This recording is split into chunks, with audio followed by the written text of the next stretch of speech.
Perfect. You sure have nerves of steel, ma'am. Stop! Now hand over your goods! Bandits! Help! Help! Been waiting long?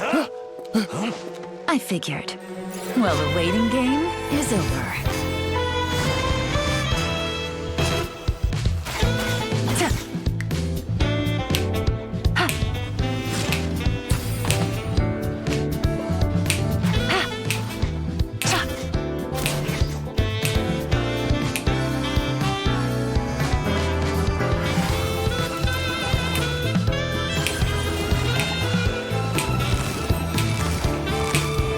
Gotcha.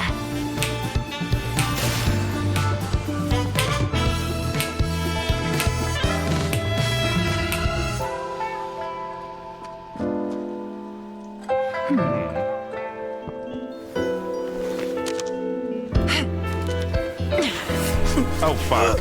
Someone revealed my plans to you in advance. And you didn't think to run.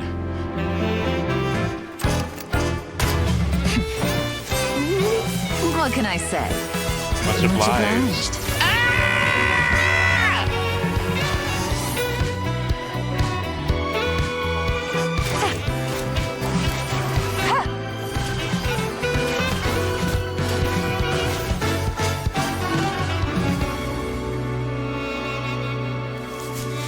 I surrender!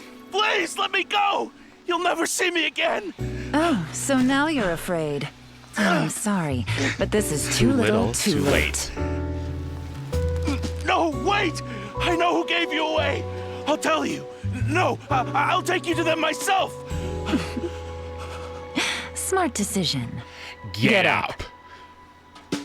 Chop chop. Let's go go and pay pay your your little friends a little visit. Well, well, well, well, well. Look where we are. Look where we are. Oh, well, I'm not fucking here at all, I guess. Well, shit. Hello. I'm excited. I am. But today is also a very anxiety-inducing day because we have a couple of 50-50s we need to win. And Star Rail has shooketh me. Star Rail has shooketh me from ever winning 50-50s, and there's a mosquito in my room, and I need to kill it. Well, is that a mosquito? Well, it's gone now. Okay, well. I'm not ready. She wasn't supposed to be here. She was supposed to be here in like September, October or something. Are you kidding me? Oh, and thank you for the partner anniversary wishes. I appreciate it. And thank you, Eternal Link, for the 20 stream watch streak. Oh my gosh. Okay, so first things first, we need to remember this number.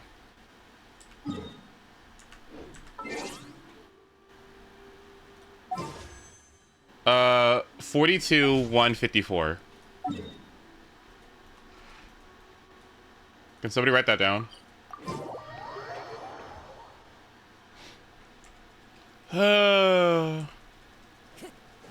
Okay, thank you. Stretch.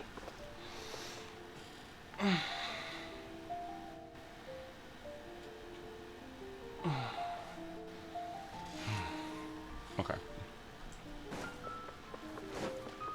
Hang on. Add as.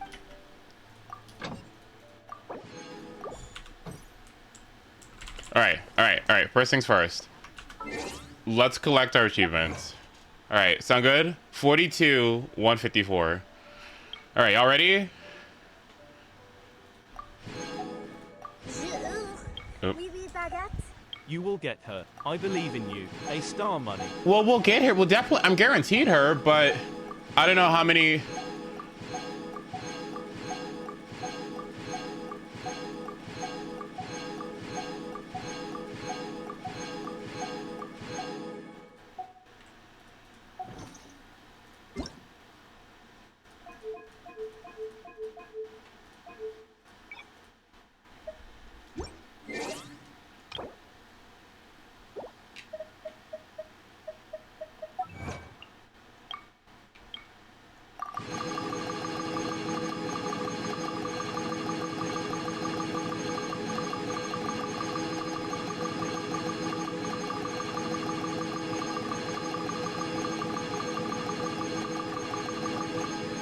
yeah, epilepsy warning, my bad.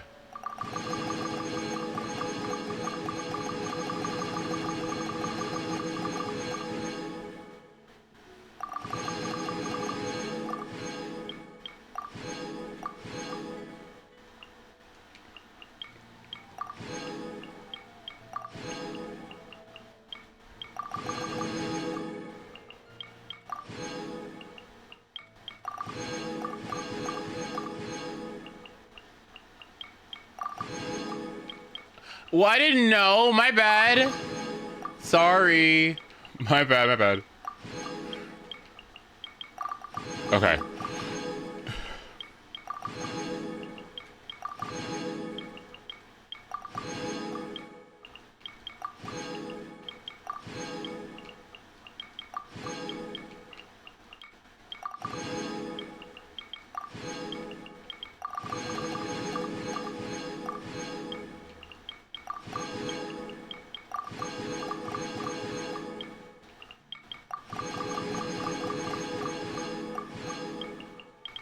Oh my goodness.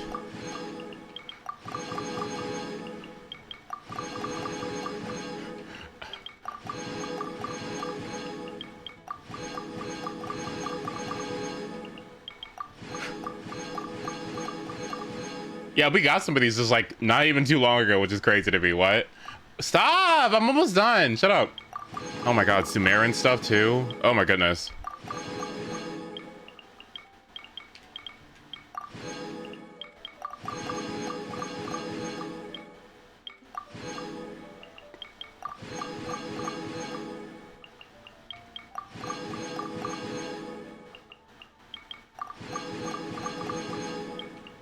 Is that it? Okay. So what was the number before again? 42,150. Wait. 42,154. Okay. So now we have. Hang on.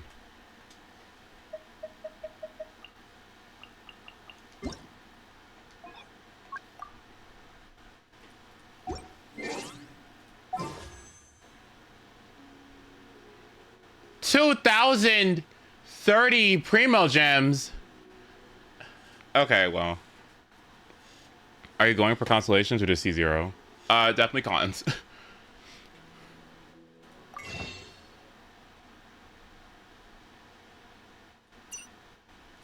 So what is that?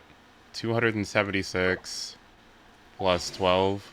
So 284. What? 88. 288 wishes. Okay. Remember to pull on the right banner. Yeah. I'm actually kind of excited for Yanfei. I'm excited for Xiangling. I'm somewhat excited for Razor too. I actually was thinking about it more. I think these are actually cool 4 stars for me because I really wanted Yanfei for the longest time, and getting Xiangling means I don't have to buy her in shop anymore, and it also means it frees up my slot for Lantern, right? So I don't have to worry about that anymore. And then Razor can still be running Hyper Bloom with YELAN, so it basically works. And Razor refunds, yes, I can get refunds. There's also that too. It won't matter because you're getting 2 in the first multiple. I guess we'll see. History.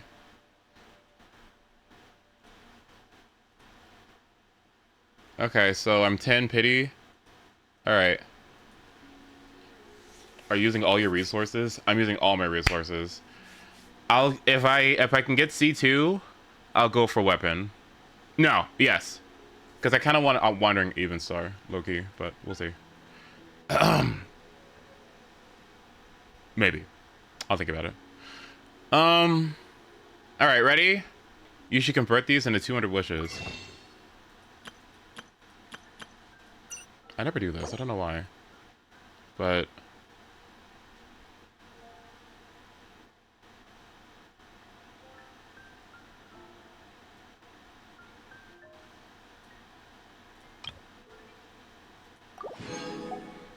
Alright, we'll see what happens.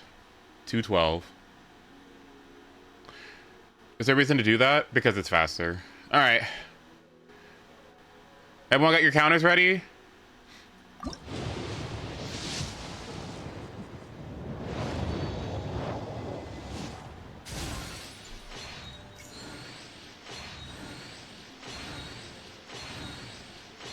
Shangling. Yep. All right, that's all I need. That's all I needed. Can I get some Gwilbaz? Wait.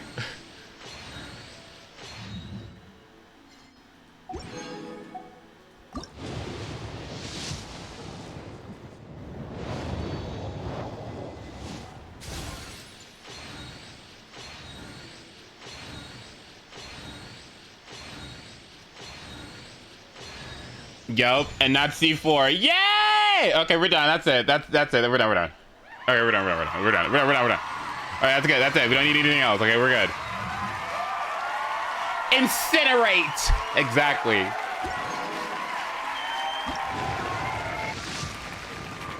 Oh, that's early. Oh.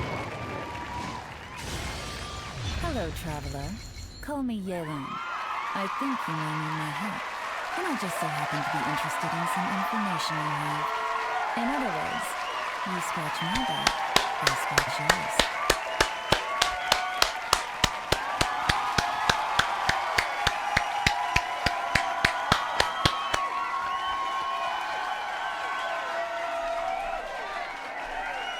That's what I'm talking about. That's what I'm talking about. Like, that's what I'm talking about. Yay! Am I going for weapon? I really would love to, but I don't think I can. As much as I would love to, I'd have to. Oh yeah, you know what? Wait, hold on, wait.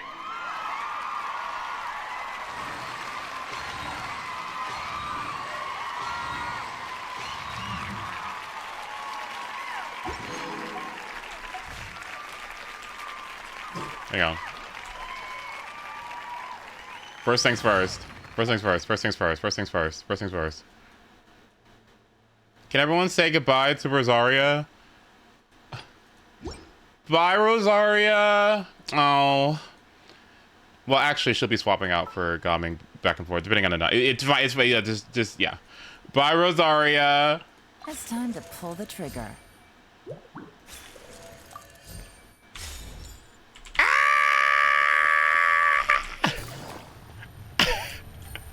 Where's it? Hold on. Where am I at? Okay. More.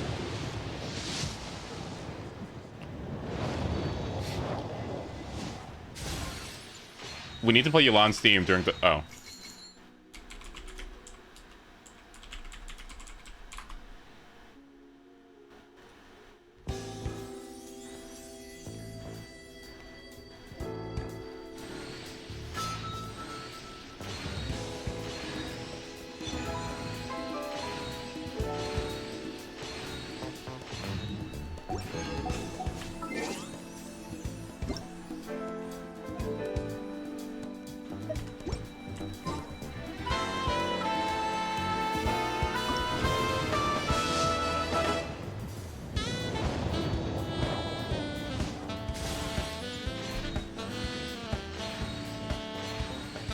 No razors so far, actually.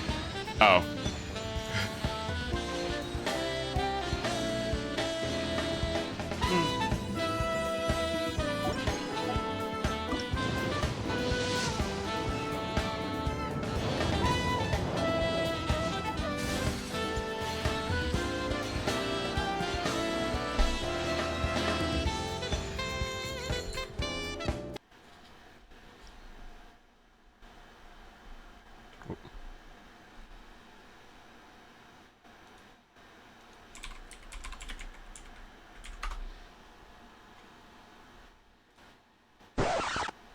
Sorry.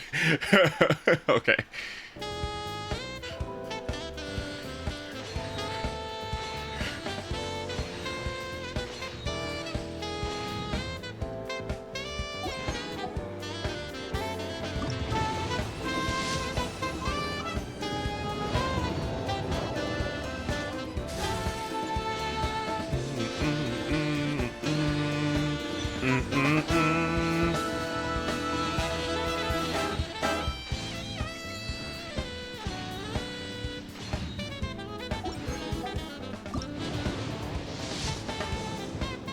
Oh shit, wait!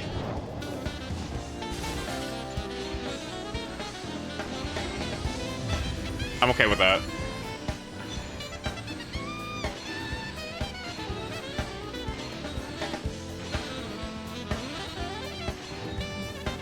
I love to see that. That's good.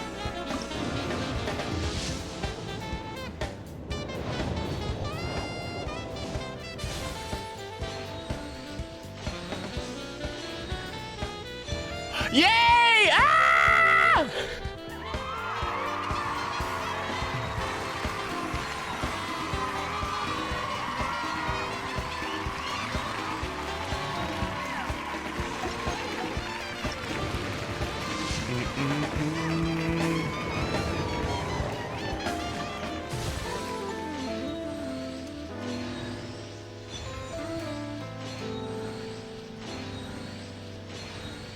No double 4 stars.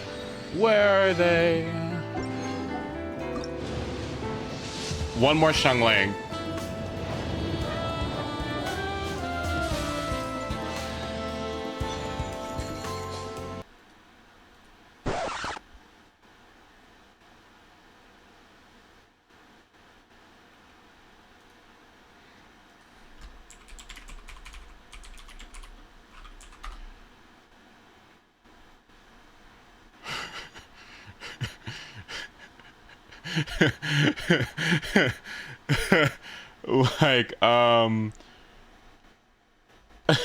like like where's it at? Where's it at?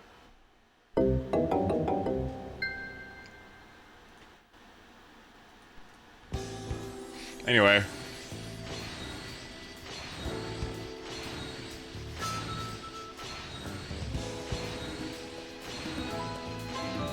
Why do I keep getting this fuck-ass weapon? Oh my god. What? Okay.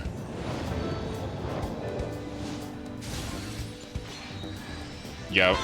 Motion to compel.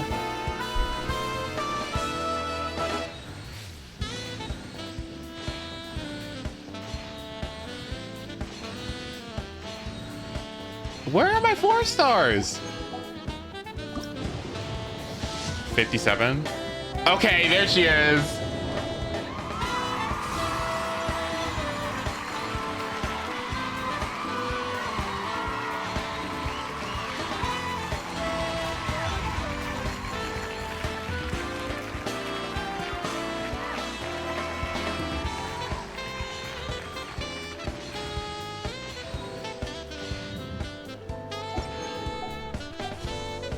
Navigating.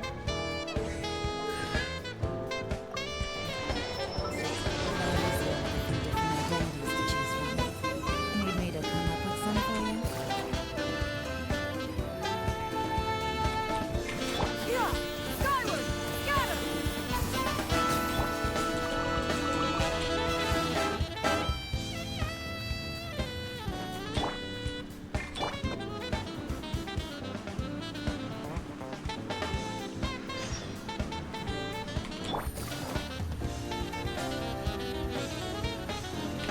Yeah! Skyward! Scatter! I could go anywhere I want. Yes. I beat the game. Yeah! Skyward! Scatter!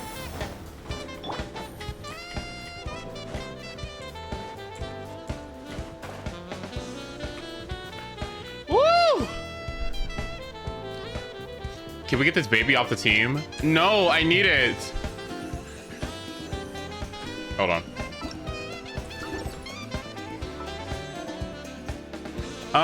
Okay, so here's the question. Do I go for C2 or do I go for weapon? It's C2. Na na na na na. Emily.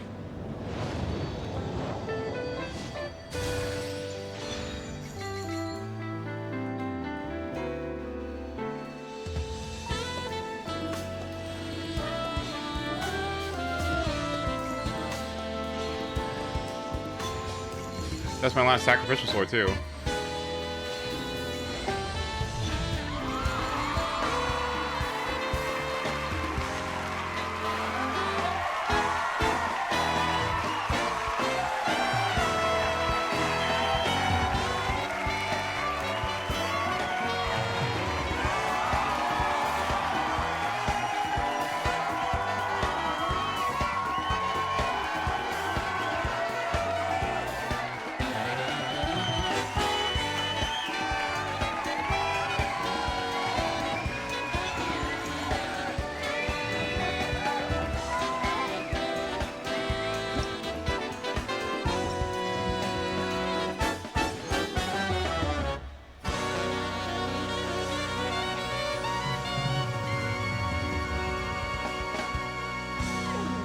Is it weapon time?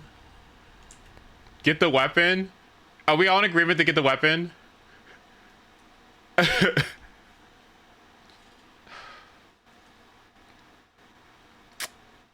Emily? Hang on. Hang on. Hang on. Hang on, hang on, hang on, hang on. But add a drop of something Wait a minute.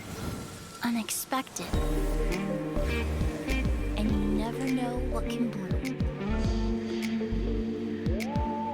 Life is like a soft breeze that sweeps across the land.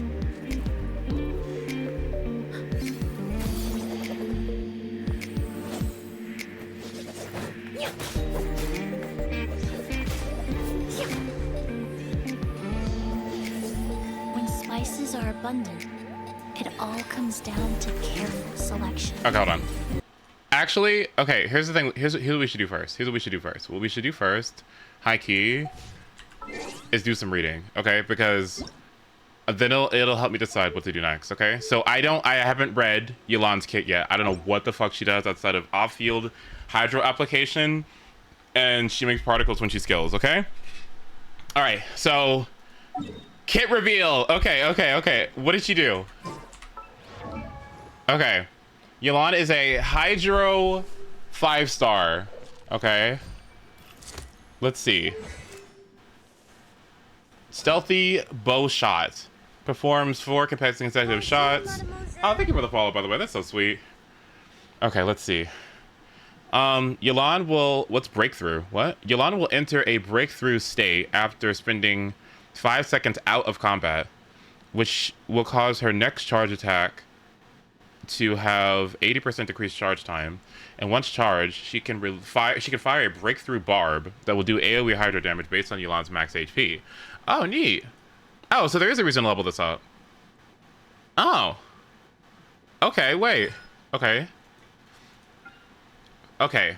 Lingering Lifeline fires off a lifeline that allows her to move rapidly, entangling and marking opponents along its path. When this rapid movement ends, the lifeline will explode, dealing hydro damage to the marked opponent based on YELAN's max HP. Tap. Moves a certain distance forward swiftly. Hold. Engages in continuous swift movement, during which YELAN's resistance to interruption is increased. During this time, YELAN can control this rapid movement and end it by using the skill again.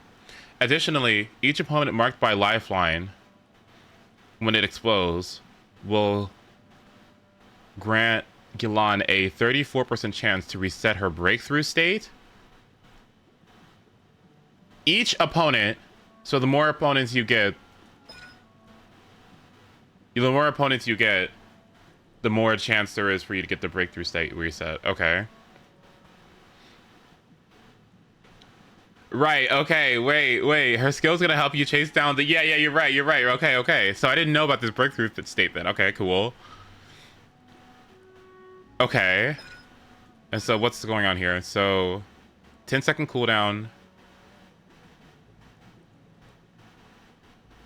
Okay. So what is there? A 7-second cooldown altogether? Hold on. What is the charge attack like? Let me see. Oh shit.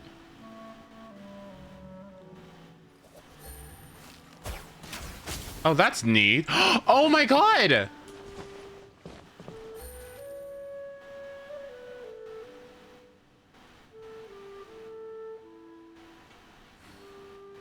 Oh, I'm so sorry, Crystal Fly. Oh my god. Oopsie. My bad, girl. Here, I'll just take this one. Oops. Okay, what else?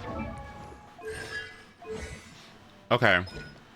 Deaf Clarin Dice. Deals AoE hydro damage that creates an exquisite throw, which aids her in battle.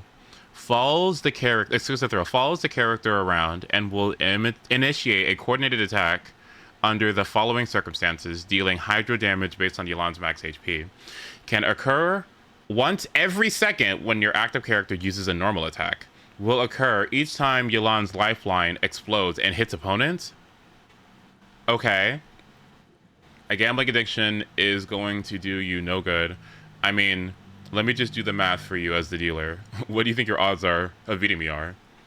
When I have 7 dice and you only have 1. Okay, how long does it last? 15 seconds?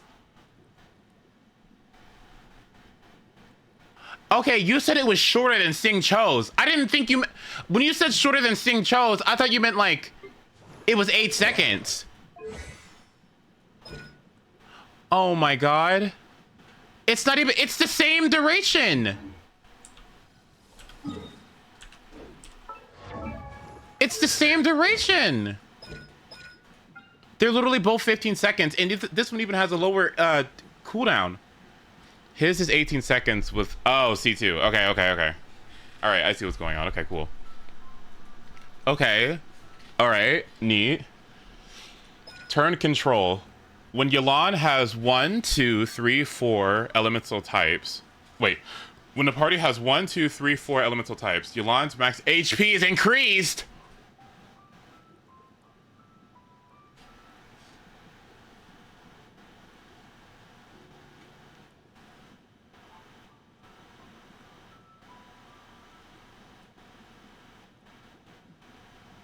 But that's okay, because if you have Hydro Resonance, that's 25% HP anyway. So if you had Mono Hydro, that still would be a 31% increase in your HP. Which is better, which is higher than what you would get from this anyway. So what, 2 HP, so if you had 2 HP and 2 different elements, that would be 25. Oh. Okay, 25 plus 12, which is 37. Wow.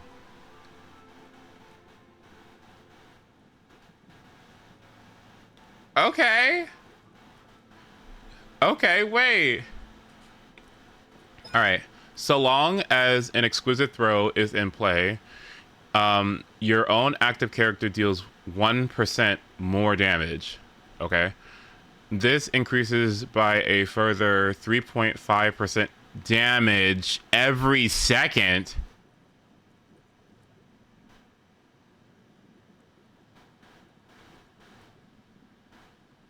The maximum increase to damage is 50% damage bonus?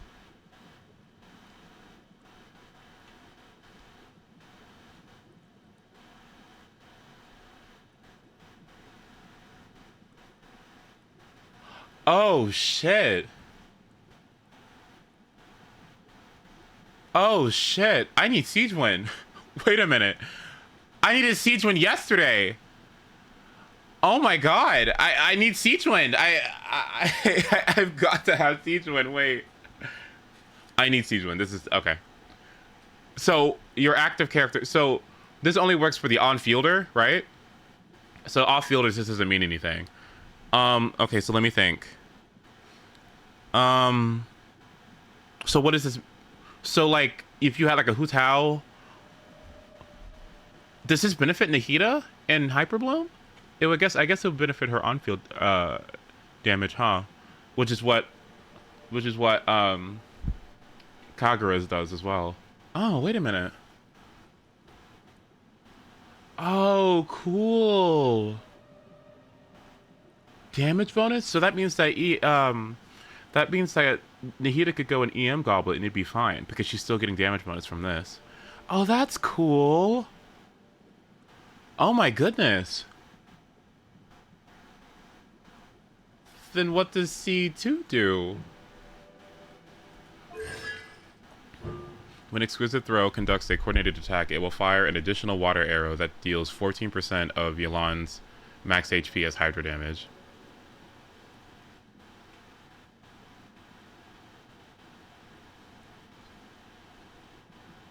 Is that good? A separate ICD.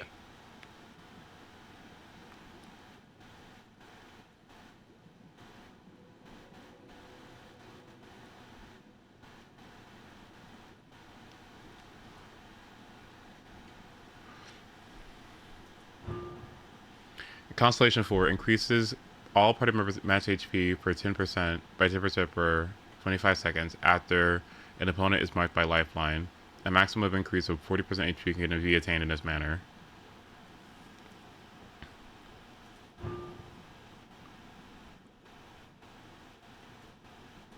Oh my god.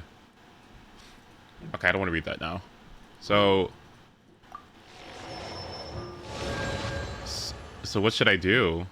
Should I go for the weapon? I told myself that I wasn't going to do it because of the disaster that was.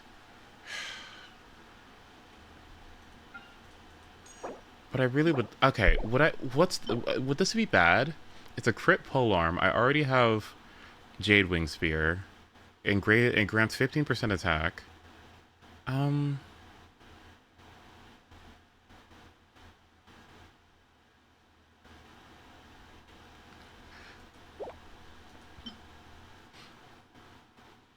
Guys, what if it goes really terribly? I mean, I guess there's Favonius here, and there's also Wandering Evenstar.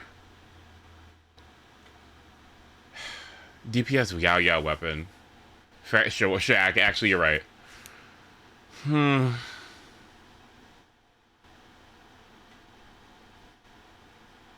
Should I go for the guaranteed 5-star at least?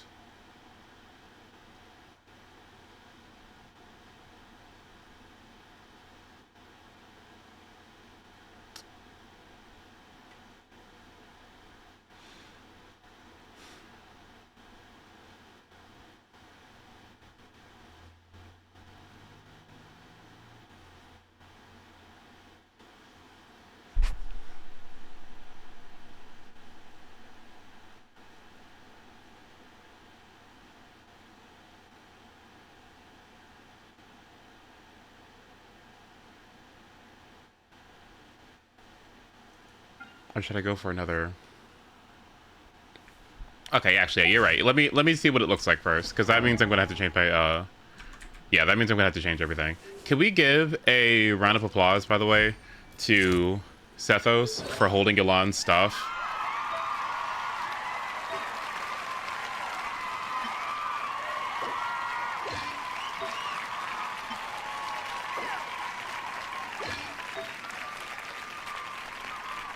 Thank you, Sethos.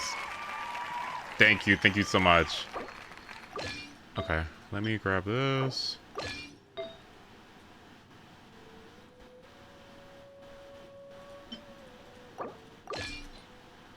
Alright.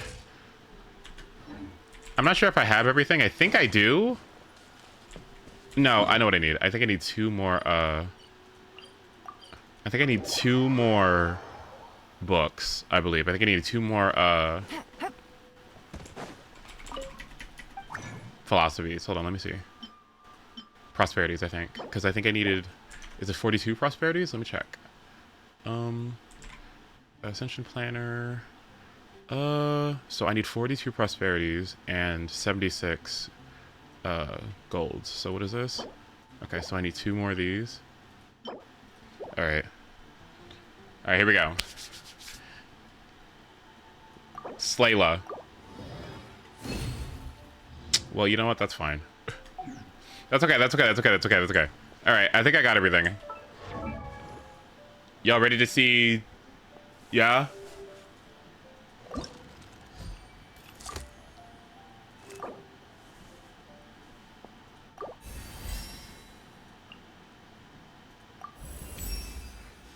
In my line of work, combat skills are essential.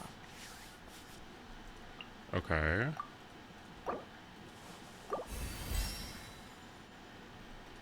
Now you can get YELAN's pose from the theater.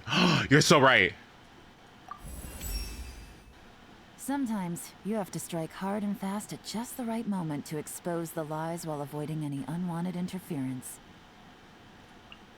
I don't know what she's talking about, but girl, I am... I don't know what the fuck she's talking about, but girl, I am living.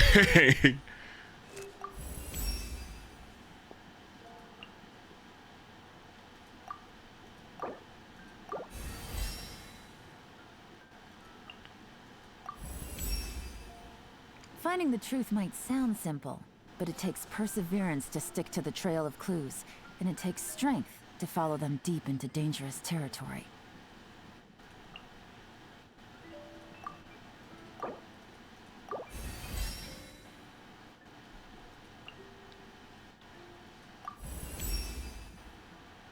Oh boy. Goodbye, books. Can everyone say bye to my books, please? Can everyone say bye, guys, to my books? Like, I have long regarded you as my most important informant. Naturally, I need to be fully prepared to face whatever risks come with the final answer when you bring it to me. Come on, let's go get it.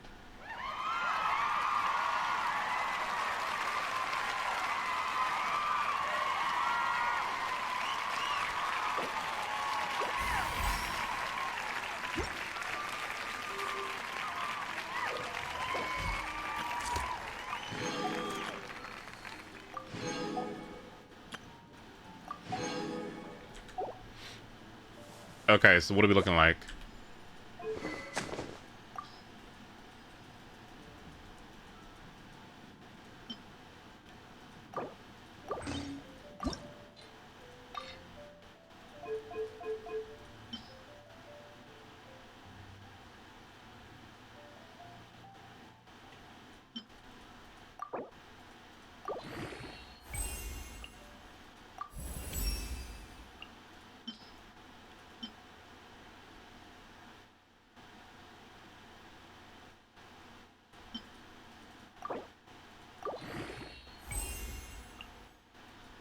Is that your only fav? Yes. So it wouldn't be an awful idea if I went in a banner and wished on it for some, because maybe it could get like an even star, or it could get another I'm just thinking, like, how bad would it be? Is that the tutorial fab? Yes. You could get an aqua. I know, but I need to see my energy recharge.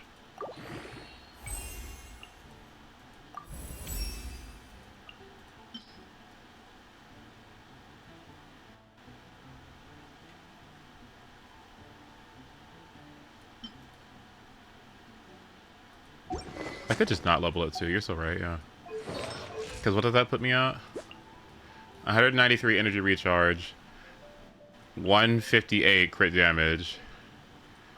29k. Why does she look like ass?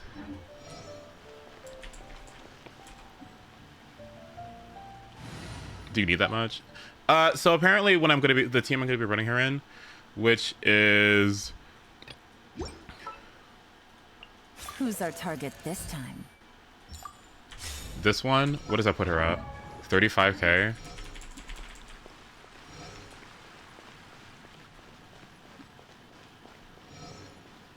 Come take a look. There will definitely be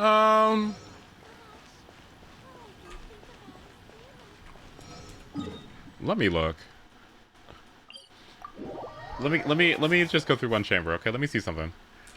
Hold on, I need to see something. I need to see something. All right, hold on. Let me. Also, another sacrificial bow is or sacrificial sword is fucking insane, by the way. Give me this.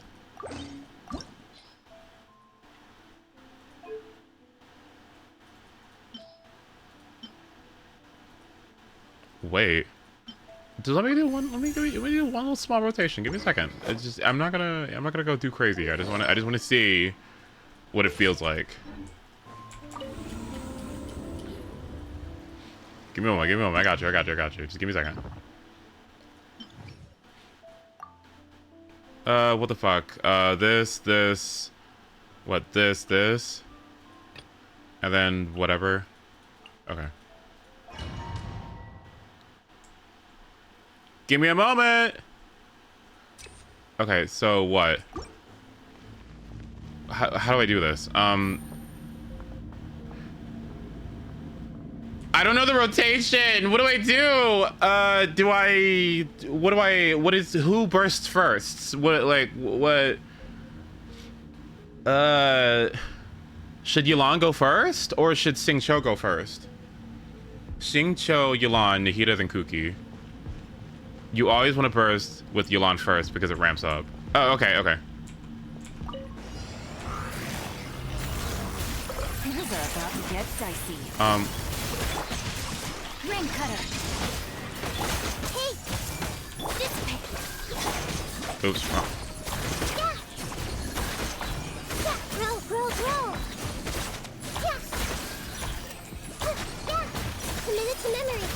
Oh, she gets her. Wait.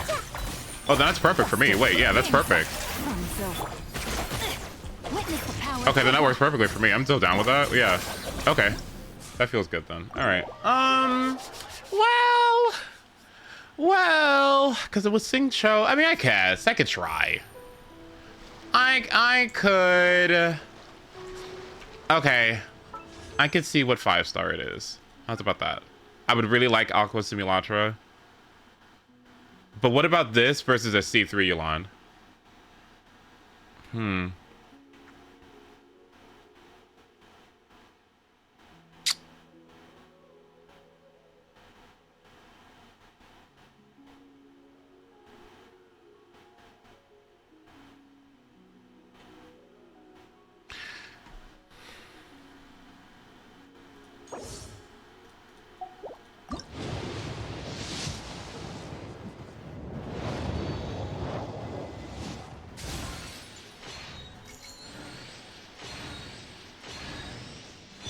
Okay.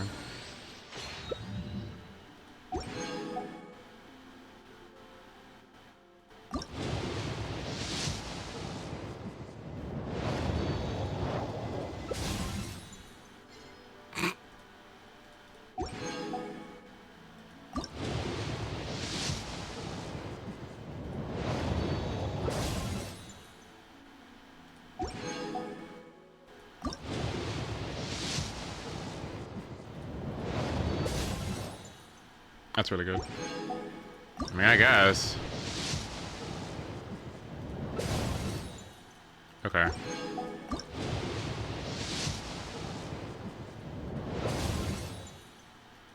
Okay. All right, here we go.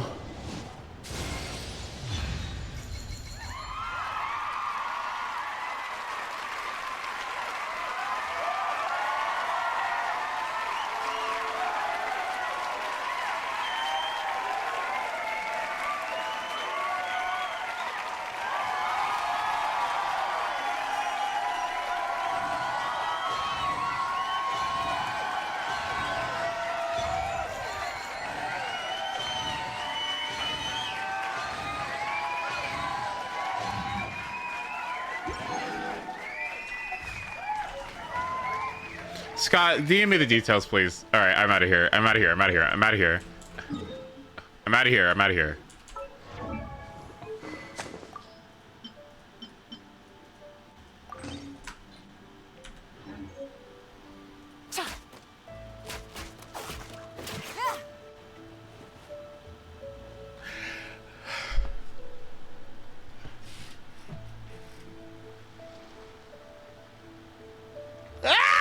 Okay, sorry. Okay. I gotta remain cool and composed, like YELAN. Sorry. Sorry.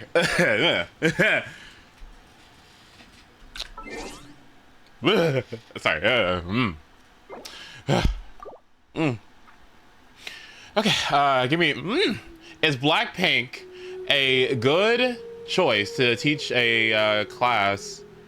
Wait, let's see. Is Blackpink a good choice as a famous girl K-pop group to teach about? I'm gonna let everybody else in chat tell you the answer.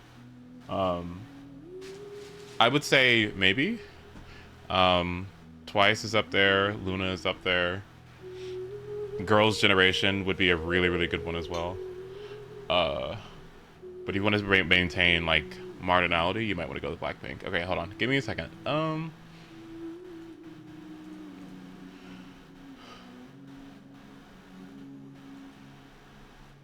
Okay.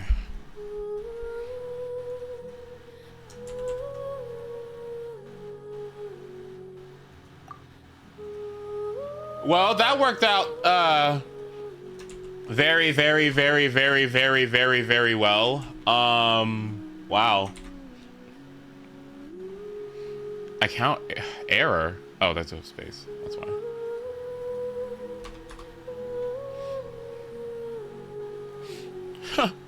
Looks like I'm in.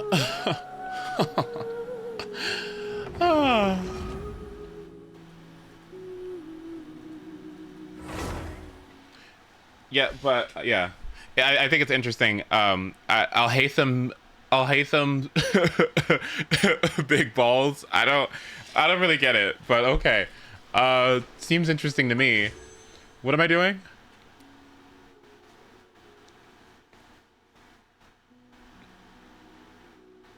Albedo's hull. Oh my god.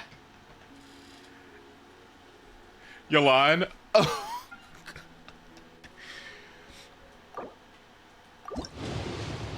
Watch this, YELAN. Oh.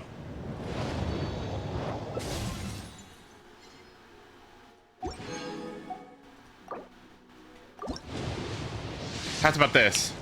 Oh, okay, hold on.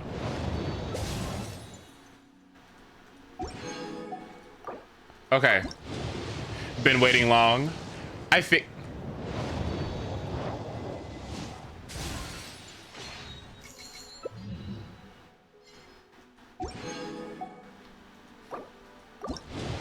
Been waiting long.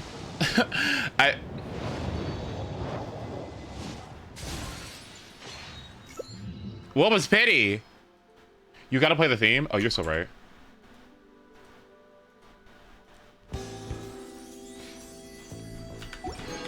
Was on a desert moonlit. Let the hear urge the vile dragon's lip.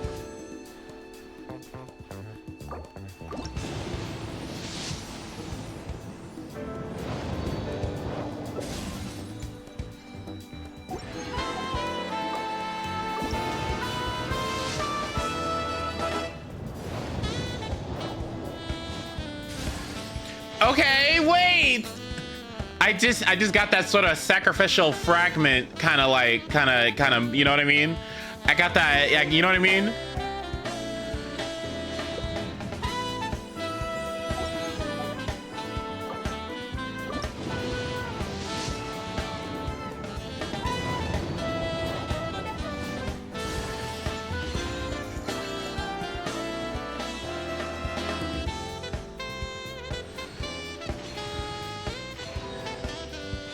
Okay.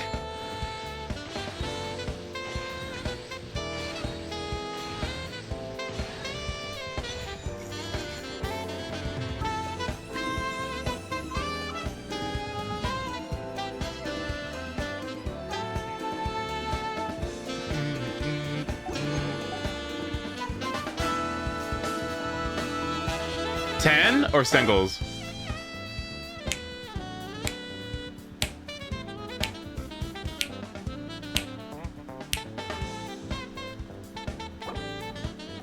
Oh no, I got like 2 racers, I think.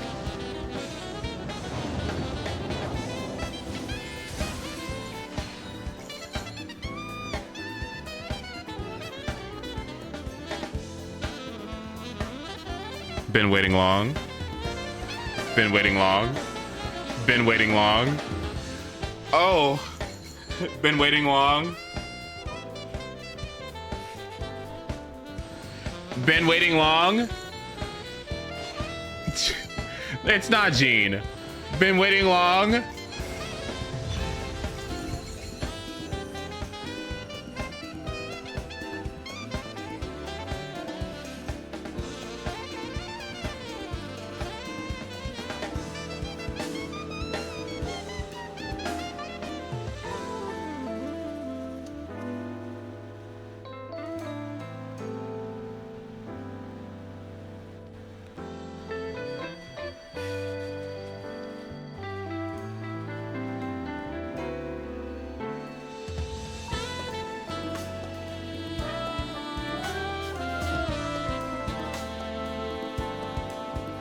Double 5-star, let's go.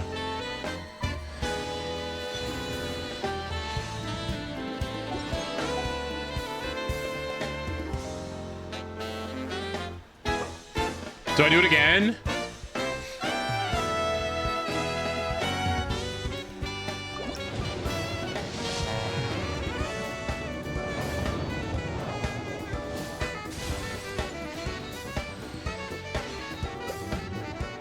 Okay.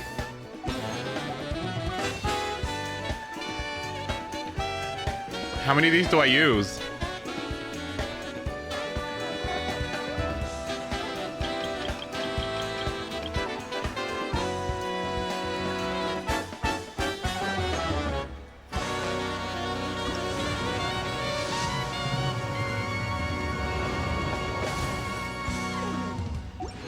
This isn't as, it's not as slay as it was before. I don't know.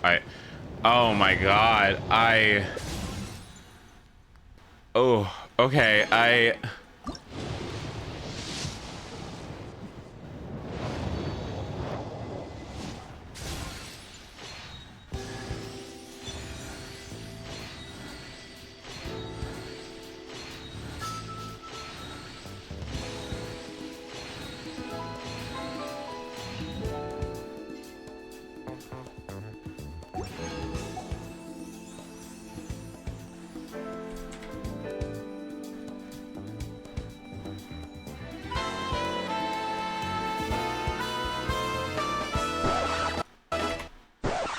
Oop.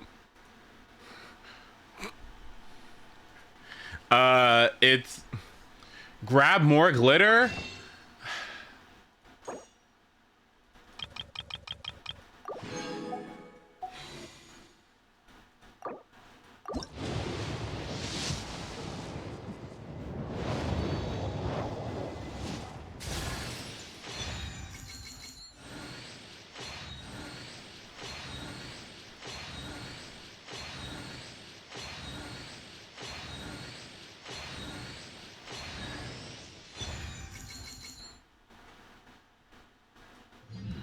That's a really good bombing weapon, though. That's good. That's a really good bombing weapon.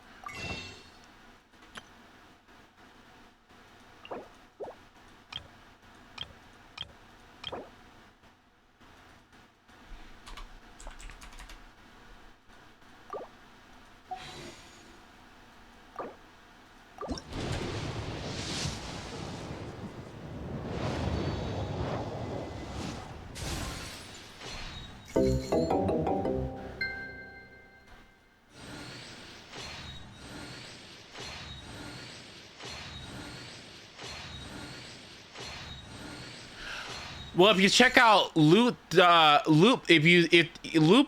okay, so if you check out my loot bar affiliate code, you can go get wishes at a discount. I'm just saying if you want wishes at a discount, you can check out loot bar. It's safe and I use it all the time and my affiliate link is in chat. I'm just saying, if it's that serious, well, you know,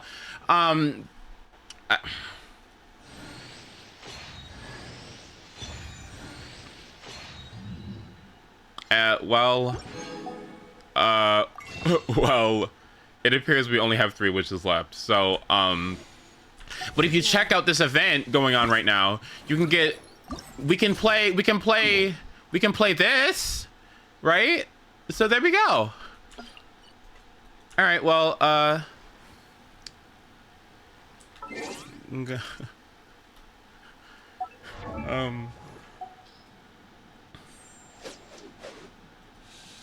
use my singles. Scott, it might be time to pack it up. I don't know, buddy. Like, it's not looking too good. It's not looking slay.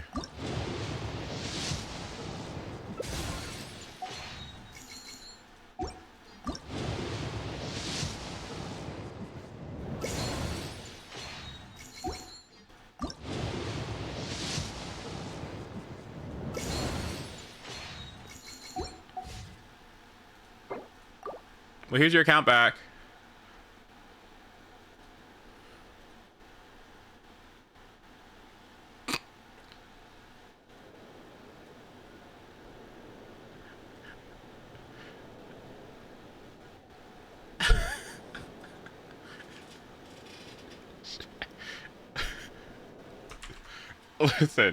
Listen.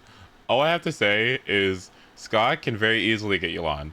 By the end of this patch, okay, we have 2 events. Okay, we have 21 days, okay? We have 21 days.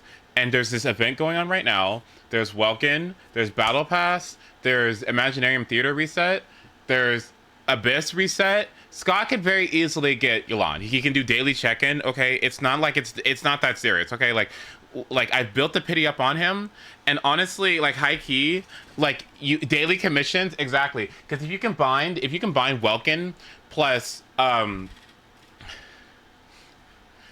if you combine Welkin plus daily commissions, you will be able to, yes, Right? Does that make sense?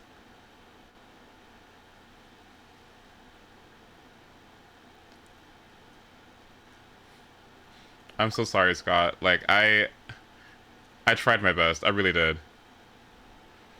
I really did try my best. I understood perfectly. Let's pull for Emily. Huh?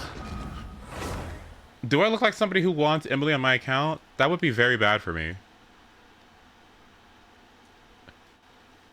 But at the same time...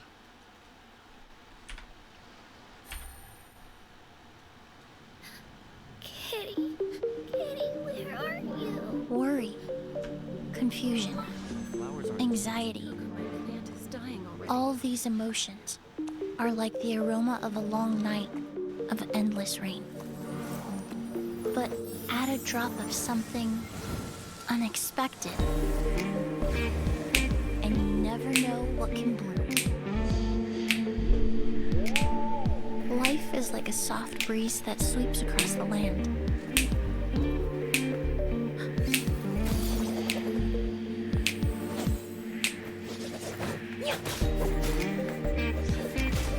Do I get trials? Yes. When spices are abundant, it all comes down to careful selection. Because when you think about it,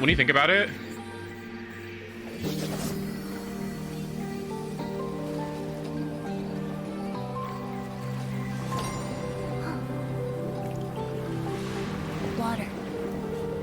Yes, the most important part of perfume is the easiest to overlook. Pure water.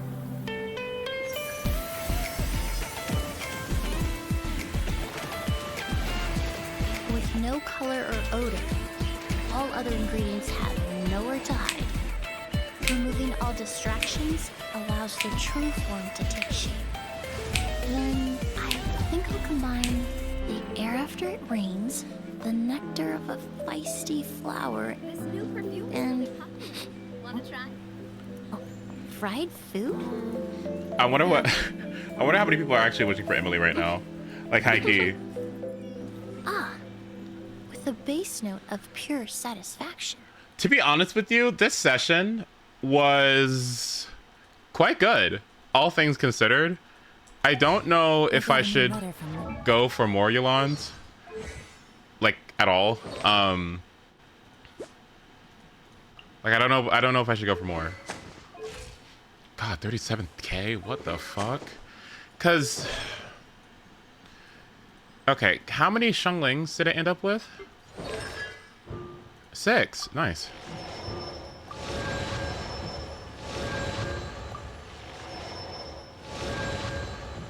I feel the C4. Keon, you didn't even play this game. You didn't play. Guelba mad. You can either pull for Emily or save for Natlin. I guess I could save for Natlin. What does this do? Dia's max HP is increased by 20%. That's insane. And the bonus damage, and she deals bonus damage based on her max HP when using the following attacks. That's really good.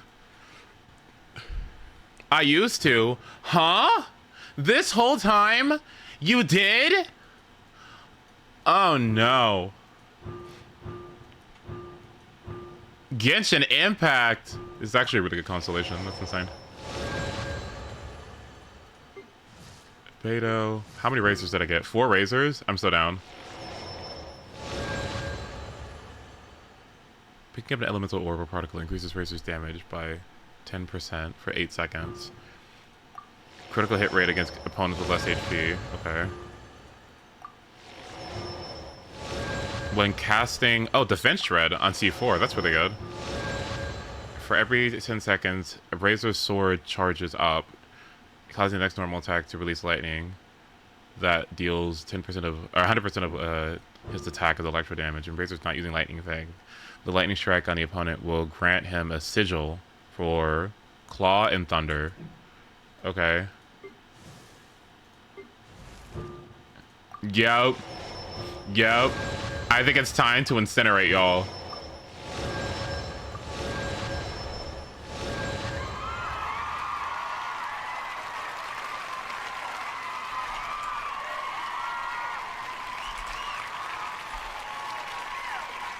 Where's it at? Where's it at?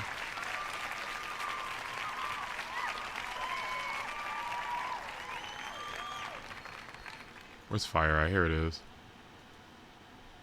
Incinerate. Oh, there it is.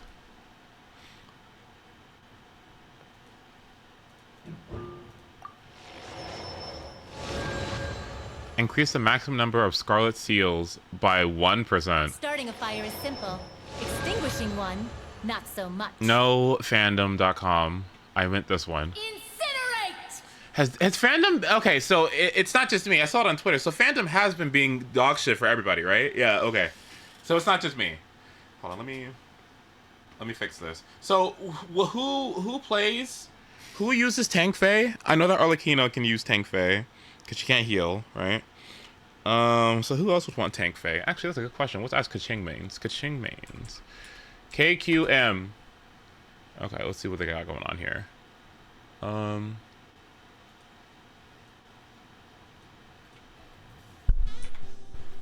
Okay, that's a couple things I probably should read here. First thing we're gonna read though is Yanfei, because I'm actually kind of curious. Yanfei shield support.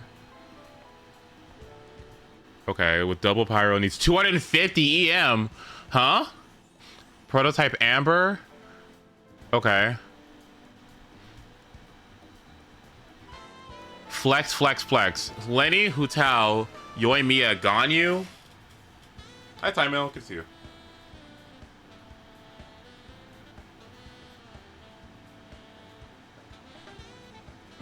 Fascinating. Lenny, Bennett, Kazuha, and Yanfei, huh? Ooh!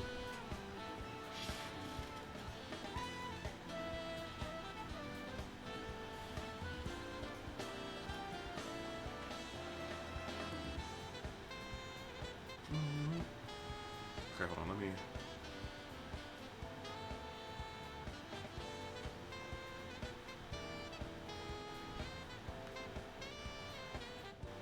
No further explanation? Hey, let's be nice. Hang on.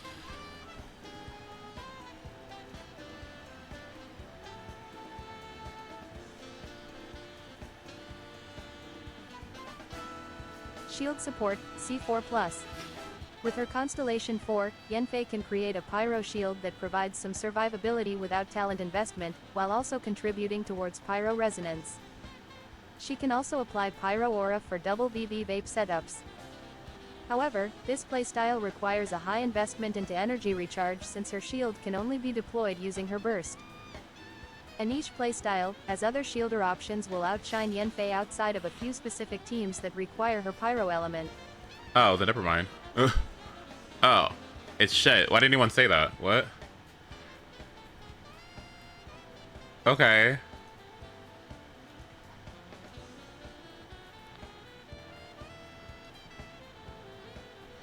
You have Toma? Wait, shut up. I'd have more. YELAN guide.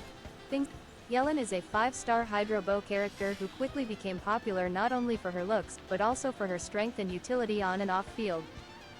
With a playstyle similar, though not identical, to Xingqiu, YELAN finds herself in the flex spot of pretty much any team to bring value through the use of her elemental burst. Why play YELAN? Pros. Similarity to Xingqiu allows for better team choices and flexibility.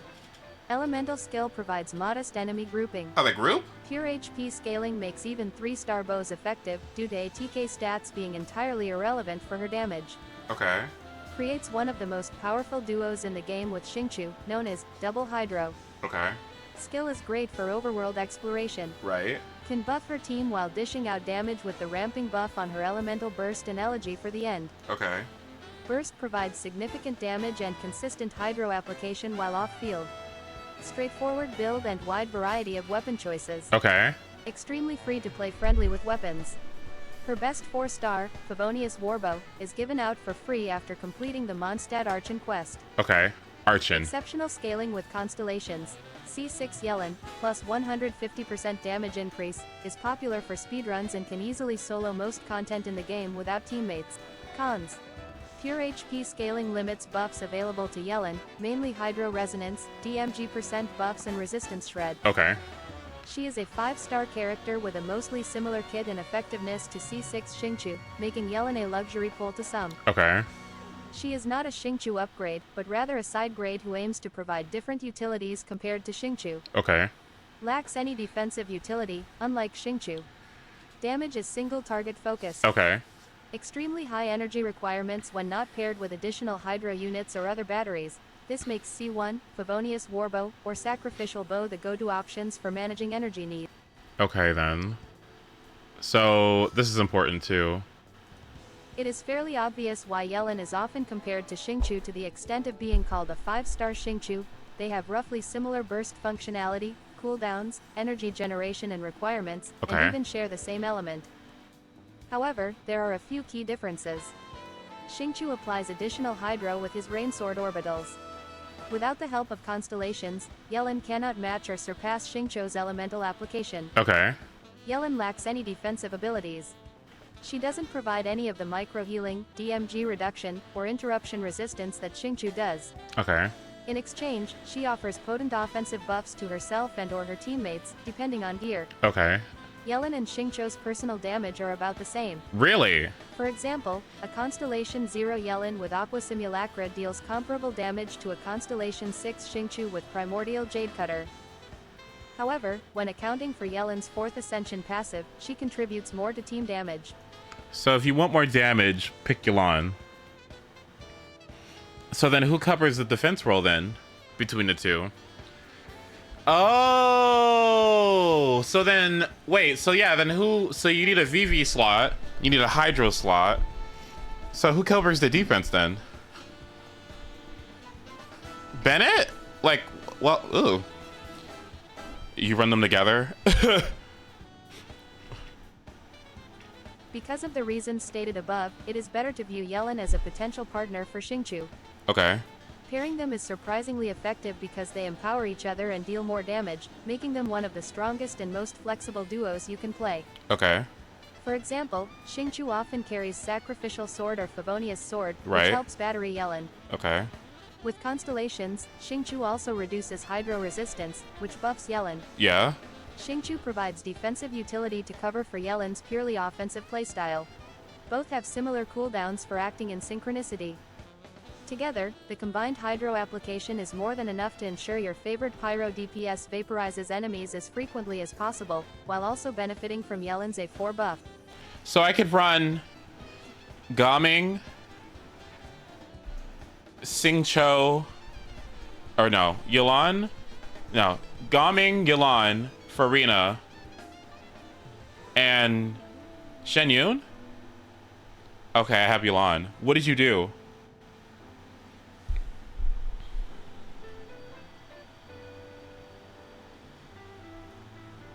Welkin?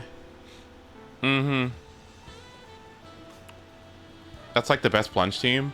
Is it? Because where's Bennett? Sorry. I know. Like, in defense of Bennett, everybody. Where's Bennett in Pyro Resonance?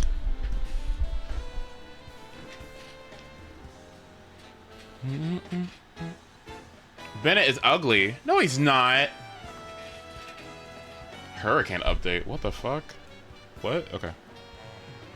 Yelan outdoes Pyro Resonance. Really? Maybe he should go an EM Goblet then.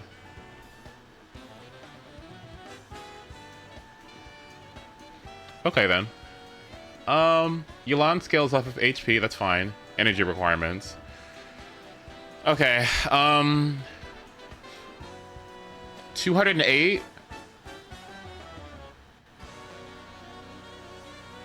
Energy recharge is a crucial part of building Yelan due to her reliance on her burst for a significant amount of her kit's damage. It's important to burst every rotation comfortably, and her requirements vary greatly. Multiple variables factor into determining energy recharge requirements. The tables below attempt to cover some important scenarios. For more accurate values, use the energy recharge calculator. Keep in mind that the higher the energy recharge... Oh, second Hydro. Yeah, that's right. Second Hydro. With Sax... second Hydro, so 173? I think I can do something like that. Second Hydro with Fav, 150. Second Hydro with Sac, 133. Okay. YELAN, off-field DPS and enabler. Do not run triple HP. Oh my god. Look at those two. Wait, that's me. That's literally me, except a homo. This is literally me. Ah!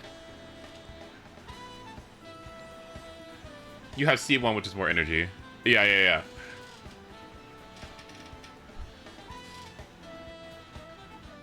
Why did I get 4 different reactions to that? What? Don't talk about Farina like that. Huh? You have C1, which is more energy. Yeah, you're right. What about constellations?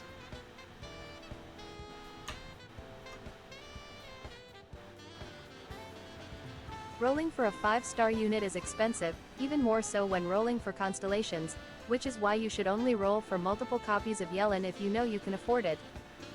YELAN works perfectly fine and performs incredibly well at Constellation 0, but of course, some players like to play with more power. To keep it short, YELAN's most worthy constellations are her first and second, with the sixth also having a tremendous increase in damage. DPS increase, Constellation 1. Enter the plotters. Lingering Lifeline gains 1 additional charge. DPS increase from Constellation 0, approximately 20%. Note that this constellation is not a DPS increase if you are already using 2 elemental skills per rotation and have no need for the additional skill use. This constellation eases her energy recharge requirements while also increasing her damage. This allows you to invest in more offensive substats like HP and crit. YELAN's skill also deals respectable damage, but the energy generation is the highlight of this constellation. While Constellation 1 allows for more on-field activity, mobility and more flexible rotations, it is important to keep in mind that using it will force you to have your rotation at least 21 to 22 seconds long. Ooh. Additionally, this constellation makes overworld travel much more efficient. Oh, that's a little unfortunate. Oh, that's a little unfortunate.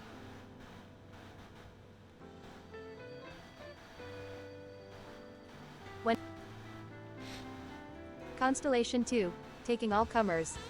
When Exquisite Throw conducts a coordinated attack, it will fire an additional water arrow that will deal 14% of YELAN's max HP as Hydro DMG. This effect can trigger once every 1.8 s. DPS increase from Constellation 1, approximately 24% DPS increase from Constellation 0, approximately 40 to 50%. Arguably the most valuable constellation for YELAN, as it provides an additional water arrow every other burst wave. This extra arrow has a set scaling of 14% of YELAN's max HP. The main benefit is that this instance applies Hydro separately from the Exquisite Throws, which increases YELAN's Hydro application and fixes issues found at Constellation 0 and 1. YELAN can then provide enough Hydro application on her own to keep up with Pyro DPSs who rapidly apply Pyro like Hu Dao and Xiangling. For detailed information regarding Hydro application, it is recommended to read the ICD mechanics section. Okay then, wait. So, I guess we're good? I guess we're good. I mean, that's weird. I kind of was expecting this to be more disastrous, now that I think about it. Looks like the situation has changed again. Oh, also, I forgot about this. Let me... read C4. Okay, hold on.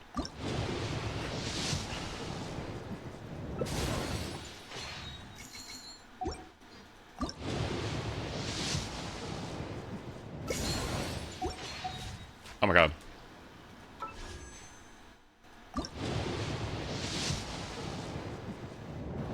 Mm-hmm. Yup.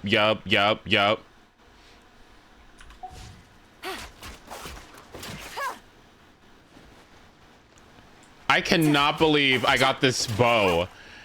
That is insane. I cannot believe I got this bow. What? What?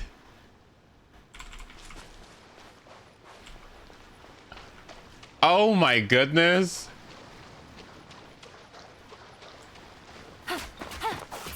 Take it easy. Oh, that okay, I gotta watch that video. You're right, you're so right. Okay, what about the other constellations? I'm kind of curious.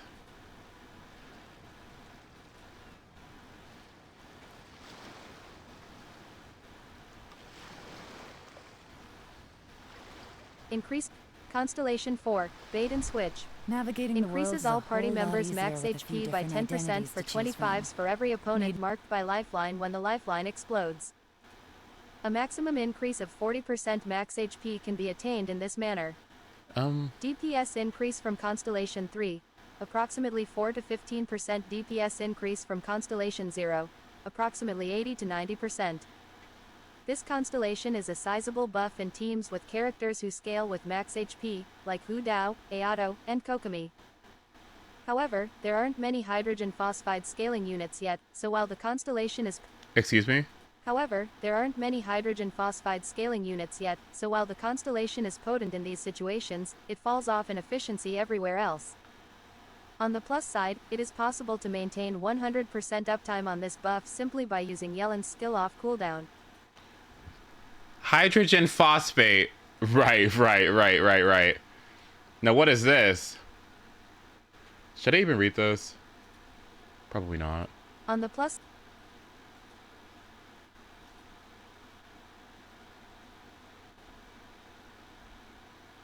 Constellation 6.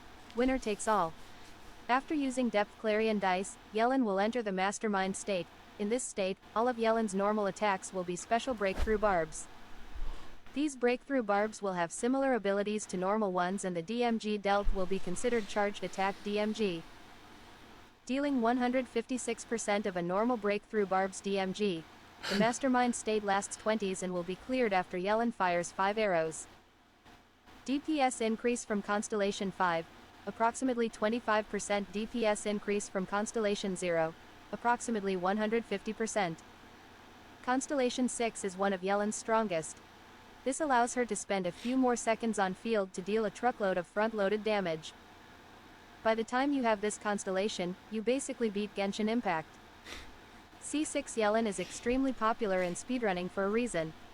While C6 can extend a rotation with Yelan's extra field time, you can probably defeat the enemy in one rotation anyway, with the right team, of course. Okay. Oh damn, there's a lot here. When opponents are nearby, wield their DMG percent plus 20%, even when off-field. 88.2% crit DMG, the all-purpose best in slot for Yelan. Aqua deals 15 to 30% more damage than competing weapons. The lower Yelan's energy requirements are, the stronger this weapon becomes. Okay, so in double Hydra, right? So when she's solo, it probably will go back over to Favonius, right? That sounds right. Yeah, that sounds right. Okay, one more. Rotation crafting techniques focus on taking advantage of... YELAN is probably going to be my my project, but my thing is, I'm not sure if going for C3 is worth it. I mean, because burst levels obviously is really important, right? But like, when's the next time I'm going to see her? Like, and I'm definitely not going to run Emily. I definitely am happy with playing your Emily. I'm not getting her, okay? Like, I love her. I think she's great. I'm not getting her. I'm not gonna do it. The follow Rotation crafting. Rotation crafting techniques focus on taking advantage of Oh, wait, let me check her C3. Let me see. Her C3, Constellation 3. Let me take a look. What happened to fun? Constellation That's 1 why. That's why I'm gonna use yours. What? Top. Let's see. It's a 13% damage increase. Okay, that's fine. That's fine. I don't like. I guess I can wait on that one. Yeah. She'll likely rerun sometime next year. Okay, I guess that works. All right. Maximizing burst waves. Yelan's burst is the vast majority of her damage contribution, so learning how to make the best use of this talent is key to fulfilling her role as an off-field DPS. Okay. Having a separate cooldown means that if Yelan uses a normal attack and skill within 1 second of each other, the 1 second trigger rule will be ignored and 2 exquisite throw waves will be triggered instead of 1. Ooh.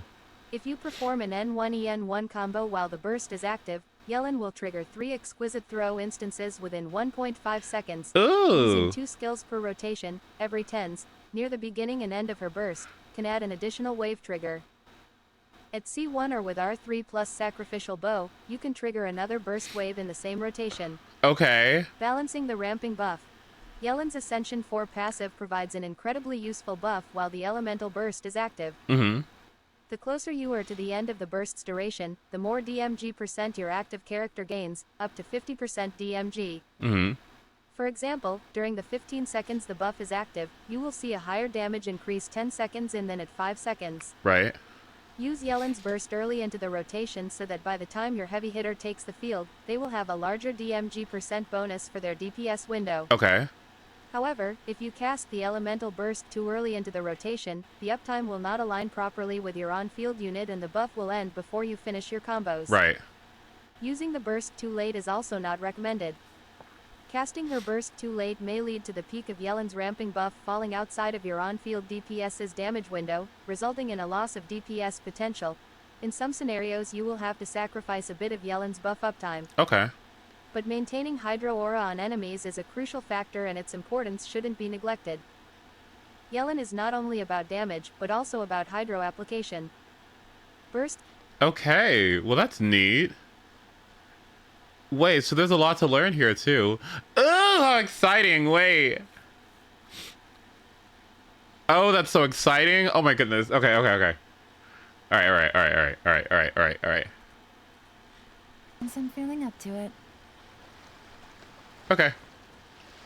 The video goes into it. Okay, hold on. While we watch this video, let me start leveling your talents. Welcome to 7 advanced tips for every Yelan main. Yelan main, that's me. Welcome to 7 advanced tips for every Yelan main. As always, it's just me and my sad graphs, keeping the basics you already have and trying to give you niche details and tips you might not know about a character. For Yelan, we will focus a lot on her burst and how to squeeze in some extra attacks or faster executions. Firstly, let's explain a misconception about her burst. Yelan's coordinated attacks, and actually Xinchu's as well, are activated by being in the animation of a normal attack, and not by each normal. This might sound confusing, so take a look at this example. Yaimiko can do 3 normal attacks and have 4 or even 5 coordinated attacks from Yelan coming out. This is because Yai's animations, if not cancelled, are pretty slow. Oh. As long as you are in the animation of a normal attack, you will simply get the burst to trigger every 1 second. Okay. It's actually really interesting, because it allows characters that are a little bit slower to still consistently trigger these attacks. Like Gaming? Unfortunately, it is not really a practical tip, but just a heads up if you ever felt bad driving a team with a very slow normal attacking character. Now you know it doesn't really matter. The consistency is there regardless. And how the burst exactly activates is really important for this next tip. The strength of a character like Yelan also comes from being able to constantly weave attacks to trigger her burst, even if you're just swapping around to set up a rotation or whatnot.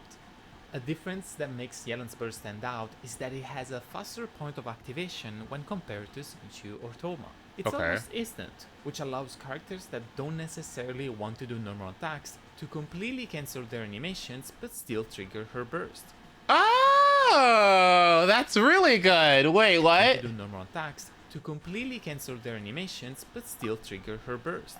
Doing so is referred to as N0, where N1 would be doing 1 normal attack, and N0 would mean cancelling the attack so fast that it does not register a hit but still activates relevant talents. Okay. In this case, Yelan's burst. Example, you're switching to Yai just to recast your totems. You could in theory initiate a normal attack and then cancel it with a skill. Yeah, that makes sense. So fast that it won't even really start. Yelan will activate each time. Okay. You're switching to Zhongli for a shield recast? You could do the same. It is of course not a deal breaker, and honestly it's just a bit harder on Xinchu, but still possible, just not as fast. Also, it's important to note that on some characters, landing that normal attack might be worth it, but otherwise it can lead to faster rotations, consistent damage, and hydro application from Yelan. Okay. One last example I always like to bring up is Xiao. He has a first normal attack with a very quick animation cancelling time and no heal lag, meaning that an N0 for Xiao is still possibly delivering the first hit of his normal. Oh wow. N1 jump plunge basically takes no extra time, activates Yelan's burst, and even gets the hit to land. Wow, the same wait. hack cannot be used by Xinchu or Thoma. You will have to stay in the animation for longer for it to work. And I think we can dive even deeper into this elemental burst. It can be triggered up to 15 times. Up to 15 but times. This limit can be increased by her elemental skill, which has a unique feature. It activates her burst without triggering the 1-second cooldown that normally applies to each coordinated attack.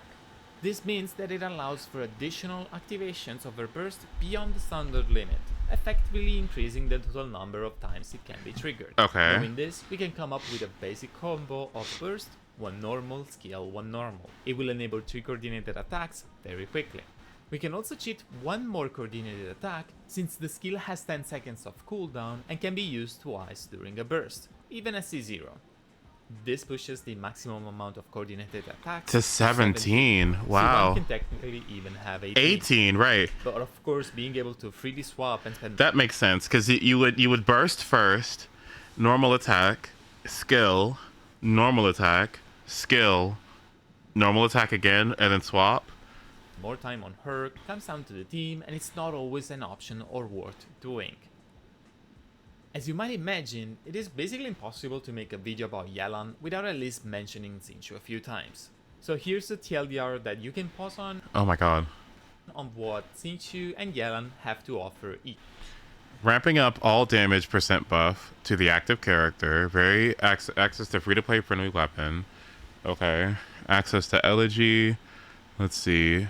The only HP % party-wide buff in the entire game. C4. Okay. So if I got C4, that'd be really good for Farina. And it also would be good for Siege one as well. Wait! Yay! Yeah! Let me get one more YELAN, actually. Now that I think about it. Hold on. Let me... Damage reduction increased by hydro damage. Okay. Tiny heals at the end of his duration. Right? Resistance to interruption, which is insane. That's probably the biggest reason why you'd want to get him. Self-hydro application on skill. Usually a con. Extra hydro application by being closer to the enemy every 2.25 seconds. That's really good. That's how you beat those pyrolectors, huh? Gives his team-wide attack buffs. Pyro resonance, noblesse, etc. 15% hydro resistance shred at C2. Longer burst at C2. Energy refund. And even more hydro application at C6. Okay. Each. On top of that, I want to highlight another very interesting case of Xingqiu versus YELAN, and more specifically in VV Vape teams. There are some great upsides in using YELAN, but there is also some downside. The example number 1, and I think the one that changes the damage output by the biggest degree, if not done perfectly, is the difference between a double sword setup with this trio compared to this one. The extra hydro given by Xingqiu's orbitals is both a pro and a con. It's a con when it disrupts your setup or makes you have to press pen and burst. Did I get any shitty flutes, by the way? Through all that wishing? I don't think I did. I don't think I got any flutes. Wait, now that I think about it. Wait, did I get any flutes? Hold on. I didn't get any flutes. Thank God. Oh my, I even got a sacrificial sword for Xingqiu. Ah! With the enemy, and it's a pro when it helps keep the hydro aura up. YELAN's setup is easier and more reliable because you always decide when hydro is applied. Right, because of the, yeah. Burst into Bennett burst and a normal attack plus hold skill of Kazuha does the job. Hydro is swirled and buffed going up, and Pyro is swirled and buffed going down. Perfect. Of course, Xingqiu can do the same, but it's simply easier to mess up. If you're looking for more information or ways to do it, you can check the Kazu episode. But staying on topic, there is also another difference that both have that is worth talking about, and that's the frequency of hydro application. YELAN has a special internal cooldown that makes her burst basically apply 1 hit of hydro every time it hits. This unit can be used by a pyro character for up to 2 vaporizes, as it's a reverse reaction. For a character like Arlecchino or Yoimiya, this is totally fine. They won't generally trigger more than 2 vaporizes per second. For characters like Hu Tao, it can instead be a problem. Sustaining one of her best combos, M2C, can be really hard. Girl, I don't care about this. What? And that's also where the value of YELAN C2 can come into play. Ooh! Of Hydro, even if episode. But staying on topic, there is also another difference that both have that is worth talking about, and that's the frequency of hydro application. YELAN has a special internal cooldown that makes her burst basically apply 1 hit of hydro every time it hits. Every time it hits, okay. This unit can be used by a pyro character for up to 2 vaporizes, Okay. as it's a reverse reaction. For a character like Arlecchino or Yoimiya, this is totally fine. They won't generally trigger more than 2 vaporizes per second. This is a Gaming too, right? For characters like Hu Tao, it can instead be a problem. Because she applies pyro so fast. Same with Shangling, right? Yeah. Sustaining one of her best combos, M2C, can Right. be really hard, especially on fast executions or her DOT activating at the wrong time. A shift towards her other great N1C combo is kind of necessary here. But even so, just a Zhongli pillar hitting at the wrong time or anything else that consumes the Hydra aura, and you might end up losing it. To avoid these situations, using an extra source of Hydra, even if just an anemo-infused burst, makes sure this scenario hardly ever happens. And that's also where the value of YELAN C2 can come into play, with an extra Hydra hit every 1.8 seconds. And since we're talking constellations... I mean, should I, her normal, yeah, I guess her normal is kind of important, huh? Yeah, huh? Let's also address the value of her C1. 10 out of 10 for exploration, but its benefits in combat are not guaranteed. It enables an even better damage focused combo, burst, normal skill, normal, which is already 5 coordinated attacks. You can technically also use both skills into the burst for energy or mix damage and energy and do one before and one after.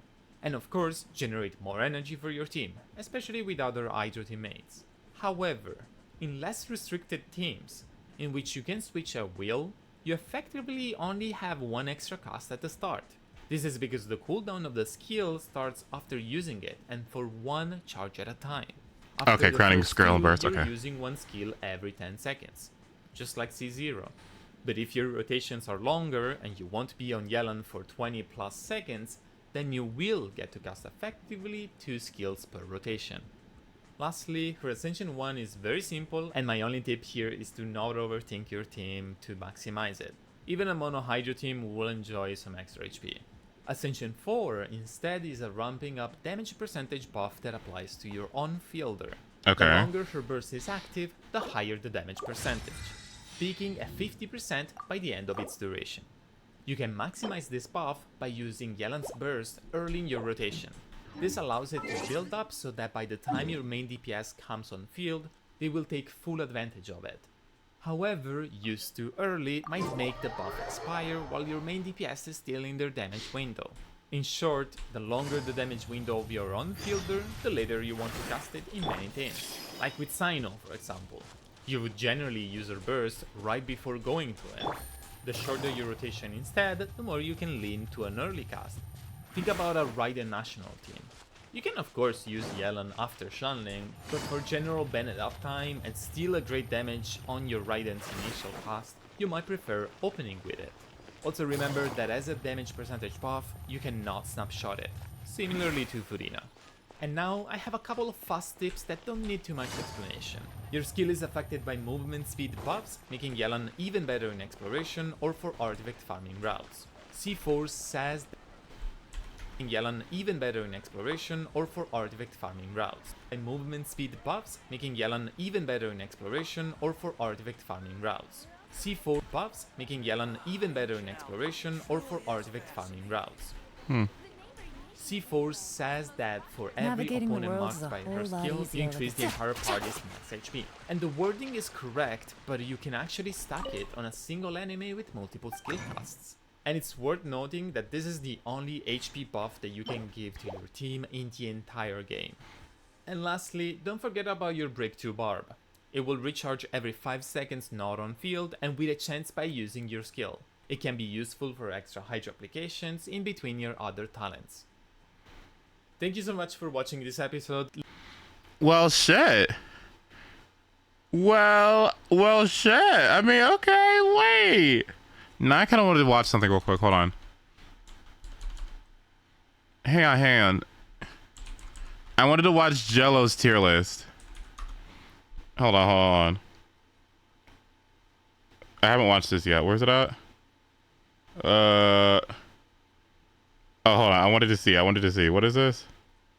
Today we're doing part 1 of the official Jello Impact pre-Nadlin Power Rankings tier list. Oh my These are god. the assumptions we're going to be making, and I'll explain them more as we go. Remember that the reason I do tier lists is because I think they're fun. Just because a character is low does not mean I don't like them, or that you shouldn't use them. And as with any tier list, they are completely subjective. So although I try and check my biases at the door for this video, and Shiori. Next is going to be Ning Wong. I actually recently 90'd my Ning Wong and leveled her up a bunch more and tested her a bunch more just to make sure that I was putting her in the best place possible. And although I really want to put her higher, I just can't justify it.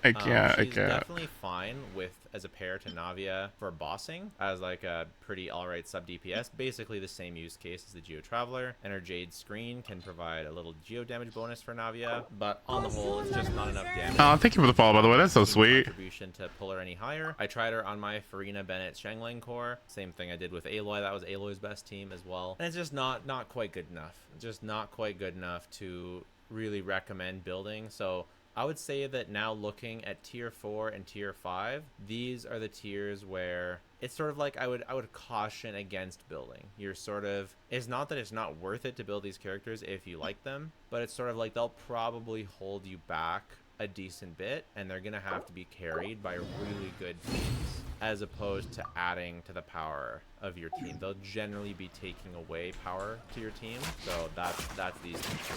Actually, I think I'm gonna put Razor in this tier as well. Yeah, back when all the abysses were catered towards Nilou and enemies were grouped up nice and close and Burgeon was really good, Razor was pretty darn cool, and it was a pretty great team, the Razor Burgeon. But nowadays, I kind of just wouldn't recommend anyone build that team. You can build Aggravate as well. The one thing I do want to try once I have more resources is Rainbow Razor, where you build them with Farina and you do both physical and electro damage. You give them some sort of attack or something. I really want some sort of support that could buff both physical and electro and cryo damage on a team. I think that support will come out like a super conduct support, and so I really think that Razor has some possibility to get better, but right now, similar to these other characters, it just really holds you back. I think I'm waiting for his time. Having to play Burgeon in Circle Impact is really bad, and using Nahida and Bennett for your Burgeon, especially when he's not even utilizing Bennett, is just for the power infusion. It's just not it. Moving on to tier 3, it's gonna be Animo Traveler. Animo Traveler has VV as well as a further 20% res shred for the element that they swirl, so they do something. But when we've got the likes of Sucrose that can do VV and share a lot of EM, or Kazuo of course, or boo, Fremine. That makes sense. Next is going to be Fremine. Physical really needs a buff. And I've said it before, but physical, I have my ideas for a super conduct support. I already described it. I think that they're going to get it, and I think it's going to move Fremine up, but right now the damage is just not there, and the DPS check is going up, and just running a Hyper Bloom team with an on-field Fremine feels kind of bad compared to running actually good Hyper Bloom teams. So, unfortunately, I do not have Wait, I do have C6 Fremine, right? Yeah, I do. And I recently tested him, and the damage just isn't there, really. I think with some super conduct buffs, he could be pretty good. Right now, this is the best I got. And very similar is going to be Eula. I really wish that plunging could build stacks for Eula's ultimate. That would have been so awesome, because you could have been plunging, doing actual damage, and then explode your burst at the end. Oh, that would have been so good. She would have been so saved, but no, her plunging completely wastes her stack mechanic, and that's really sad. It's really sad. I think all 3 of these characters, their best team is probably Bennett Plunge, which is just not a good sign for your overall DPS. Again, I think super conduct buffer could actually save these characters.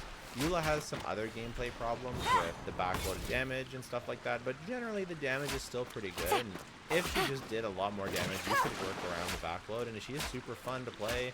I like the play style.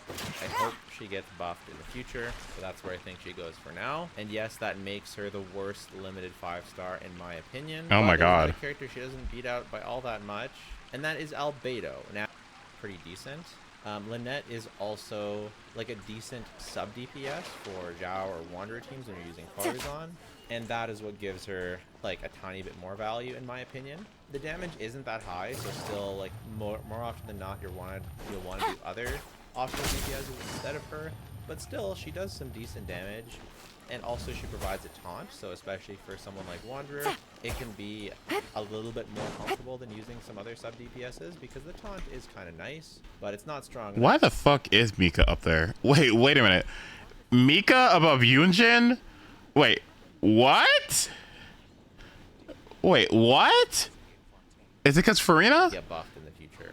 At the bottom of tier 2 is going to be Mika. Mika has some decent stuff. Mika is a pretty good healer for arena teams. He provides some attack speed for characters like Wanderer. Wanderer is probably his best team. He's obviously best in slot for Eula and Fremine, but his use in like Wanderer teams and other Farina teams put him at the bottom of tier 2 instead of being in tier 3 with them. The things that I don't like about his kit is mostly his lack of cryo application is big, because normally I like using Charlotte Farina in particular when freeze is good, because is getting some more crowd control can be pretty nice. But roll. Mika's cryo application is actually maybe awful. I'll take one and more outside day of Wanderer, the attack knock speed out does the rest nothing. of the work once I'm And feeling if up you to build it. your Charlotte properly, you can have Thrilling Tales on Charlotte, which Mika can't do. Best he can do is some Fab Lance, so still pretty all right, but nothing crazy for Mika. Next is Hazo. Hazo is like kind of bad. Girl, who cares? Diona. Oh, I need to hear this. Strong enough to get her any higher than this. Next is going to be Diona. This is definitely the highest I've ever placed Diona, and the main reason is because she actually has like a team now with Melt Gaming. Yep. Inconsistent. Oh, I would have wanted it so bad. I would have loved her C6. Ah, damn it. That it only works against certain types of enemies because it's very circle impact, but it does hella damage. Girl, why do they sit like this? What? If it's set up right. And Diona has a bit of other stuff here and there, providing some heals, some shields, some EM buffing. It's kind of weird to buff EM. I could see her getting maybe a little bit better in the future if we get more cryo. If we get a cryo character who wants energy, who wants to melt. You know, I could see her doing some stuff. But for right now, it's kind of decent. Bottom of tier 2 makes sense to me. Next is gonna be Barbara. Barbara's best use is definitely still on Nilou teams, but she has a secondary use for Farina teams as like an alternative to Kokomi. Obviously, she doesn't really deal damage herself. Barbara doesn't. It's just gonna be Ocean U clan damage, but still a decent healer, can still be like an on-fielder for Mono Hydro or like a mix of on-fielder, off-fielder. But on Nilou, she's both your healer and Hydro applicator, also a budget Kokomi, and she's decent at these things. She's not that bad. I don't really recommend her for Hyper Bloom. Okay. Basically either Farina or Nilou, but hey, those are pretty good teams. And tier 2 is kind of good for her. Wait, not bad. They're still not bad, and she still does contribute. So yeah, bottom of tier 2. Next is gonna be Rosaria. Thank goodness that Bennett's jungling Farina is such a strong core, and Cryo is actually good in this core. This is kind of what saves Cryo for me right now. It's like the new Reverse Melt. Reverse Melt used to be double Cryo Bennett Xiangling, but now you just remove the second Cryo and put in Farina. Farina can buff Xiangling and the Cryo character, and this is a team that's really quite strong. Like, you is it easily 30-star the Abyss with this team. With Rosaria? Ooh. Very much not Rosaria that's doing the heavy lifting, but Rosaria is still doing good damage. She's still doing some melts here and there. It's a very flexible team. I like it, and I know you're wondering where are Kaya and Chongyun, and both of them go in all the same place. They all have basically the exact same use, which is this team. Chongyun has some plunge stuff you can do, which is pretty cool. Okay, because he has infusion, right? Of these guys for the plunge stuff he can do. So Kaya and Chongyun, I think both belong in tier 2 as well, and I think Cryo will get a resurgence, whether it's in Natlin, which I could definitely see, or in Shiznaya, which it'll definitely, if not in Natlin, it'll definitely get a resurgence. I don't know why nobody talks about Chongyun. I've never seen him. I don't know. I haven't seen him on a banner. Nobody mentions him. I go on your guys' account and I don't even see him. Like, he's not been in a story. I haven't heard his voice. I don't know what he sounds like. All I know is that he likes Sing Cho. That's the only thing I know about the character, and he does something with Cryo and lower skill cooldown or something. It's so funny. Like, he is the most unknown, irrelevant character in the world to me. Not by virtue of like the way he looks or anything, but I just don't see him literally anywhere at all. Like out of all these characters, I can't think of a single one that is more irrelevant than he is. Hold on, let me see. Character archive, let me go here. Nope, yeah, Chi-Chi had Lantern Right, Mona's in Story, Sucrose event, Diona event twice, I think. Cat, yeah. TCG. Shinyan? I think I saw her on Lantern Right, yeah. Hu Tao, Lantern Right, Story. Eula I haven't seen either. But people like Eula. She's Eula's, so yeah. Sayu had like 5 minutes. Sara, Toma, Yunjin sang for us. Shinha had a great story. I haven't seen Ayato literally at all ever, even in events. So Ayato I haven't seen. Eula I haven't seen. Shangyun I haven't seen. Layla I haven't seen either. Let's see. Hazel at least has been in an event, so there's that. Eula was an event before you played. Oh, okay. Baiju, I mean, we got to see him briefly, so that's fine. And then all the Fontaine characters we've seen except Shiori. That's fine. Hi.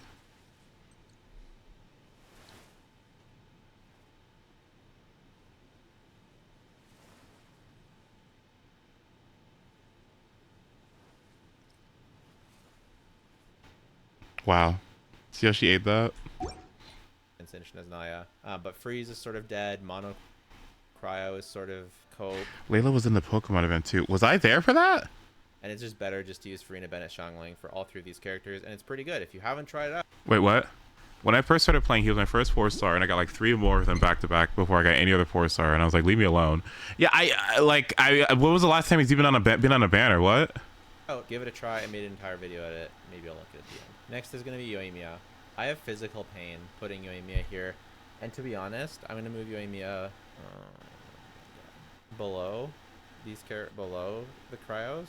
You guys, I want you to know, I love Yoimiya so much. I love her voice. I love her animations. I love her playstyle. But the fact that she's so single target locked and the damage difference, the scaling difference between her and Hu Tao and other DPSs really starts to show when you have buffers like Farina giga buffing the character and really accentuating the raw damage potential of these characters. I don't know. I'm still going to put Yoimiya here because I'm giving her the benefit of the doubt because I don't have her 5-star weapon. I'm going to be getting her 5-star weapon next time she reruns, and I'm going to be farming. Well, she uses Mario Shisei Hunter now, but if there's a new best team that uses Shimenawa, I'm going to go back to farming Shimenawa. I will max Yoimiya. My Yoimiya is crowned. It's 10.99.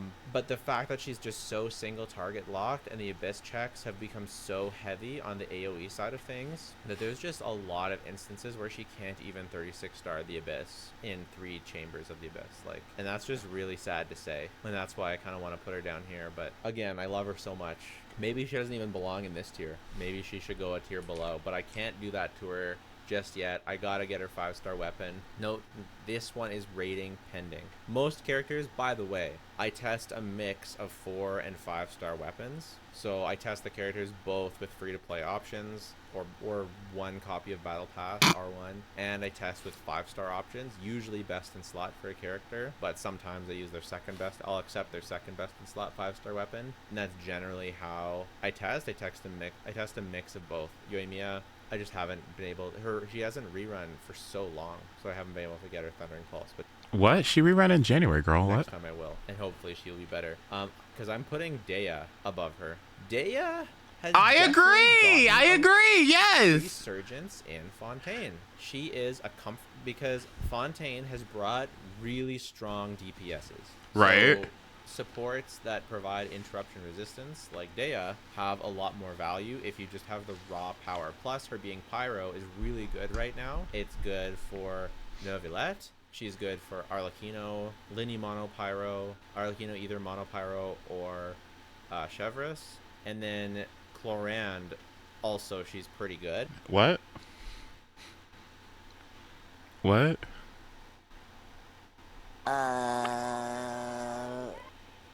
Her advantage over Toma. I was playing around with Sakdea. Obviously, I was using Sakdea before as well, but just Wait, what?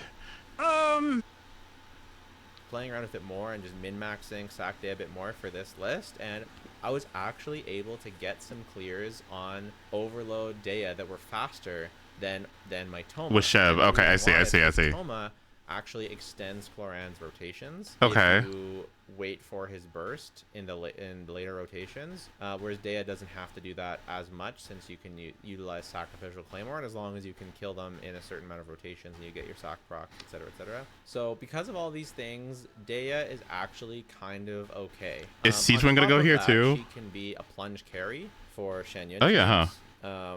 And when I say a plunge carry, I mean she's being what, Pyro with Bennett? Yeah, that's free. Carried by plunge, but hey, she still has it. And oh yeah, actually, she's Pyro with plunge.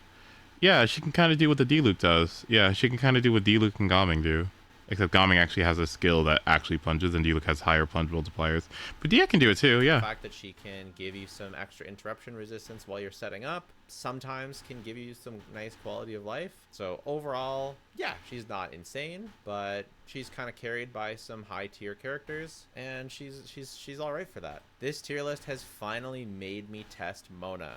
I got Mona a while ago, and I just got backed up testing other things, and I really underrated Mona. Very similar to Dea, Fontaine was the region of hyper carries. So the buffing that she gives, the Omen buff, is a really strong damage bonus. And I used her on Arlecchino teams. Okay. I used her on Novelette teams, and I used her on Chlorand teams. And all three of these teams performed very well. Novelette probably the worst compared to his other options, but Arlecchino and Chlorand really appreciated Mona's Omen buff and her Thrilling Tales, and I used her on teams that don't require VV.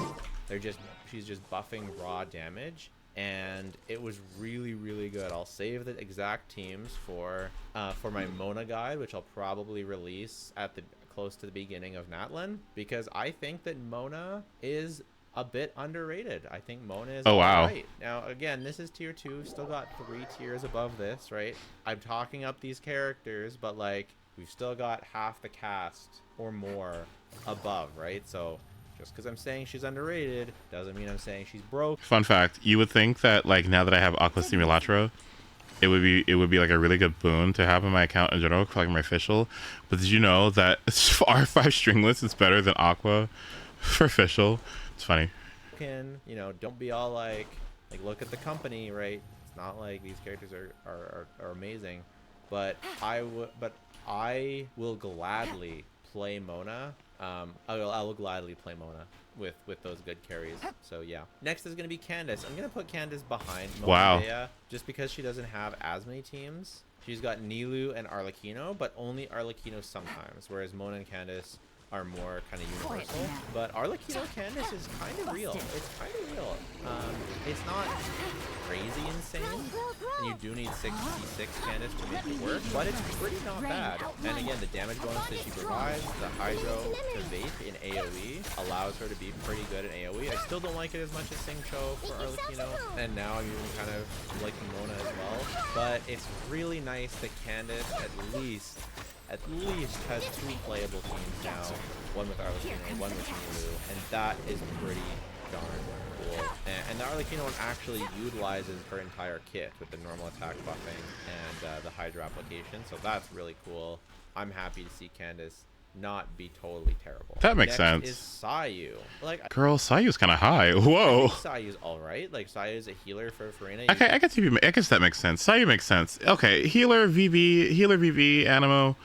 Okay. You can use her as budget Jean. Like, technically...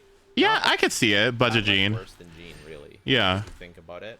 Just not as much fanfare stacks for Farina. Right. I kind of like on-field roly-poly Sayu for, once again, say it with me, Farina Bennett Shangling. Really good. You can get some double swirls in there. Buff both Farina and Shangling's damage as your on-fielder and roll around. And pretty cool. Yeah, Sayu not too bad. If you want to put Sayu higher, I'm okay with it. I think maybe I will put Sayu higher. than a few of these characters. Next is Shenhe, and I'm gonna put her actually below. Oh God, I don't know where I want to put Shenhe. Oh, that's a hard one. Oh yeah, I don't blame you for that one. I'm gonna put her right below Sayu, I think. Maybe below Mona. I think Shenhe is really bad these days. She's only good on Ayaka Freeze. And Ayaka Freeze, okay, or Mono Cryo Ayaka. And if you're good, you can get some decent clears with Ayaka, Mono Cryo, or Ayaka Freeze, or Ayaka Shenhe Bennett. But it's hard. It requires very good investment on your Ayaka, like very good investment. And the fact that that's her only team, and she basically got even shoved out of, out of Melt. Farina essentially just gives a bigger buff than Shenhe does, without only buffing cryo characters, like with Farina giving her own off-field damage and Shenhe barely doing any. Ugh, it's honestly painful, guys. I'm really sad talking about Shenhe doing this. They've been done so dirty. I sure hope that somehow they can be redeemed. Yes, traditional Ayaka Freeze is technically... Okay. English is so funny. Like, no! Whatever. Better than Farina Charlotte Freeze, but for most people, I think most people will find them about the same, if not find the Farina one slightly better. Plus, if you're gonna put those pulls into another character, I don't like to consider constellations here, but like Shenhe has so little account value in terms of what she does. Basically, an Ayaka constellation. She's not good for any other character. So because of that, if you're considering Shenhe, it's not like a new character that opens up new playstyles. If you're just getting her for the power, and if you're gonna get her for the power, you might as well just get C1 Farina and play Farina Ayaka, and now that's way better than Shenhe. So I really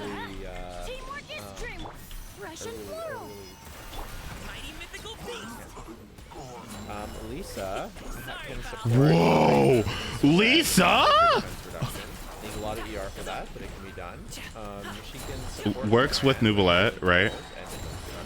Most of all, she can support Nouvellette by not providing too much ER, or not providing too much Electrocharge, and also giving that defense reduction and some damage. And she can be a decent-ish aggravate carry. So overall, Lisa, pretty alright character. I think I'm still going to put Sayu ahead of Lisa. And I think I'm going to put Mona ahead of Lisa too. Thank you for the anniversary wishes, y'all. Whatever. But yeah, Lisa pretty decent, especially for a starter character. Our General Goro, and we might as well just talk about Ito at the same time. I think Goro is definitely better than Ito, because Goro's best team is actually with Noelle. So I guess it's gonna be Ito next. Chiori just didn't do enough to make Ito's team. Who's using Lisa Nouvellette? It's literally one of his best teams. What?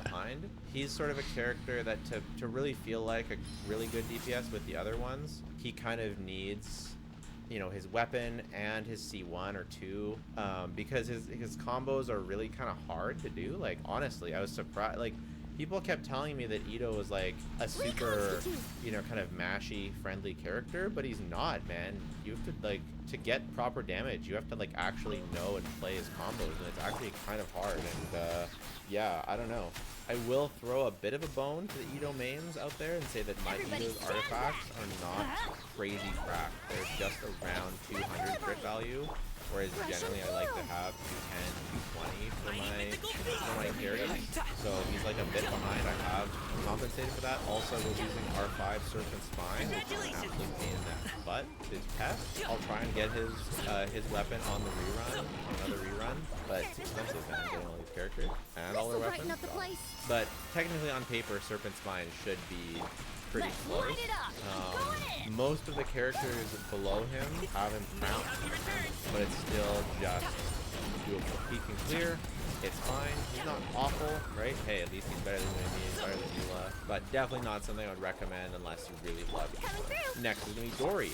She got aggravated. Dory? Oh my god. Stuff. I made a Dory guide pretty recently. Go check it out. But Dory, yeah, Dory aggravate, Dory Farina. It's pretty good.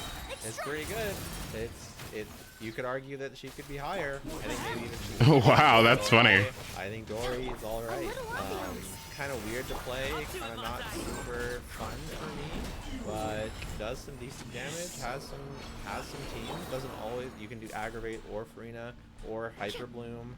Like, as memey as she is, she's got some stuff. She does need her C6. Don't build her if you don't have it. Next is going to be Sethos. Sethos, I've seen some clears, right? My Sethos guide, probably one of my worst guides, objectively speaking, in the sense that I just couldn't quite get the groove with actually playing him in the best way possible. Apparently the best way to play him is not even to use his hit properly and just half charge his stuff and get tons of aggravates that way.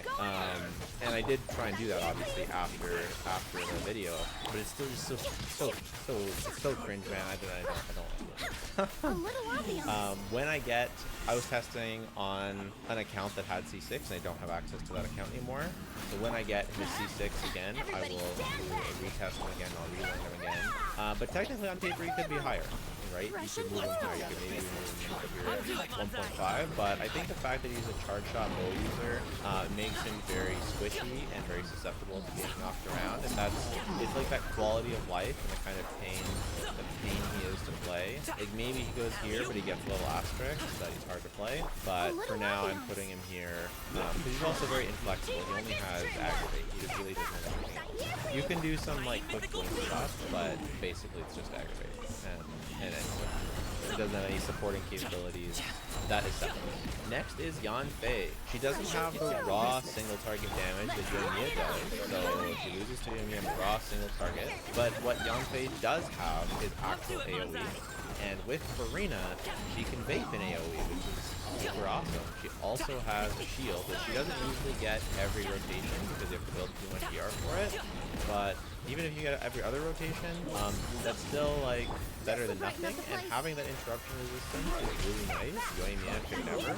And she also has plunge. That's kind of whatever to me, but Yoimiya doesn't even have plunge. This is fun.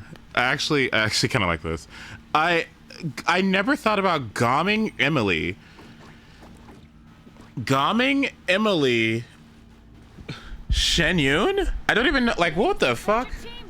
What an interesting team, because it gives him a shield for his Serpent Spine. It gives him Pyro Resonance through Bennett, and Bennett's Burst, obviously. And then Emily benefits from being from all the Pyro, obviously, yeah. And has a Dendro battery. So, oh my god. And has a Dendro battery as well. So, let's go find some treasure. Fascinating. Shield wear? Kirara? And yeah, with Farina around, Farina, Bennett, Kazuha, or double Hydro Bennett, Yanfei is a pretty good character. She's been buffed a lot. On top of that, she also has the shield. She also can play, Thrilling Tales or, Prototype Amber shield bot for various teams. So yeah, Yanfei actually pretty decent. Could maybe even be higher. Right now I have her at level 8 unascended. By the time we do this tier list again, hopefully all of my 4, that's the thing I'm working on right now. Most of my 4 stars are talent level 8 unascended. Hopefully by the next tier list, they're all talent level 9 fully ascended, maybe even a lot of them level 90. And I'll really put them all through their paces again. And maybe she even moves up to 1.5. Still breathing. Next is going to be Layla. I like Layla for Mono Cryo. I like Layla for Wanderer. She does actually pretty good damage in Mono Cryo. You give her Harbinger on with Shenna. It's actually pretty good. But Wanderer is obviously a better team, giving that crit rate buff, giving a bit of buffing at C4. And her best team, of course, being Novelette. Because you want some instruction resistance with C0 Novelette. She's a great partner for him. Oh, this is Serpent Spine. Oh my god. Strong character, pretty good. Like not insane because like her buffing is not insane, but pretty good character. One of the better defensive characters. I agree with Layla. Yeah. Shielder's not in the greatest spot right now. Hopefully she sees some more use soon. Layla pretty good. Next we're gonna be Beto. In the right circumstances, in 2 targets, she may be even tier 1.5, tier 1 kind of character. But in the majority of situations, I just don't find myself using Beto because it's just not worth building a character that's only good for limited scenarios, in my opinion. but she's good for aggravate, she's good for overload, interruption resistance. She's got her interruption resistance, provides damage reduction, she provides that bit of shield. She does some solid damage. Like, she's a good character, right? She's a good character. I just think she's too inconsistent against the different enemy types in the game that she belongs here, but good character overall. Next is going to be Keqing. Keqing is an aggravate carry, and you can do like a quick bloom thing with Farina, as of course you always can, but I still like her for aggravate. I like her quick sloppy playstyle. She's been power crept by, you know, Yaimiko in terms of raw power, although she still had some AoE advantages, but now she's really been power crept by Koran. Overall though, like the raw scalings for Keqing are not like crazy high. She's mostly carried by Fischl and aggravate teams, but I still like her. I still think she's pretty good, especially in AoE, where she does more carrying, right? Where in AoE, her burst actually has a pretty big AoE, especially if you group up the enemies of Kazuha. Fischl doesn't have AoE, right? So she kind of needs someone like Keqing to do that AoE damage. But in single target, you know, Keqing's just raw damage isn't that high. She doesn't have EM scaling, but she's still fine. She's still Electro Driver character. There's just other benefits. Next is Noelle. Farina gave this character new life, 100%. Noelle. Oops, fuck that up. Noelle, double Hydro, Kazuha. Probably give her Archaic Petra in that set, just as like a. Is this good? By the way, I can't tell. Like I really do like this. I just don't know, like, why would I play this?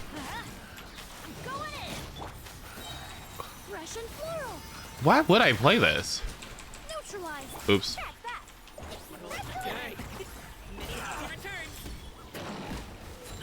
What? Unless I was playing like Risley, I don't know why I would play this. It's fun as fuck. I really do like it, but I'm like, do I have a reason to try this? Like, I don't know. Like, I gotta see how she improves over time, because I really do think this is kind of awesome.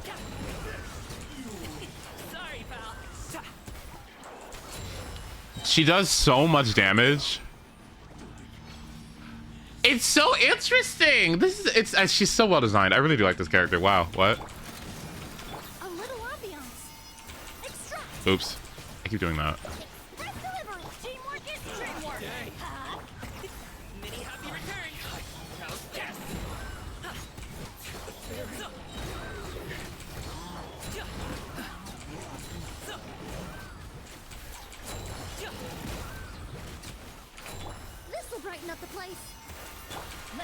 Oops.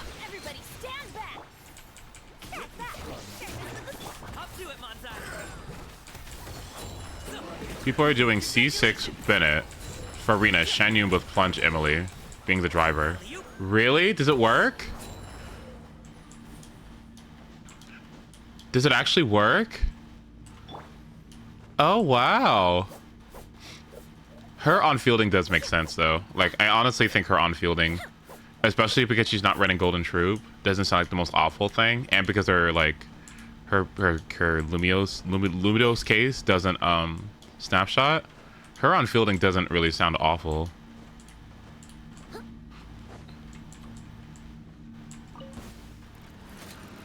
Reconstitute. Teamwork is dreamwork. Coming through. Red delivery. Russian floral. Oh, okay, wait.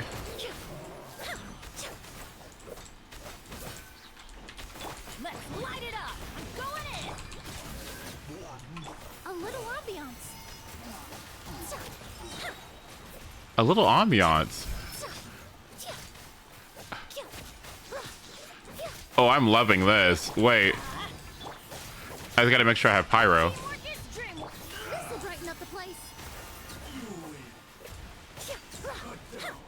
Okay, wait. Okay, her on fielding. Wait, isn't that so much damage? Wait a minute, hold on. I don't think I've ever done a trial this much. Oops, I fucked that up. Is that level 2? Level 2. There we go. Russian floral. I'm going in. Get down to business.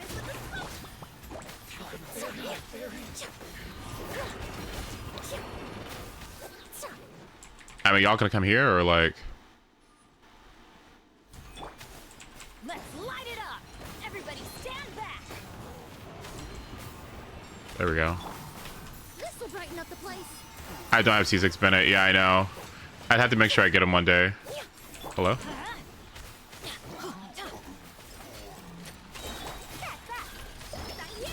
Teamwork is dreamwork.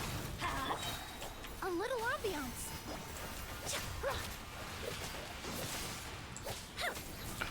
Let's light it up. Oh my god. Oh my god. This team needs Shang Ling. I don't know why the heck their Gomming is here. This should be Shang Ling. Hold on, let me see this. Reconstitute. Oh, thanks for the follow, by the way. That's so sweet. Let the mighty be humbled. Excellent. This will brighten up the place.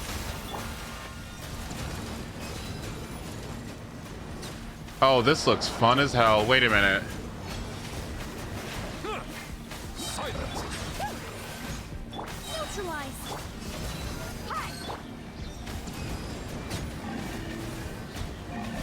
And then swap? No, no swap? Okay, yeah. A little ambiance. Right, a little ambiance. How often does Dia's skill apply Pyro? Wait, what? Does it keep doing it? Oh my god, wait, what?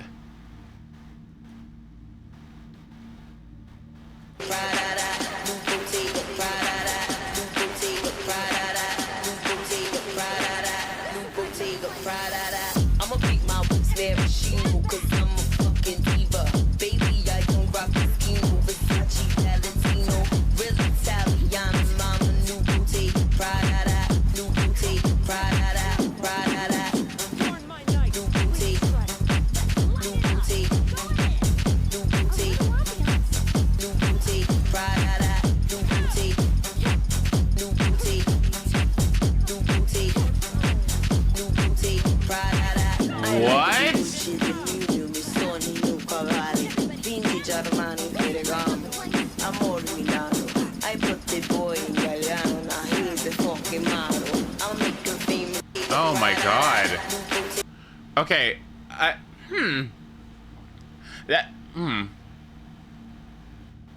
Really? She's gonna get really good in Natlin too. That's the other thing about her. She's gonna get really, really good in Natlin. Tarnari Dendro Traveler. That's another thing I'm thinking about her too. The fact that it's locked a single target keeps him in tier 2 for me. I realized I missed someone. Dendro Traveler. I actually put Dendro Traveler down here, and I think I agree with myself on that. Basically relegated to Nilu or Aggravate teams now. And that's healerless Aggravate teams, which would be basically just Cloran variants. I kind of want to put Dendro Traveler a bit lower. Yeah, I'm going to put it down here just because the buffing, like, there isn't crazy buffing. Not crazy character. And I'm going to put Kale because at C6, she actually at least gives some buffing. She can hold elegy for the end, which means she is still best in slot in Nilu teams after all this time.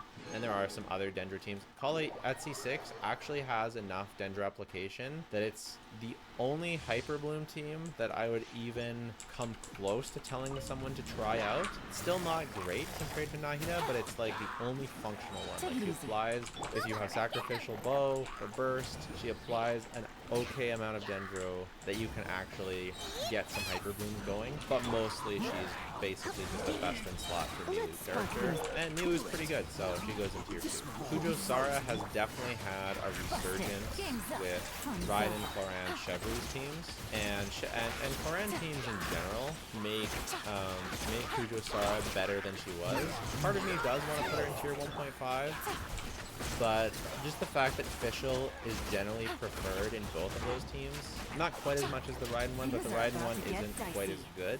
I kind of want her, I don't know, maybe by the next tier list I'll put her in tier 1.5, but regardless, she's pretty good on both of those teams, and both of those teams are quite good. But yeah, that is mid-tier and low tiers. Let me know what you disagree with, and make sure you subscribe for the next Heroes video, which is coming either tomorrow or the next day. Take care. Bye for now. Gotcha. Here comes the catch. Okay, this is fun as fuck. Are you kidding me?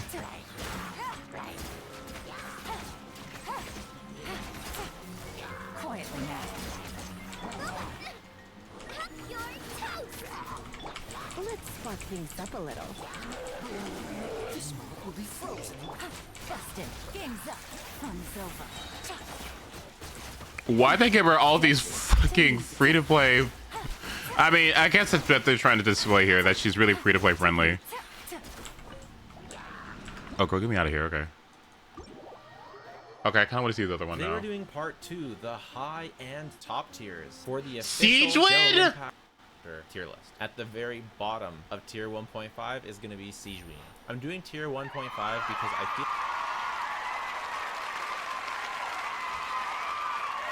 I knew it. I'm telling you, people don't go. Okay, listen.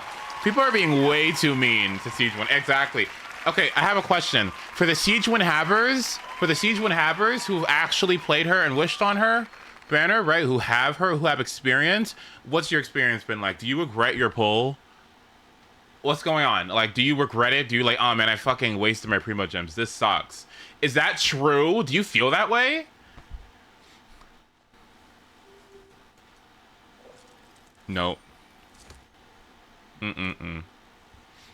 Nope, no complaints whatsoever. Exactly. She's comfy, and I low-key prefer her to Kokomi. Exactly. I love her utility. Exactly, because that's what you know what you're wishing for. Exactly. Listen, okay? Just because Siege Wind doesn't do 2 billion damage doesn't mean she's bad, okay? She's just better Kokomi. Let's be real. Feel like the difference between 1.5 and 1 and even 2 is not that great. Siege Ween. A lot of people will think that I'm kind of overrating putting Siege Ween here. I think that's mainly because people haven't really played with her. Exactly. See, you know what? Exactly. How could you talk about something that you don't have any experience on? Exactly. Siege Ween good is her extreme healing. Completely off field, barely spend any time on field, and you just get infinite, unstoppable healing for your characters. Full party team heals just from using her skill. Depending on who you talk to, she can be an upgrade for mono hydro teams that you'd normally use Kokomi on. I've personally found that it clears slightly faster, but it very much depends on all your investment levels. I've also found some quick bloom teams with her are pretty good. All the teams that are good with her are with Farina, because that's where her healing is actually valuable, and at least she gives a tiny buff to Farina to do more damage.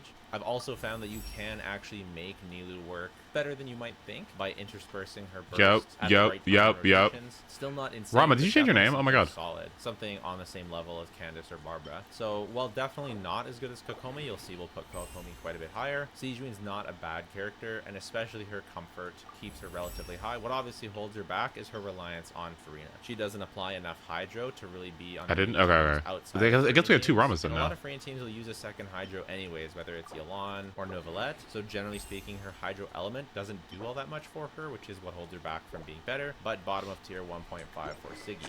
Charlotte, very Siggy? Charlotte? very similar to Siege Ween. Oh my goodness. Basically infinite heals, extremely comfortable. The advantage that Charlotte has over Siege Ween is that her element is just better. And Cryo, not being that great of an element, still has some use. She also has some use for Melt Arlecchino stuff, but mostly it's Farina. And yeah, while Freeze is not generally that good of an element, applying lots of Cryo can be really nice to get some freezes since you're pairing her with Farina anyways, and this allows Novelette to have a freeze team. It allows Farina to have a freeze team with some other series, and can generally just be a nice quality of life on top of the extreme healing that she provides. Also, on many teams that you would use Mika, like a Wanderer team or Eula team, if freeze is ever useful and good, you don't lose that much.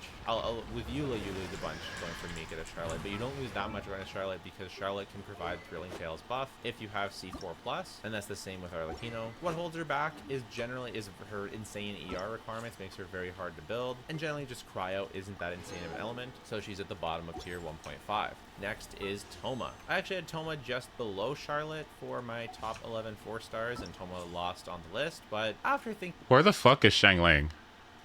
Wait, this is so annoying. Where the fuck is Xiangling? Excuse me? She's not even on the... She's not even on the... What? She's free. Oh. Thinking about it more, I think Toma does deserve to be on a higher spot than Charlotte. He not only has Burgeon teams, but he also has Wanderer teams, and he also has Chevreuse, Floran teams, and these are all quite good quite good teams and quite good options. I think what holds him back is just his kit doesn't do that much crazy stuff. Like, he does provide a shield with interruption resistance, which is great, and he does proc Virgin. But until we get, you know, another character that really makes Virgin better, it's not that crazy. His cooldowns are a bit long, even though you use him because of his short. Did I miss polls? You did, but I haven't decided if I are still a bit long for Chlorand, and his buffing is pretty small, and he's very constellation dependent. There are still times you use him over other shielders like Zhongli, but I don't think his kit really does enough to justify him being higher. But that being said, you know, he has good teams, and he's a pretty solid character. Next is Yao Yao. Essentially Dendro Traveler, but can also heal. Very good for Aggravate, very good for Heal Wound. Can be used on Farina teams. I think what holds her back is her healing is a little bit small if you don't spend field time on her, and you don't always want to spend field time on her. But overall, pretty solid character. This is clunky? What? Where's the clunk? But her constellation can do some stuff, so yeah, Yao Yao's solid character. Iraura is basically the same as Yao Yao. If you can manage to not let her shield break, or you can manage to refresh it and not take damage, it's really nice to have a shield instead of a heal, because that prevents interruption resistance, especially for characters like Valorant or Yai, who get punished pretty heavily for being interrupted. No, from what I was watching, there was like, you know, Yonfei's just kind of clunky. Like, you know, you might as well you want to use something like Arlecchino instead. And I'm like, what the fuck? What? Like, even Khalif feels better, and I'm like, oh my goodness, does she?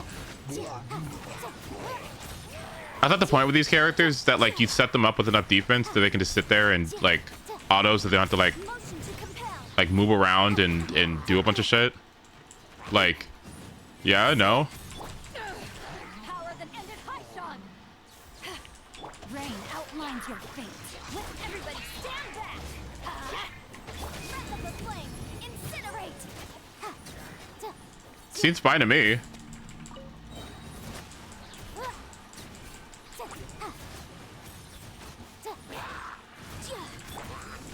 Eyes on me. Rain cutter. Teamwork is dreamwork. Time for your arraignment. Boom boom. This character is awesome. What? This is so fun.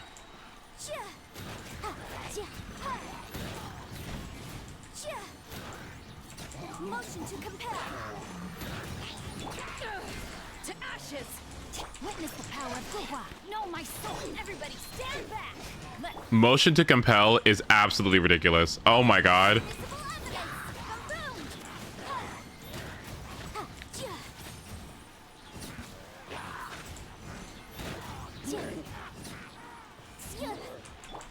But then again, like on field catalyst DP, what the fuck? On field catalyst DPSs to me are so fun. Just casting spells and spell weaving is such a cool concept. I love it so much. Oh, that's just fun. Like, that is just fun. I guess if anything, like Yanfei kind of does it more traditionally than Lee does, because she's actually, you know, she actually has like, you know, stuff that looks like spells, I don't know, fireballs and stuff. It's kind of cool. Bitch. Kirara is a great character. She gives some buffing herself. You kind of need her C4 to really provide the Dendro application that you kind of want for an Aggravate team. But running either Sapwood Blade or the Key of Tajna Suit, Structure's Artifact said, Yao can technically be a ceiling character for Aggravate. Because of her buffing, she can technically be even better than Nahida. I may make a dedicated video for her here soon. We'll see how it goes. Next is Sino. In the right conditions, Sino is up there in tier 1 with other great DPSs. He does a lot of damage. The main thing that holds him back is he doesn't do enough damage like Nahida. I would say the mage that feels the most magey to me, like when I think of mage, I think of a bunch of like energy projectiles. The most magey mage. I know Yanfei's up there. I think Nubilet makes sense too, right? With the way he manipulates water. Nahida is kind of wonky and unique. Cleave is like throwing bombs, which is like not necessarily spell weaving. It's more like bomb weaving, which is also cool, but not. I don't know. Not really magical to me. Who else?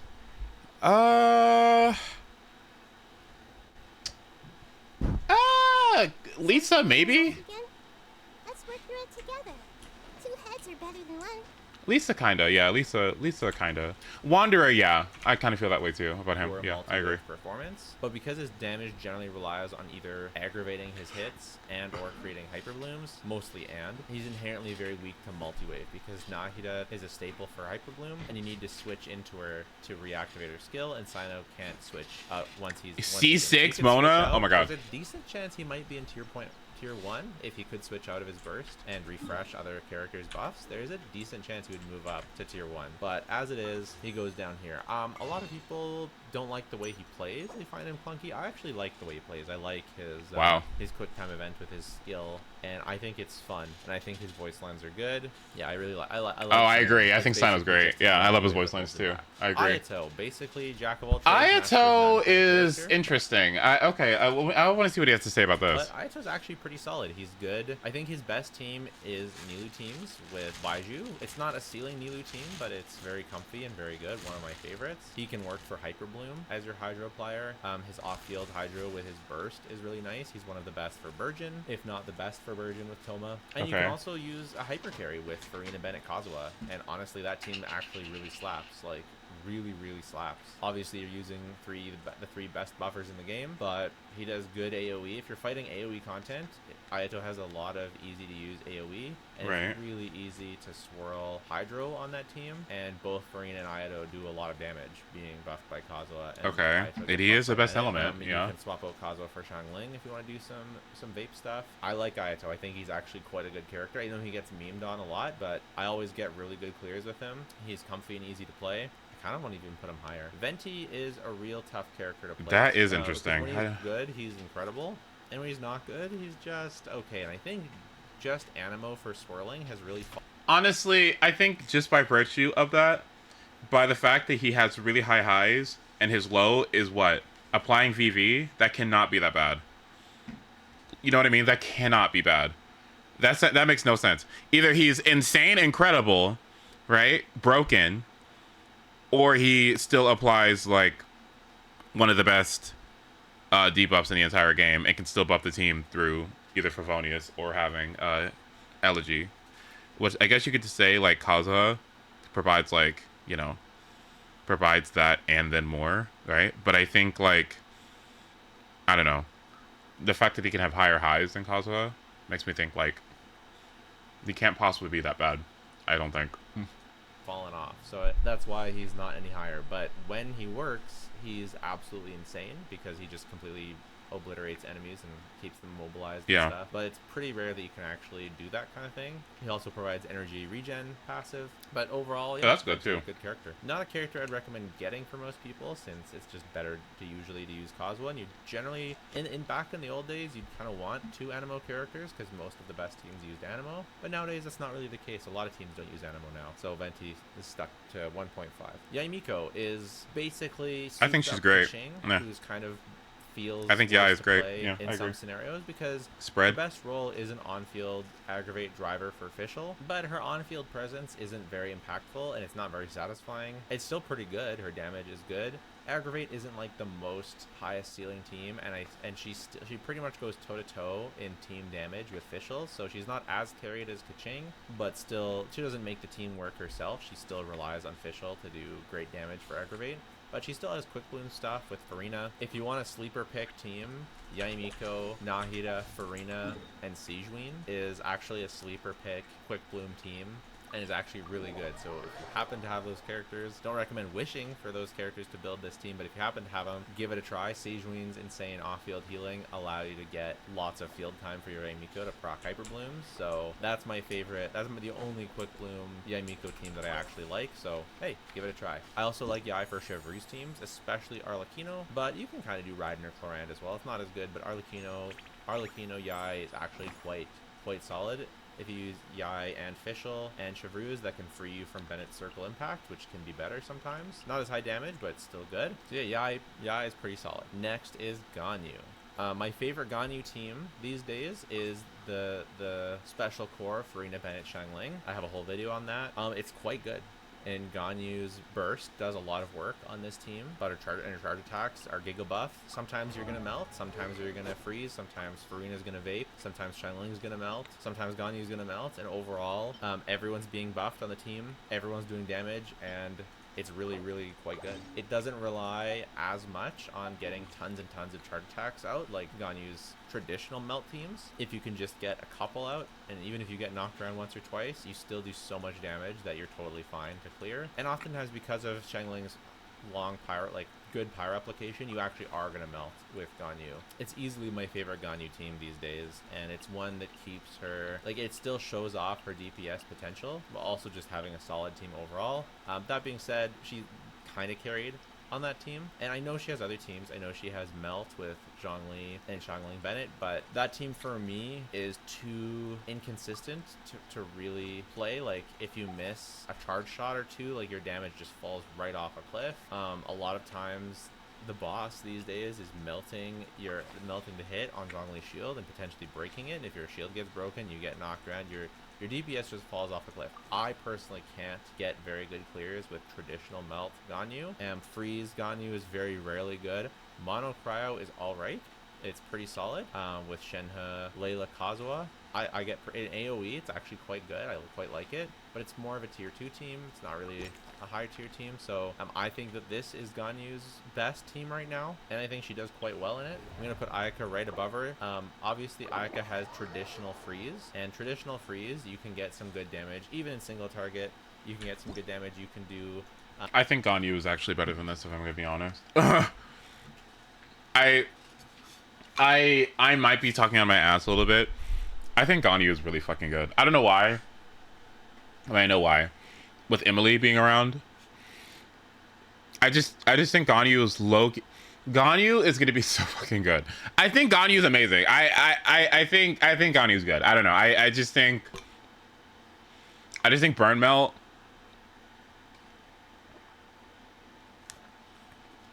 Burn Melt, her, and Risley are like tier 1, I would say.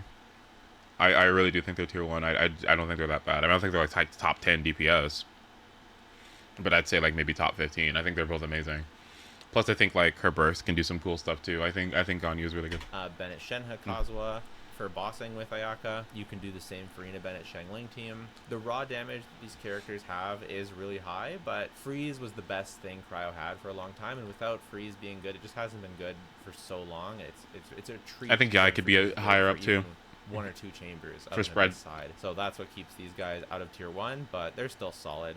They still do good damage. Next is Cutie Pie Klee. Klee on teams is quite good. Klee and Pyro is quite good. Klee Burgeon is alright. There's a lot of people who will see this Klee placement and think she's way too high. But honestly, with did you get Yelan? I got 2 Yelans and her bow. And I still have 70 wishes left over. Oh my god. Right content, she can go even higher. I don't know why people think Klee is 3. Bad. Exactly. Like, she is 3 kind of Elons. annoying to play, but she's not that annoying to play. Like, certainly not more annoying to use than on-field Yaimiko. I don't know. Klee does good damage. She's pretty good. I get pretty good clears with Klee. She's definitely not as good as a bunch of other people. You know what I realized? And I think that might have changed everything for me. I realized that the chance of you getting a 5-star before Pity is in the 30s, and high key 30s is so good to me, and I think that might have like changed my luck when I thought about how like getting an early 5-star actually is quite more likely than I originally thought it was. I was like, wait a minute, I can do anything, and then suddenly I got 3 or 4 early 5-star pulls. I don't know what happened with Scott, but maybe he didn't believe hard enough. Pyro characters we're gonna see, but Klee's a good DPS. I don't know what you want to say. Just not an HSR. Yeah, don't talk about that. Is one of my disappointment characters. Really? I hope in the future that Constructs can make her better. I think this puts her the lowest Fontaine 5-star release. Oh, except for Siege Ween. which is a shame. One of my favorite designs. She, if you think about it, she does like kind of She's- similar damage yeah. to YELAN, but she requires another construct to kind of out damage YELAN, and even then, I don't even really think she does. Obviously, it highly depends on the team that we're talking about for YELAN, but often you're running YELAN with Farina and stuff like that. And YELAN, I was always at 70 or 80 pity, but I never lost. Good. Love that. Doesn't buff anything. That's at better all. anyway. I would really like to see them put some more scaling into her kit, just more damage, less restrictive, I guess, but mostly I just would like to see more damage or a buff, just a geo damage buff to the on-field character maybe. She's basically got Navia teams and Ito teams, and in Navia she's barely an upgrade unless you have her C1, and in Ito she is best in slot, but Ito, you know, he's not an insane character. Hopefully Hoyo's got a plan and more geo is coming, and that could definitely raise the value of Chiori, but for right now she goes here. Why is she here then if I did nothing but dunk on her? Oops, I fucked up. Oh, well, that's fine. You know, Zhongli Chiori is still a great core. Like, you can put Zhongli Chiori with Arlecchino and it does quite well. It's very, very comfortable. You can put Zhongli Chiori with Linny. That's one of my favorite. That's my favorite shielded Linny comp. So like she has a bunch of teams and uses that are suboptimal but still solid, and that's what 1.5 is basically suboptimal but solid. Child, Tartaglia is really good, but it takes a lot of resets to really get good clears. You can easily die, you can easily mess up, you can miss your timing, you can miss your rotations. If you really min-max a Child, you can get some clears that are still up at the top, but for most people, most of the time, he's gonna be worse than Ayato on this list, right? Like if you were to put me in the Abyss and say, make an Abyss run and choose either Child or Ayato, and you can choose whatever team you want and your goal is to get the fastest clear possible, but every time you die, you can restart, but it still counts as your time. Like, I'm gonna choose Ayato, even if I'm allowed. Is Child like? Is he? Is he? I mean, I don't know. I don't know. Is he still holding up? Like, is he still? I mean, like, people like coming around. I'm just like, what's he doing? Whenever I'm reading a story, I like to picture it vividly in my mind. In the theater of my imagination, the scene plays out in full color. I can see the expressions on the characters' faces, hear their words, feel the cadence of their speech. Text on the page is transformed into a spellbinding show, and I watch with bated breath to see where each person's story will take them. So you see, I'm not just another celebrity. I've got solid directing chops too. This is such a good fucking character. Oh my god. Do you say that again? Or do you have something else? Whenever I'm reading in the theater, so you see.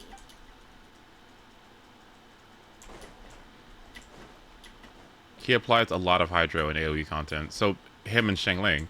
And Bennett. Farina? Right? No? The air grows thick with the stench of evil. I could handle the upcoming battles on my own. But I know you will Kazuha. agree to Damn, it. okay.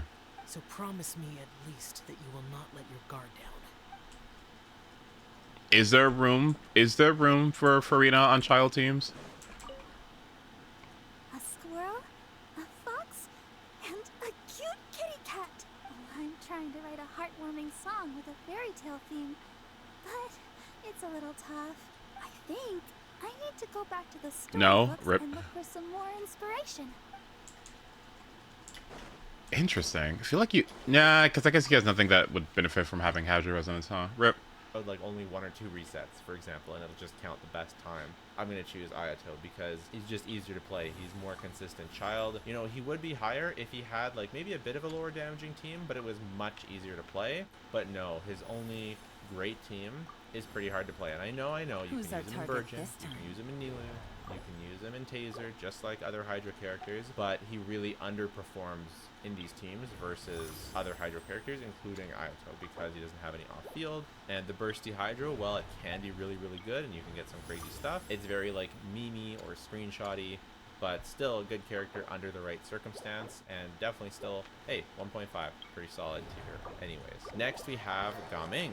Very, very, very similarly to Child, strictly speaking. Wow, Gaming up here. I love that. Gaming is definitely deserves to be higher, so hey, if you're a dedicated Gaming main, then he can be higher. But I can really only judge the characters at my personal skill level, and I did spend bunch of time playing Gaming, and I did get some good clears with him, but it was inconsistent. And inconsistency is very hard to measure on a tier list. It's like, do I put them high, but have an asterisk that they're inconsistent? Do I put them low, or do I put them somewhere in the middle? Well, given how much I've used him, right? Like, I've used Gaming for how many months now?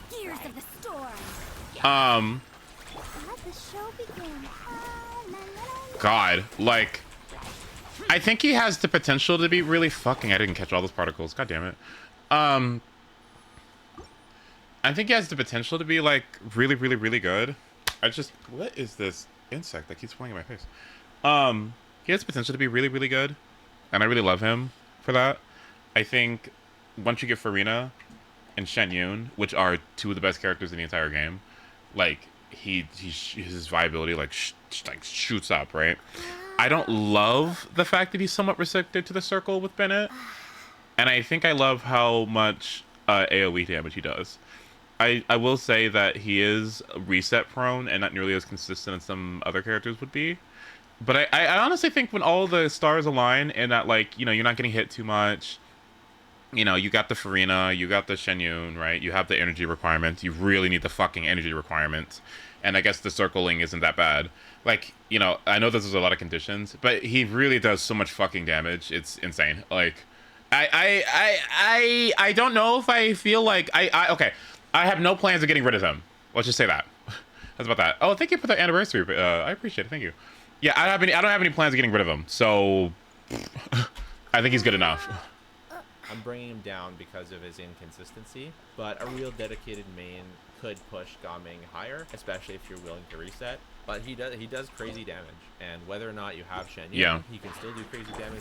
You can do crazy melt stuff. The melt thing is totally circle impact to the nth degree, though. It's needing Diona, Rosaria, and Bennett to properly melt. It's Gaming good but inconsistent, and it's a pretty good spot for him. Next is Dilu, who's basically the worst Gaming, but he's just a little easier to play. He's a little more consistent, and I consistently get better clear times with Diluc than Gaming, except for the occasional one where Gaming is weak. So that's what it is for me. But Diluc, he does have some melt stuff as well, which is very hard to play and is actually pretty good. You can look up melt Diluc clears on YouTube, and there's some crazy stuff. You have some stuff that doesn't need Farina. But the Farina Bennett Shen Yun core is really good. It is very circle impacty. It's not as circle impacty if you're able to use Diluc first, which gives him a power infusion outside of Bennett's circle. You can do a double hydro infusion in strictly single target, or in times where you can stay in Bennett's circle. Again, his teams can't even go higher. So yeah, Diluc getting close to the higher spots of tier 1.5. Next is going to be Wriothesley, and yeah, I do think Wriothesley is the best Cryo character. I do think he's a little better than Ganyu and Ayaka these days. Not a ton better, right? All of these characters. Hey, I'm gonna be real with you. If you want to move Yaimiko up to the front, if you want to put Ayato up to the front of this tier, you know, if you want to put Sino at the front of this tier, I think that's where him and Ganyu should go, if I'm being honest with you, but whatever. I'm totally fine with that. Like the individual. I think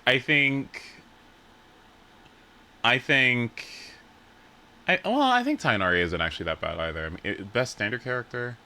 I think he could go up to 1.5. I don't think he's that bad, right? I don't think he's that bad at all. Actually, now I think about it. Yeah. Individual placements within the tier are much less important to me. What does he need? He needs Yai and is that it? Nahida, kind of. If characters that are right at the top, you think that they go in above, or characters right at the bottom, you think they go below, that's totally fine with me as well. But by and large, I do think Wriothesley is a little better than the other two, because he has that Farina Bennett Shangling core, and I do think that is blocking the way ahead. Surely I won't need to personally make an appearance. I mean, I did read your report. It's just, okay, perhaps they do look a little tough, yes, but mostly I'm just not feeling up to fighting today. No, of course I'm not afraid of them. Fine. If you insist on performing as a duo, then I shall indulge you. I love her. His best team, but he also has some melt stuff. He also has some like the burn melt stuff. Bennett Shangling Shangli is much more consistent, or Bennett Shangling, I don't know what, Kazuha, if you get Crowd Swirl in there, it's kind of hard to do, but you can do it. Hi Derbs, thank you. More stuff that's like a little bit better then the more stuff that Ayaka and Ganyu has, and he's a little bit more synergistic with the Farina Bennett Xiangling team, so that's why he is taking a higher spot. In terms of clear times, I've gotten pretty much the same with all of them. I think Rise is just a little bit more comfortable and more easy to play, and that puts him higher. Second to highest spot is Jean. I hemmed and How many hawed about pulls are putting you Jean wasting? tier 1. I definitely. Oh, I'm already done. Like, That's a reasonable. I already got her. Jean with Raiden, Yay! Raiden double Hydro with Farina, YELAN, Jean. She's pretty good on Nouvelette. I think Jean's really good. I agree. When you don't need grouping from Kazuha, increasing those fanfare stack is good. Generally, just doing good things with Farina, Jean does. She also has the kind of over vape stuff, Sunfire over vape, where you kind of you replace Xiangling with her to get that power application through the synergy with Bennett's burst. Good for shield breaking. Obviously has VV. Overall, I think Jean is pretty good. The more I'm talking about it, the more I kind of want to put her up higher. I'll think about it more at the end. Right above her, I do have Sucrose. Both Sucrose and Jean could easily go in tier 1. I'll look at how many characters I have in tier 1. Think about if I want to move them up. But Sucrose is good in aggravate. She can drive national. Sucrose aggravate with Coran. She can pass Thrilling Gales. Really, really nice. But she's also good in Arlecchino Vape. Again, passing Thrilling Gales, sharing EM. Technically higher. Girl, I don't know what I'm doing. Kazuha for both those teams. The thing is, the grouping, the lack of grouping does fall off, and just feeling a bit clunky to play puts her down a little bit. But again, tier 1.5 and tier 1, the whole point of them is that they're very, very close. So very top of tier 1.5 is basically tier 1 stuff. Next is going to be Kokomi, and Kokomi will be our first tier 1 character. Okay, I agree. She's best in slot for Nilou teams, and driving. I agree. I think Kokomi is really good. Yeah. Kazuha is really, really good. She has some interruption resistance. She actually does personal damage on that team. You can do like more cope stuff, like Hyper Bloom reversion and stuff, which I don't really recommend, but you can do it, and at least she has that option. I don't really like Taser, but it's something you can do. I know she's also just a general comfortable pick as a driver. If she had better off-field healing, I think I would put her even higher, but it's still solid. It's still reasonably good. So I think Kokomi very much earns her spot in tier 1. Next is going to be Baiju. It's kind of crazy. Baiju is so I think okay, am I crazy? I think Baiju might be tier 0. The safe house, huh? I'm not a fan of using safe I houses. think he's broken. Personally vetted and kitted out, but this is better than nothing. Exploring this domain is one heck of a big job. Or like the very top of this. I think Baiju's Baiju's is insane. Like, what? Looks like neither the rules of this place nor my stamina would allow it. You should conserve your energy too. Don't run yourself ragged. It's not worth it. Character is so good to me. Like he always performs so highly. Like he's always at the top of these usage tier lists. And always like getting these really good clears, like consistently, always at the top. And I know that's part of that is because of Nouvelette, right? But to me, I'm like, well, if you're like one of the best supports for like the best character in the game, then that has to mean that you're, I don't know, one of the most valuable characters in the game, right? I mean, who else replaces Baiju in that sense? What are his alternatives? Kirara, Yao Yao? What? Consistently Zhongli? The top Charlotte? Okay. For every Abyss rotation in terms of percentage owned and used, and I get it. I really like using Baiju as a character. He's most often used on Nouvelette Farina teams. For Dendro, yeah, for Dendro. Very comfortable pick. Because with C0, Nouvelette, you want some interruption resistance, and Baiju gives just enough interruption resistance to be very, very useful. In addition, if your shield would have got broken as Zhongli, it can't be brought back unless you switch back into Zhongli, whereas Baiju's refreshes automatically. So there are times where very strong, infrequent hits from the enemy come, and Baiju will be more sustaining for interruption resistance than Zhongli, which is really, really cool.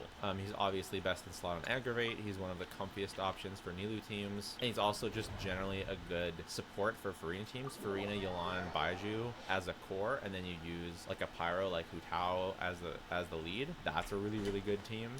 Baiju's got a lot of stuff, and he's very comfortable, very easy to use. I like Baiju a lot. Okay, so now we move into the part of the tier list that everyone is super, super scrunched up and close together. The rest of tier 1, in my opinion, depending on who you are, depending on the content that you're fighting and your preferred playstyle, I could easily see you putting these next characters in basically any order. So Girl, even though what? I'm going to give my personal order of how I would order them, just know that in my head they're so close, and just different types of content and different personal playstyles can Wanderer, bro. Okay. Very, very much. So if you're saying, oh no, you know, Koran shouldn't be higher than Wanderer, blah blah blah, That's totally fine, and I don't think Things are about to get so dicey. next is going to be Rain Wanderer. outlines I the think fate. Wanderer is really quite good. He's got good single target, he's got good AoE, he can work with Kazuha. You do obviously need to have Farzan. A lot of people find they need a shielder, especially against aggressive enemies, and when you need a shielder, his performance goes down considerably, in my opinion. Toma's probably his best shielder, but Layla is also great, and even Zhongli Chiori is pretty good too. If you can get away without a shielder and use Farina, Bennett, or Xiangling, or Yelan, or someone else like that, that can be really good too, but he's very strong, he's very flexible. If you end up getting constellations of him going for Farzan, even better. But personally, I find that whenever you get hit, you just get knocked to the other end of the Abyss Chamber, and that really makes him more inconsistent. But again, from here on, I consider all of these DPSs very, very close, but I'm putting Wanderer last mostly because of his lack of comfort and inconsistency. Next is Shenyan. Shenyan, obviously, I think she's so fucking good, man. But she has Like, great teams too. She can support Riding Double Hydro with Drilling Tails. She can obviously support Zhao. I actually consistently get faster clears with my Nadia plunge than my Zhao, even though my Zhao is built pretty well. Deluge plunge, just general plunge teams, gumming. Shenyan has some really, really good teams. She can also be one of the most valuable pulls in the entire game. most of all her teams very comfortable Like, to play. what? Plunge, depending on what device you're on and what you find fun, can be a little cringe. At least on the controller, I find plunge very comfortable, especially if you're using it in Claymore. The dash cancels are pretty easy, and you can also just use her as a gene, as an animal healer for Novelette teams, for whatever. So overall, yeah, Shenyan is good. Zhao is next. I really like Zhao. Zhao, I agree. Especially like his comfortability and easy to play. He's obviously got better AoE. Like to me with her, it's like you're getting Farina synergy. You're enabling a play style that takes like many characters and makes them actually usable and not terrible. You've got VV. You've got Overworld. It's just value. It's just you just get so much value, and you get solid healing if you just need healing for some reason. Like, I think she's great. Like, I think you're never gonna sit there and go like, oh, I hate jumping around everywhere and exploring for free. Farina, Shenyun, and this healing over time and these fanfare stacks. They never stack. Oh man, Shenyun making my shitty D-Luke usable, man. No one's gonna say that, right? Like, it's just good. I think she's great. I love her. Than a lot of characters, and in certain AoE instances, Zhao is a top DPS. So that's why I'm saying, like, any of these characters, depending on the Abyss, depending on the circumstances, could be a lot higher. And Zhao definitely can. His single target's quite good too. In my personal testing, he doesn't clear as well as the other characters that are above him on this list. But I really, really like his comfortability. And in the past, like a while ago, people have said that he really wants a shielder. But I found using Farina, Shenyan, and Farzan to be very, very comfortable. It's very rare I get knocked out of my plunges, and he has quite a few different teams as well. So overall, I really like Zhao. I think he's very good. And of course, both of these characters would not be in this tier at all if it weren't for Farzan. Oh. Well, therefore, she should be higher, yeah. Farzan is the best out of these characters, in my opinion, because yeah, the DPSs otherwise would just be in tier 1.5. And sure, she does need some sort of animo DPS to function, right? You can't use Farzan without using an anime DPS, an anime DPS is what I was gonna say. But in my opinion, she's really what makes the team, and so that's why I put her just a bit higher than the other two. Granted, she does need her C6 to be this high. Again, I'll be putting little asterisks and images on the final version. There's gonna be like a little legend where R is gonna requires another character, C is gonna requires a constellation, S requires skill to play, and we're gonna have like little asterisks for a bunch of these characters, and you'll just check out the Tactor link to see that final ranking with those little asterisks. But Farzan's definitely one that requires constellations, but if you have them, then she is the animo DPS. All of these characters, another thing that kind of holds them back a little bit is their performance with 4-star weapons versus 5-star weapons. As you can see, I mix both 5-star and 4-star weapon performance, and these guys' performance falls off a little bit, but then again, pretty much all of the characters on this list, especially above here, really value their 5-star weapons, so it's not really unique to them, but it is a little bit of a factor anyways. Hu Tao is going to be next. I used to have Hu Tao even higher, and the main reason I've personally put her a little lower is just that her AoE performance is not crazy. She has better AoE when you're using Punch Hu Tao, and you can definitely use Kazuo Bennett, YELAN, or something like that to fix some AoE, but the Abyss has been more and more and more AoE heavy as of recently, and although Hu Tao's AoE is fine-ish, it's not great. So that's why she's kind of gone down for me personally. Being a single target DPS queen is not as valuable as it used to be. She still gets crazy numbers, and she's still a top tier DPS. She does also require mechanical skill to play the combos. I don't find the combos that bad, even at C0. Obviously C1 is a lot more fun, but even at C0 she's totally fine. And this is a perfect example of what I'm talking about, right? Is if you value single target specifically more, then Hu Tao shoots up this list to the near the top. So it really just depends. And if you value E more than Zhao, that. So Hu Tao, one of the top characters, but she's gotten a lot better through Fontaine. Hydro Resonance change was actually huge for her. Farina YELAN as a core for a Hu Tao team, huge. You can do Farina YELAN Jean, you can do Farina YELAN Baiju for a conversion here and there. You can do Farina YELAN Shen Yun, you can do Farina YELAN Bennett, and you can do the usual double Hydro Zhongli with the Synchro YELAN. But her teams have definitely gotten a nice big buff from Fontaine. And I'm actually going to put the next character of Linny just one spot behind her. Sorry for the fake out there. Linny has better AoE, and he has great single target. Peak Linny actually can go up to even C0 or tier 0. Like if you really Linny. But the thing is, he's very challenging to max out, especially at C0. Even with his 5-star weapon, it's challenging to max out. If you have a C1 and his 5-star weapon, that helps a lot because you can stacks. If you have a C2, even better. Moving his damage from just his charge attack into burst with the constellations is super valuable. Without that, I tend to struggle very hard at getting consistent clears. I can get clears occasionally. I've had insane clears where he's just as strong as tier 0 DPSs, but because it's so difficult to make happen with C0 R0 or C0 R1, I have a hard time with it. And the shielded teams, although they're fine, they're nothing special, but still a great character. Raiden Shogun is a character where she lacks in absolute peak potential. She really shows up in team versatility. You've got Raiden National, and by the way, the YELAN version is better than Xingqiu. You've got Hyper Bloom. Don't play Raiden Hyper Bloom, but you can play Raiden Hyper Bloom. But you've got Raiden Double Hydro with Farina, YELAN, and either Jean or Shen Yun. For a team like that, she's really utilizing her supportive capabilities to reduce YELAN's ER, so that YELAN can almost be one of the main DPSs of that team. I think she does more damage than Raiden, especially if YELAN has her signature weapon. You've also got like the usual quick bloom teams where you use her as I didn't realize quite how strong the enemies that you have to fight are. If you've invited me here, it must be because you're confident that my skills will come in handy. So no need to be coy, alright? I'm here to help however you need.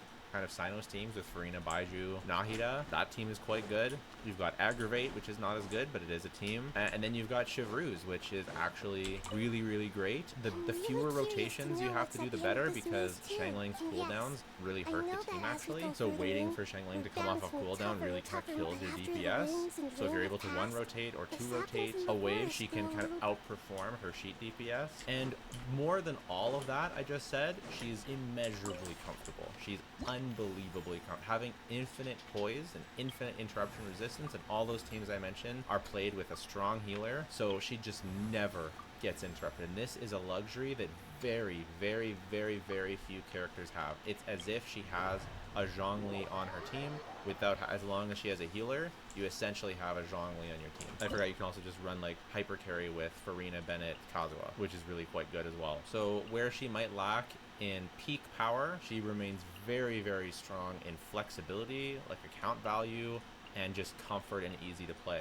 It's much easier to max out Raiden's teams than it is to max out basically any other DPS, except for certain DPSs that are used only on the best teams, which there aren't very many. Most of the time, Zhongli is a sacrifice. You sacrifice some DPS for some more consistency. Raiden never has to make a sacrifice like that, so that's why Raiden deserves a pretty high spot in my opinion. And depending on how high you value that, you can either push her up, and if you don't value that, you can push her down. That's what I'm talking about. All of these characters can be intermingled, and you won't hear me complain. Speaking of comfortable and strong characters, next is Navia. Another character that outperforms what her sheep DPS would tell you, being able to get 3 skills into her first rotation really can make her performance better than it would be if the HP pool in Abyss were much higher. Requiring crystallized function makes her inherently tanky and resistant to interruption, even without running someone like Zhongli. Traditionally extremely good in single target, using Bennett as one of her main cores, but also having Arena Shen and Plunge gives her more AoE. She's not tied to specific rotations. You're free to use her normals or plunges to finish off enemies while waiting for the new wave to unload the skill nukes. You can freely switch out to other characters to fix your crystallizers, battery, be flexible with the Bennett buff. She definitely thrives more in single target, but has reasonably okay enough performance, like at least like definitely better than the likes of Wu Tao. So yeah, I think Navia is quite good. Xiangling. Xiangling is pretty weird. More and more, she's kind of relegated to like a supportive role, like providing pyro, because there's so many teams where we want pyro application, but we just don't have any off-field pyro application that's consistent except for Xiangling. So she ends up being shoehorned into teams that she doesn't really belong in. And with the release of more and more pyro DPSs with Linny and Arlecchino, and some of those being some of the strongest DPSs in the game, a lot of people are kind of using Xiangling less, and her long cooldowns are becoming more of a problem for a bunch of teams. So her flaws are kind of showing a lot more than they used to. She was always relied on Bennett, but now there's a lot of teams where you want to run her without a Bennett team and you have to build ungodly amounts of ER to make that happen. She is showing her weaknesses, and it's pretty fascinating because some people are going to put her way up at the top, maybe even in tier 0, and some people actually unironically think she belongs in the tier below in tier 1.5. I kind of feel like Xiangling is still quite good. I end up using her on quite a few Abyss runs, and I've kind of settled on just like a pretty like ER sands with detach kind of build, with like a generalist build, and she does decent damage and has lots of ER, and I generally find that pretty comfy and pretty usable. But just the fact that you kind of put her on so many teams when you need to fix them, or you could put Xiangling with Raiden on a bunch of teams, you put Xiangling with Navia on a bunch of teams, you put her with Linny for mono power, you can put her with Zhao, you can put her with the Wanderer. That happens pretty often. You put her with Risley, you put her with Chevroux. Like, she goes with so many teams. Like, even if you want to say she's kind of fallen off, she still goes with so many teams that, depending on how I'm feeling, I want to put her higher or put her lower. So Xiangling, amazing. You need your C4 to make her work. Next, we have Kugi Shinobu. And yes, I have slightly adjusted my placements for my 4 stars after my top 11 4-star videos. I did say I was very unsure with the ranking of certain characters in that video, and as long as you switch around these certain ones, I'm perfectly fine with. And like I said, all of these are She's got to go up. Very That's not enough. She needs to go up. She needs to go up. Sorry. very in flux. Don't agree with that one. Content depend on the reasoning being used. What? Oh my god. Consolidating Hyperbloom trigger and being the healer is just so valuable. Hyperbloom is a team that used to be regarded as like the savior of free-to-play, and now you kind of still need one of the, like, Hyperbloom is still amazing, it's still easy, but you kind of need one of the better Hyperbloom. It doesn't just carry as a reaction all by itself, you need one of the better Hyperbloom teams. That being said, I think Kuki is always better than Raiden in Hyperbloom because I agree. Consolidates the healing. Except for, Floran Hyperbloom, because Floran consolidates the healing as well, but that's not really relevant to Kuki versus Raiden. Raiden has like very niche advantages over Kuki Hyperbloom, which that it can proc from farther away, which is sort of useful when you're using Novelette Hyperbloom.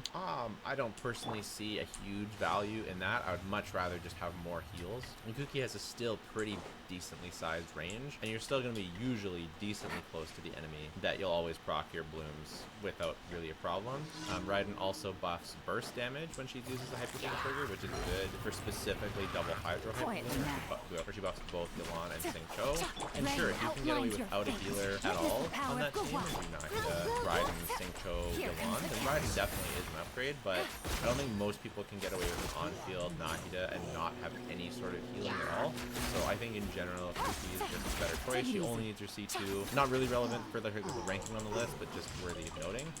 Kuki's also sees use on Hytham spread teams as a support holder of either Sapphire Blade or Key of Kajna Suit and Instructor's Artifact set. She also sees some use on Novelette teams, where she provides some electrocharge damage for AoE scenarios overall, and just additional healing for Farina to top off those stacks. So overall, Kuki, awesome character, very, very, very good.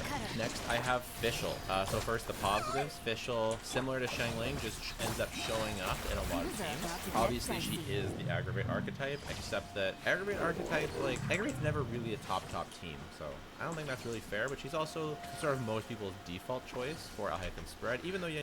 Do we know the next couple of banners, by the way? We don't, do we?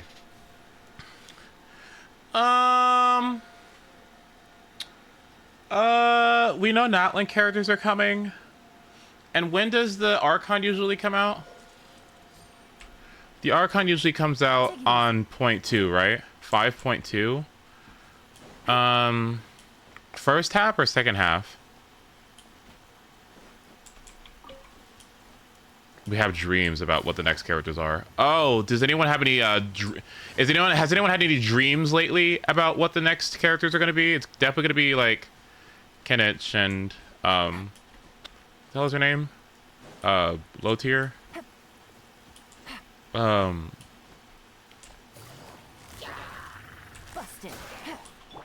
Let me weave you a verse. No, not Kachina. Milani, yeah.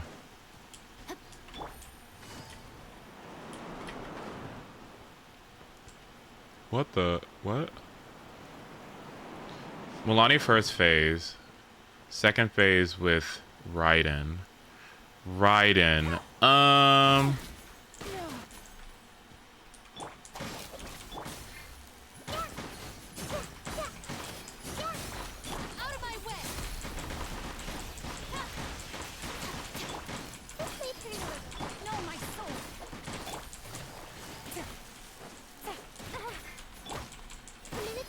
Girl, aren't you the god of Dendro? Can't you move this? Okay. Oh my god. It's raining, I can't!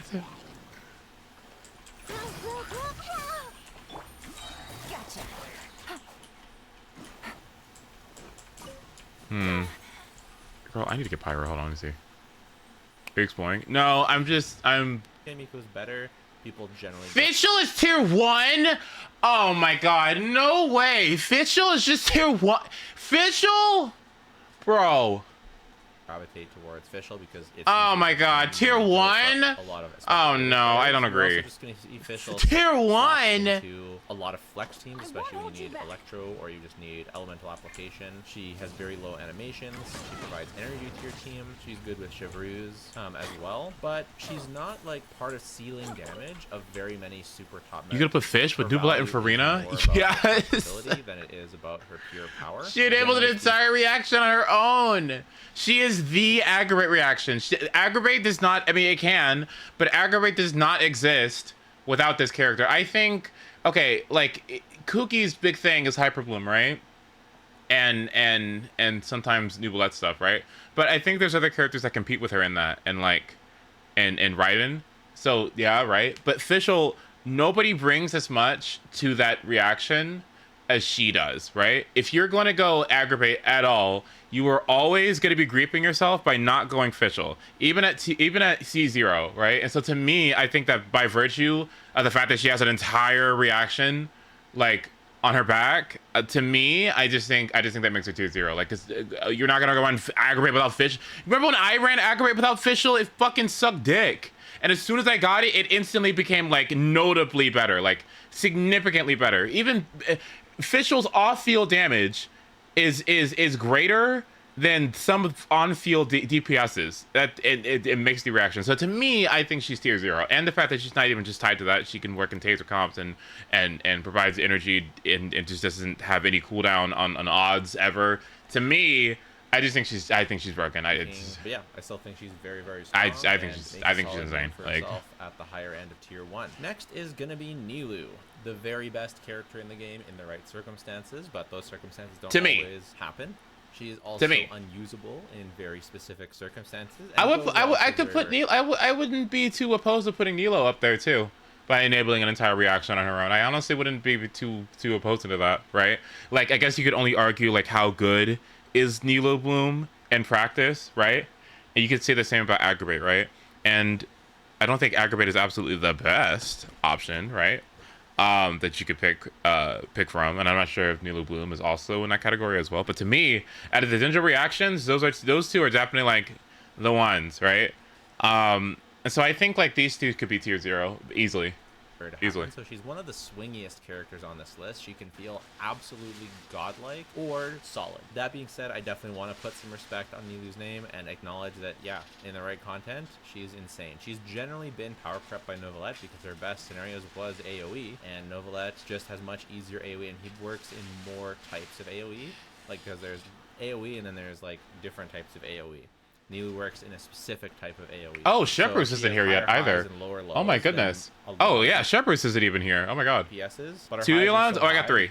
You have to put respect, and her loads are not that low. She's still usable in pretty much any content, even single target content. It's just like cryo and dendro shields that she can't do anything with. Her signature weapon is absolutely insane for her, and so when we're mixing her signature weapon performance with not, I only very recently got her signature weapon, and did you get weapon 2? I did. I didn't like blow me away as much as I thought it would, because you always hear how impactful the signature weapon is. It didn't like floor me the way that I thought it would. Did you get it early? Oh, I got it all early, yeah. I only lost 150-50 and 1 to 33. So honestly, high key. Did before I got the key. Kind of 8. So that was pretty cool. But yeah, Nilu, insane character. Next is going to be Alhaitham. Yes, oh, he'd also be committed the cardinal sin, and I put Alhaitham below Cloran. We'll talk about Cloran in a minute. But again, you want to put Alhaitham above Cloran and above all these, totally fine.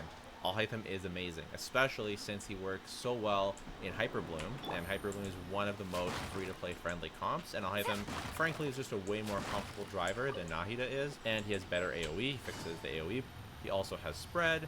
He also has the Farina variant, which is very good. Alhaitham is an excellent DPS, especially a free-to-play DPS. His signature weapon doesn't do that much for him, and frankly, he's probably, if you don't count 5-star weapons at all, and if you just count 4-star weapons, he definitely beats Cloran. Definitely. Cloran gets a lot from having a 5-star weapon, a lot more than Alhaitham does, and since I'm kind of weighing a bit of both, that's why Alhaitham ends up here. But he's very good. He doesn't have synergy with Kazuha, which hurts his AoE performance a little, but he still does have solid AoE. He has solid front load for bursting down some bosses with his burst. He has great multi-wave because he has flexible rotations. You can switch out, switch back in. He's basically anything you could want out of a DPS, and he's pretty comfortable and pretty easy to play. What the you fuck? Keep an eye on his like mirrors mechanic, but it's not that hard to do, and you can kind of dodge whenever you want, similar to like Arlecchino, where you don't need to finish specific combos to get your max damage. He's just all in all an awesome DPS.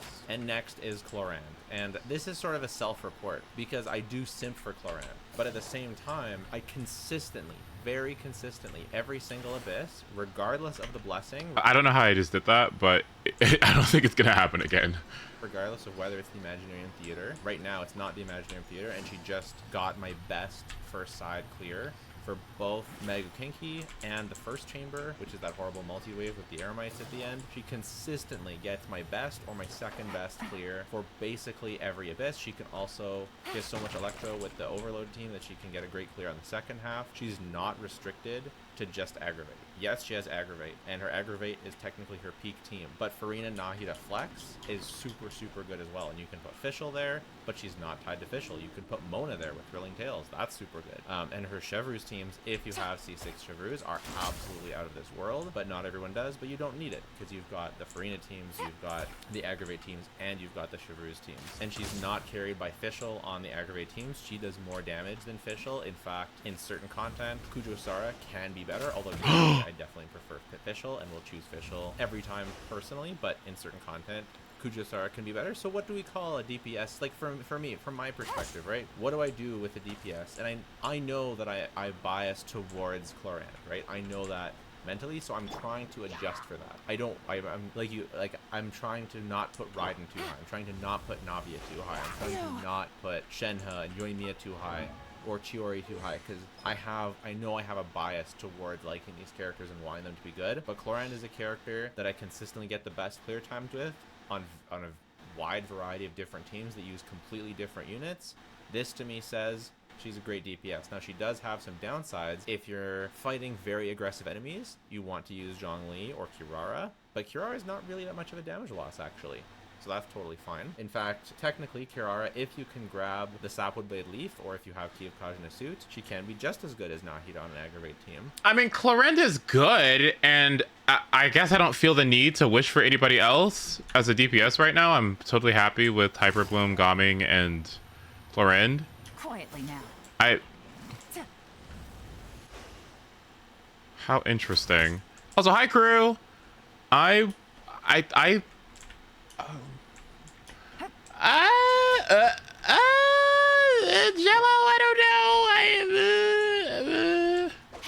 don't know.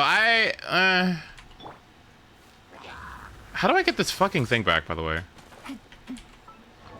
And using Toma makes for a very, very comfortable team for Chevreuse, and using Youngly on the Farina Nahida team out of combat, I see. Quite good actually, because he buffs Electro, Dendro, and Hydro, so you get resistance shred for all 3 elements. He's actually a pretty good 4th slot. She's good in single target. She's pretty good in AoE because her bullet is intangible and hits enemies all in a line. She's great in multi-wave. She's great in single wave, but I totally get she has drawbacks as well. If you're not playing with a shielder, she can easily get knocked around. You can lose a lot of damage. If you have high ping, you're not going to be able to get her full combo off, and that's going to knock her down. She's not, I just want to say this, right? Again, even though I've said it all through this entire row, she's not better than Alhaitham. She's not better than Nilu. She's not better than Navia, or Hu Tao, or Linny, or Zhao, or Wanderer, or any of these characters. Different abysses, different cycles, different pilots will adjust how a character feels to you.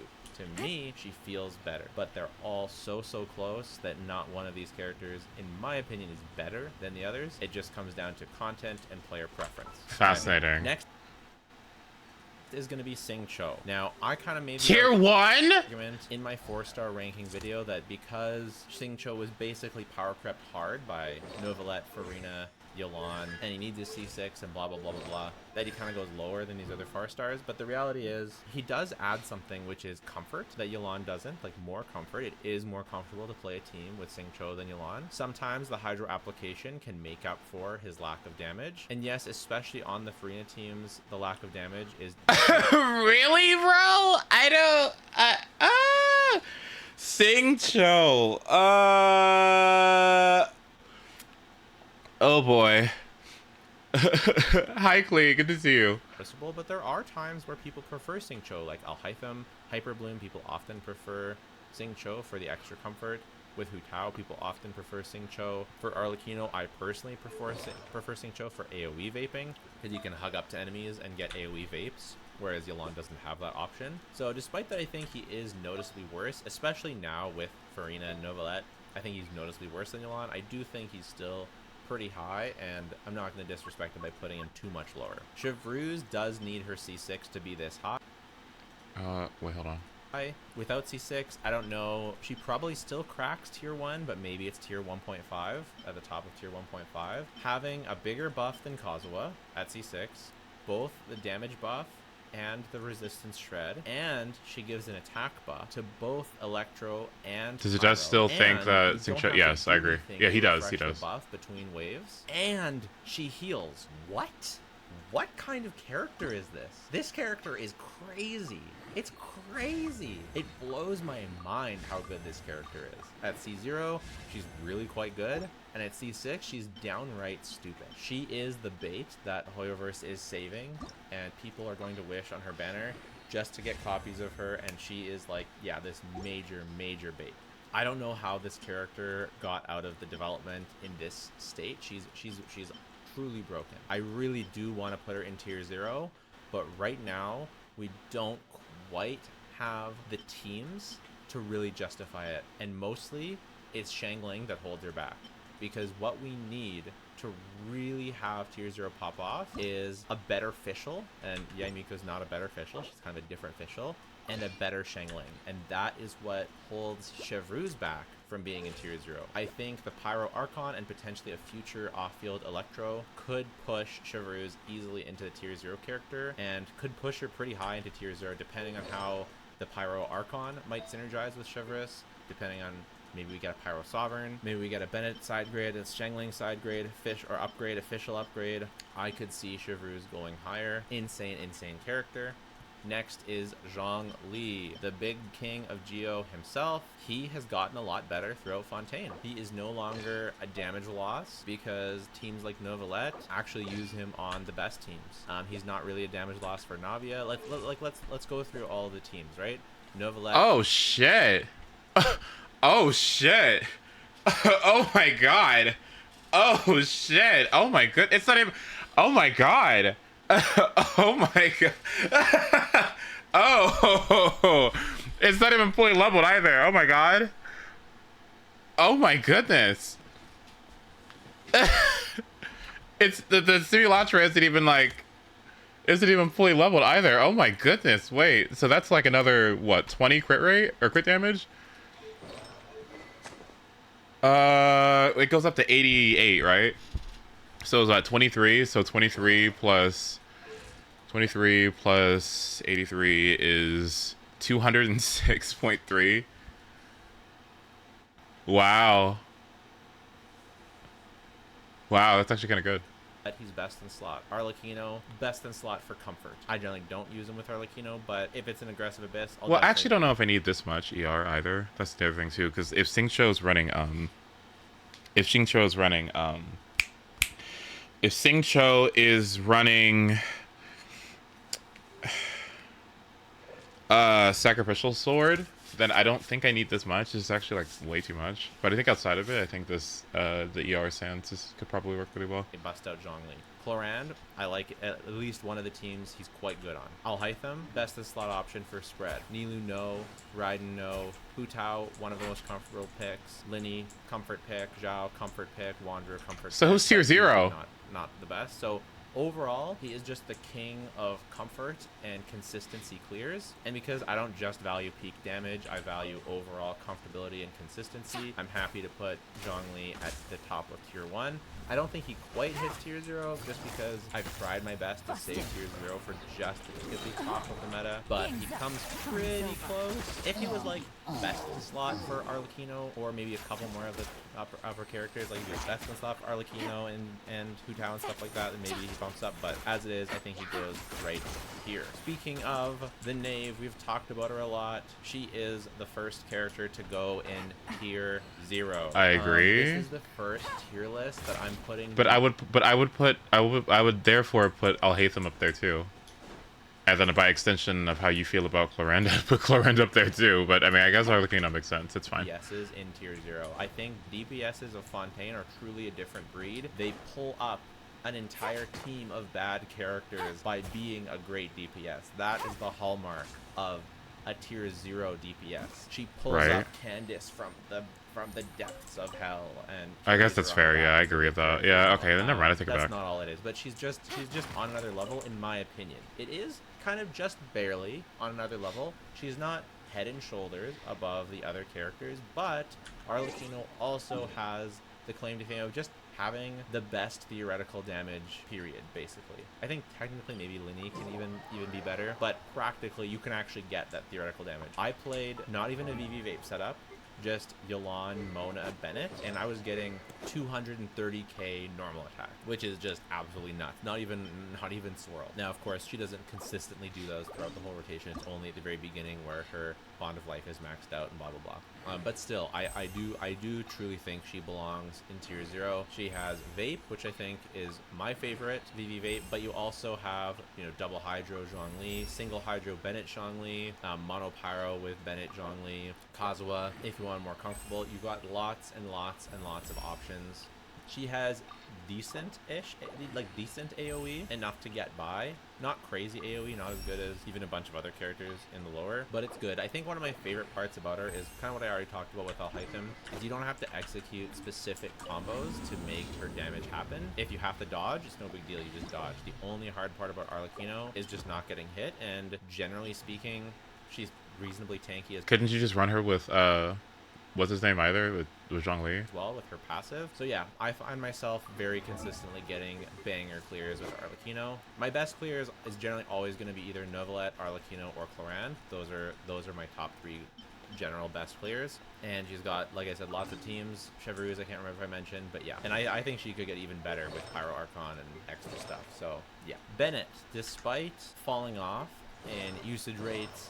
There's great teams that don't have Bennett on them these days. He is still a truly ridiculous character. The attack buff, it's kind of like everything I said about Chevreuse almost applies to Bennett, except Chevreuse has even more quality of life, but Bennett just has a higher buff. The attack buff is stupid. The fact that he heals is stupid. The fact that he works with Farina, if you just build more HP, is stupid. That's one of the nice things about Arlecchino, by the way, is that she doesn't need Farina. So if you have Farina on your other side, she doesn't need it. All the good DPSs don't need Farina, but Arlecchino doesn't, it says take Farina away. But for Bennett, like, we look through best in slot for Arlecchino, best in slot for a lot of Chevreuse teams. Technically best in slot for Coran, although I will play Homa over him because she doesn't use the attack buff anyways. It can work with Alhaitham, not best in slot, but sometimes it can actually work. Obviously, Xiangling needs it. Technically best in slot for not be a single target. Best in slot for a lot of Raiden teams. Technically best in slot for some Hu Tao teams. Best in slot for Linny. Technically best in slot for Zhao, but worse for Comfort. Technically best in slot for Wonder. A lot of them are technically. Hopefully you didn't take a shot every time I said technically that are on the floor right now. So I definitely agree, like, he's not as insane as he was, and that's why he's not, like, number 2 on the list. But I still think he's very, very strong, and makes up for some really broken shoes.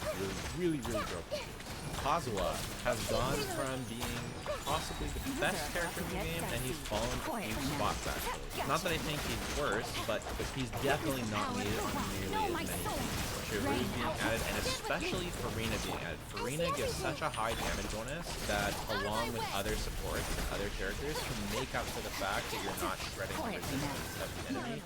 You don't always need to shred resistance to do damage anymore. There's lots of raw damage and raw reaction teams that you don't always need Kazuha anymore. A bunch of characters don't need Kazuha as their best teams anymore. And with characters like Novelet, yeah, like Novelet wants Kazuha on the best teams for sure, but a lot of characters just do their AoE differently, and they don't necessarily need a character like Kazuha to do AoE.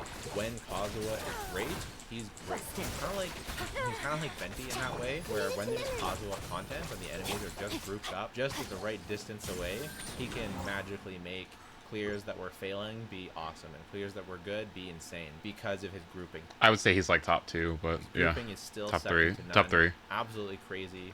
The damage bonus. If you get constellations, he shares EM, but don't bother getting constellations because they're much weaker compared to new constellations like Farina. I love Kazuha, but there's constantly more and more different options that make you not need to have them. I used to always run Kazuha and Kazuha and Venti for my Abyss runs. Now there's plenty of Abysses that I don't even use Kazuha. It used to be that every top team used Kazuha, and now there's just lots more options. You've gotten lots of strong characters, and there's more options. So Kazuha still insane, but other stuff is also insane. Next is Novelet. Crazy AoE, can hit basically the entire chamber all at once, and I don't even use spin to win trick. Solid, like, quite good single target performance.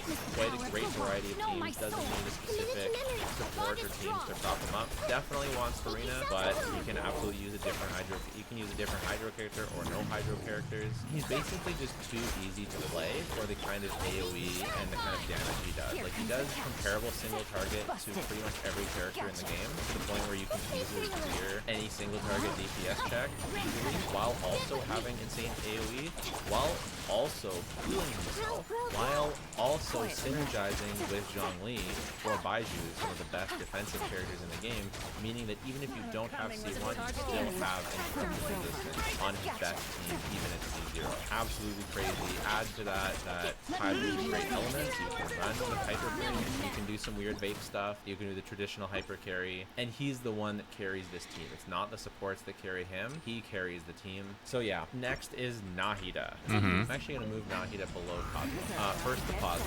Nahida is Dendro the character. Basically all Dendro teams want Nahida nowadays. Even the best aggregate now wants Nahida with Cloran.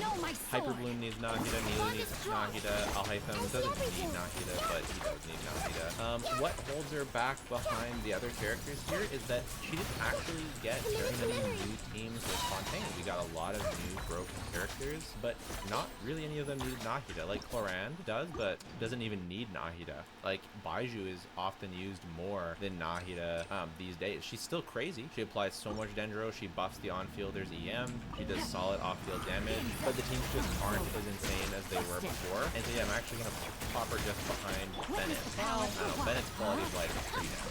So yeah, she's just not as insane as she used to be because we haven't gotten a ton of new stuff for her. and a lot of the top teams just don't use Dendro, or don't require that Dendro to be used to death. YELAN is really, really good, and she's gotten even better with Fontaine. Basically, if you don't have Novelette, you pretty much want to be getting YELAN, and that's going to be the character that you're going to be pairing with your Farina. She just has such crazy Farina synergy between the HP, Hydro Resonance, both of them hugely benefiting from that.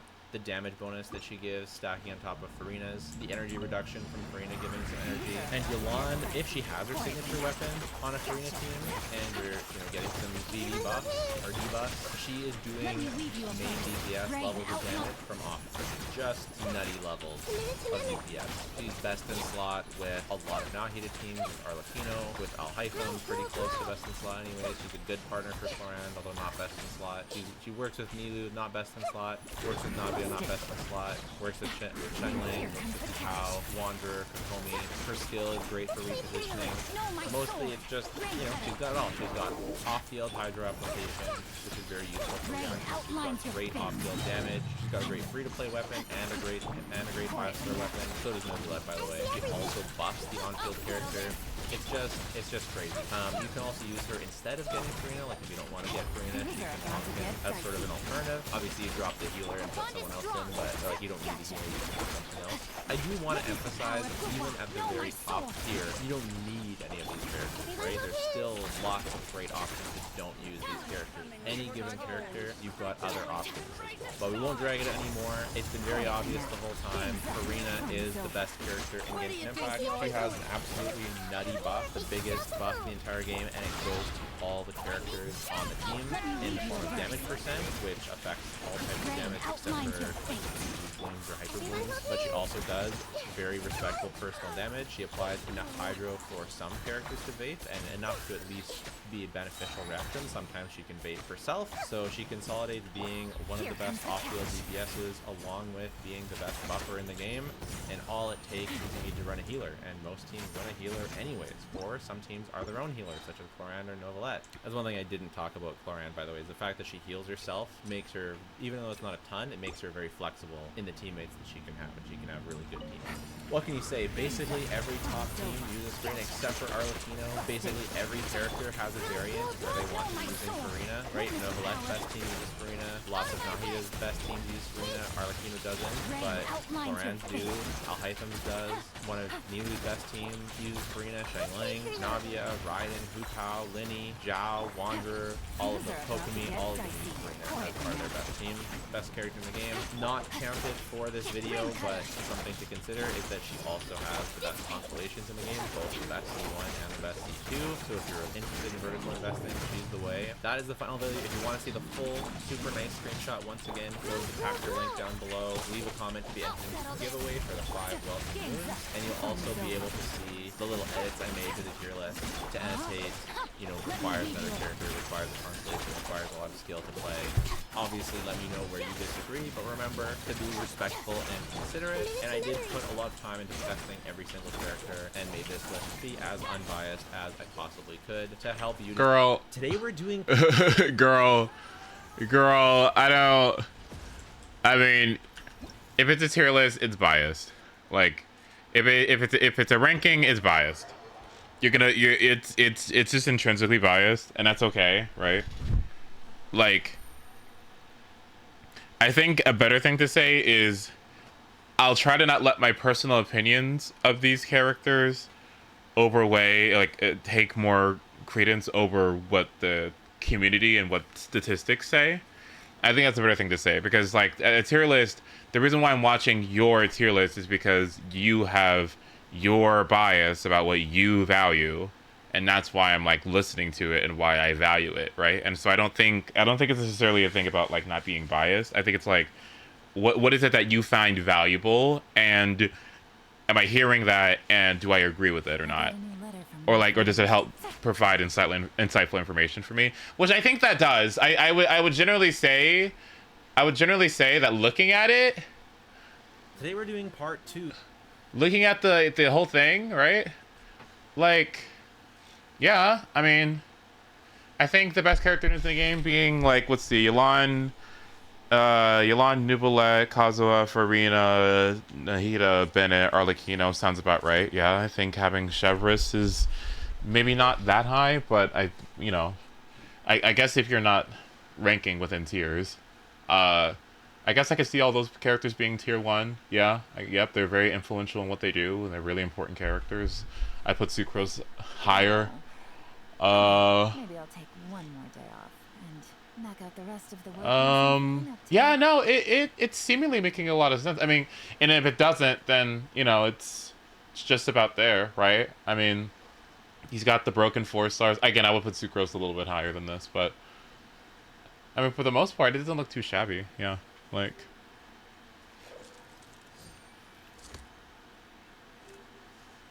if we're saying like C6 4 stars, then yeah, I guess you could put her up there. Yeah, okay, sure, I could see that. I would put, well, given who's up there, I would put Fischl, Zhongli, Nilou, Sing Cho at the top of this tier, maybe. Because I think there's like a room for like a 0.5 tier, and a 0.5 tier, I definitely will put Zhongli. I definitely will put Sing Cho. I definitely will put Fischl. I definitely will put Nilou. I definitely will put Kuki. Shangling, I'm not sure. I would put Shev there. Yeah, Shev makes sense. Like at the bottom. I guess I'd put Raiden there too, and then maybe. Looks like the situation has changed again. That's it. Yeah.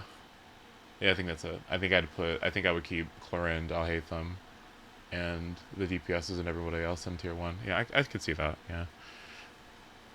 I think that Genshin Impact is a very, very, very, very, very, very difficult game to make a tier list in. So even if there are some things here that seem like hot takes or kind of ridiculous or whatever, I think it takes a lot of courage to put it out there, if I'm going to be honest with you, because like there's so many different variances on on how you could rank this.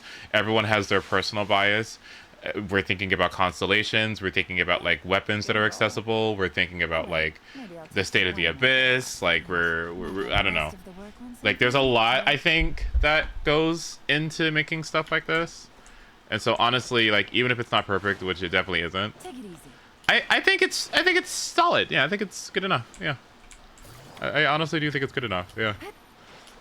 You know what's not good enough? This fucking Hyperboom team, because I can't get fucking stupid EM circlet on my Kuki, please?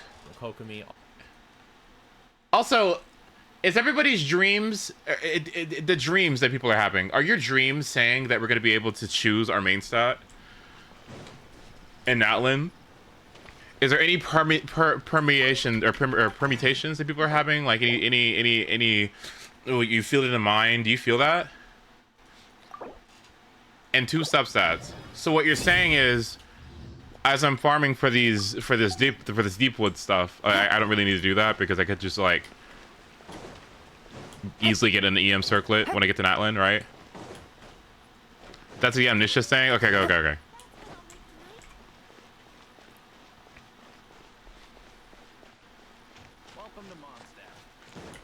Damn.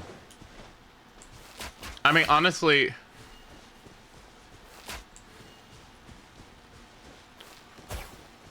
Yeah, how many would we get? That's another thing too. Like how many would you get? Take it easy. Today Tuesday? Oh my god, it is. No idea. The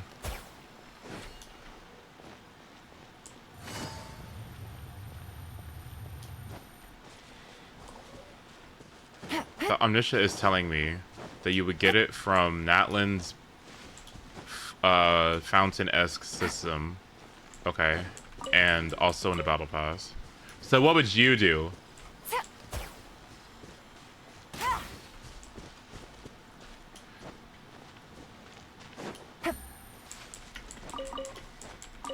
BO value increase. Yeah, that's really good for you, Scott, huh? I'm kidding! I'm kidding! I'm kidding! I'm kidding! I'm kidding! I'm kidding! I'm kidding! I take it back. I'm kidding. I'm kidding. I'm kidding. I'm kidding. I'm kidding. I'm kidding. Are you saying I don't smell? Well, let's ask Udon. Hold on. Hang on. Okay, oh, let me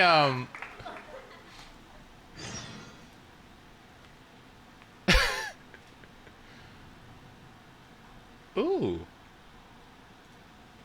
For the 3 people, including myself, that are pulling for Emily despite Notlin being on the horizon, let's get this out of the way. Emily is not a character that builds full EM and does a ton of burn damage. She's not a Nilou or Chevreuse type character that provides meaningful changes or debuffs that benefit burn damage. Instead, she relies on the burn reaction to constantly be present for insane buffs to her personal dendro damage. Let me show you what I mean. Her elemental skill places a lamp down on the ground to attack a nearby enemy every 1.5 seconds, and by itself its damage multiplier is absolutely pitiful. But once an enemy has burned for 4 seconds in the lamp's presence, the lamp will gain 2 stacks of what the game calls sense and will level up to level 2, in which its damage multiplier will more than double, and every time it launches an attack it deals damage twice. That means you're dealing over 4 times the damage with Emily's skill when you play around the burning reaction, and it also means that Emily is basically unplayable without the burning reaction. Not only are you missing out on 4 times the base damage without burning, but you also miss out on both of her Ascension passives, which grant her up to 36% extra damage bonus to opponents affected by burning, and extra hits from her lamp that are independent of its regular 1.5 second interval. And last but not least, Emily's Elemental Burst is a level 3 version of her elemental skill where for a brief 2.8 seconds, her lamp rains down dendro hits onto enemies before the lamp returns back to its normal form with its duration refreshed. Because her burst has a 13.5 second cooldown while the lamp from her elemental skill lasts on the field for 22 seconds, that means you technically never have to press Emily's elemental skill after the first time you place her skill down. Assuming you have enough energy to burst every rotation, you can simply swap in, press your burst, and then swap back out to have a refreshed duration of your skill uptime. Not only is this burst fantastic for keeping Emily's field time extremely short, it's also her sole source of reliable AoE damage, which means most players would like to use Emily's burst every rotation, even if it's not mandatory for her skill's uptime, since her skill also has a cooldown that's shorter than the 22 second uptime. Despite her burst only costing 50 energy, her elemental skill's lamp will only generate 1 dendro particle every other hit. So in order to burst as often as possible, energy recharge is not a stat that you can always ignore on Emily, as we'll see in the artifact section. If there's one thing that Hoyoverse did right with Emily, it's definitely making their new artifact set Unfinished Reverie relevant. The 4-set Unfinished Reverie grants 18% attack on its 2-set bonus and essentially gives a permanent 50% damage bonus to all sources of damage for Emily, assuming you're playing her in the right teams and getting good burning uptime. That's great and all, but another option you can run on Emily is the 4-set Deepwood Memories, because 15% dendro damage bonus and 30% dendro res shred is also a very powerful boost to Emily's damage. When comparing Unfinished Reverie and Deepwood Memories on Emily, Deepwood is only 3 to 4% behind Reverie, assuming that with the 4-set Unfinished Reverie, you do not have a teammate applying Dendro Retro. That means the benefit of Unfinished Reverie is that it has a high DPS ceiling when you're able to run another Dendro character with the 4-set Deepwood with Emily, while its con is that its domain also has the niche Bond of Life set, making it pretty resin inefficient to farm if you're not a Clorinth or Arlecchino owner. Meanwhile, Deepwood Memory's biggest strengths are that it provides a high DPS floor that can almost match the 4-set Unfinished Reverie, and its domain is very resin efficient to farm with Gilded Dreams as the other set. Other temporary set bonuses that you can run on Emily include a 2-set Deepwood plus a 2-set attack percent, or the 4-set Golden Truth. However, these sets perform significantly worse on Emily, and you should always try to finish your Emily build with one of the first 2 options that we discussed. For artifact stats, as I hinted at the start of the video, Emily does not build full EM, and instead builds the standard DPS build of attack percent in the sands, dendro damage bonus in the goblet, and crit rate or crit damage in the circlet. Substat priority will be crit stats, energy recharge, attack, and EM in that order of priority. Emily's energy requirements for using her burst every rotation depends on whether or not you have her signature weapon. If you don't have her signature weapon, I highly recommend 160% energy recharge through weapon main stats and substats if she's paired with another Dendro character, or even 180% in cases where she's a solo Dendro. You can run an energy recharge sands on Emily instead of an attack sands to nullify the need for more than just a few ER substat rolls, and then just focus a ton of attack percent in substats instead, and whichever way you go works fine. With her signature weapon, Emily gains a consistent source of 12 flat energy that can easily cut her energy requirements to around the 130 to 140% range. And as you just saw in the artifact section, Emily's signature weapon is already really good if we just look at the energy that it gives on its passive. Unfortunately, if you add the 33.1% crit rate main stat and the extra attack percent plus damage bonus against burning enemies on its passive, this weapon surpasses all other options by a long shot. The reason why this is unfortunate instead of fortunate is because we're in the patch right before Notlin, and many Emily players will be torn on whether or not to pull for her weapon or save for the new Notlin characters. Despite how good the signature weapon is, my advice is, unless you're a die-hard Emily fan, you can skip this polearm since chances are new characters will be more fun in the long run. Emily also has a ton of great substitute options beyond her signature in both the 5-star and 4-star pool of polearms. Beyond Emily's signature, the next best option is surprisingly Shen He's signature weapon, Calamity Queller. Although it's quite a rare weapon, its passive effect is perfect for Emily's playstyle, granting her a ridiculous amount of attack percent that stacks as she spends time off field, as long as you make sure to use her skill every rotation to trigger the passive effect. Options slightly below Calamity Queller include Staff of Homa, Staff of Scarlet Sands, and Engulfing Lightning, which are all mainly used for their stats and have decent passives for Emily at best. An R5 deathmatch will be your best 4-star option for pure damage, and its damage output is very comparable to the level of some of the other 5-star stat stick polearms that I just mentioned. However, if you take a look at Emily from a holistic perspective and not just pure damage, some may consider an R5 Favonius Lance to be her best option instead. Not only does the energy recharge and energy focus passive really ease up Emily's need for ER in artifact substats, but it has a high base attack, and its passive also benefits any teammates that have energy problems as well. Many players won't have access to an R5 deathmatch, let alone one copy of the weapon, because it's a battle pass weapon. If that sounds like you, then look no further than Favonius Lance, which gets exponentially better with each refinement. Other free-to-play 4-star options to consider include the Misted Wind Spear if you were around during the early Sumeru patches to claim this event weapon, or the Catch, which is like Favonius Lance minus the benefits it gives to your teammates. When it comes to team building with Emily, she's more of a unit that's plug and play wherever you're building around the pyro element. Her biggest weakness is that she's not very good at what your traditional Dendro characters do. For spread damage in quicken teams, her multipliers are absolutely pitiful in the absence of burning, and you're better off sticking to Alhaitham or Kainari for pure quicken teams. For Dendro application, while her burst is nice for quick AoE Dendro application, her skill barely has any AoE and only applies Dendro every other hit, meaning she loses out to popular options like Dendro MC and Nahida. However, what she lacks in Dendro application is where she shines in raw Dendro damage paired with pyro application, as crazy as that sounds. Burning is a reaction that does insignificant damage outside of Nahida's burning thanks to the way her skill works, and is more often looked at as a clever way to keep the pyro element on enemies. In fact, one of Emily's better teams is the Burn Melt archetype with Riesli or Ganyu paired with Emily. For melee Burn Melt teams, one of the biggest issues is survivability due to how much burning damage you can take if you stand right next to a burning enemy for too long. Fortunately, Emily's extra passive talent grants the entire party 85% burning res whenever her skill is on the field, making her a prime candidate for Riesli, specifically because he needs to keep his HP high to get consistent enhanced normal attacks. In the 3rd and 4th slots of a Burn Melt team, you usually want to pick up a pyro unit that can apply pyro off field for burning, and a healer/shielder. Everyone already knows the strength of Xiangling, and as always, she is the prime candidate for applying pyro off field in the 3rd slot. However, should you want a substitute for Xiangling, you do have an alternate option for Riesli and an alternate option for Ganyu.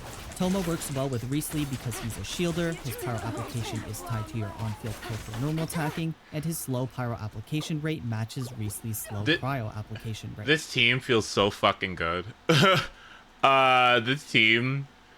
This team feels so good.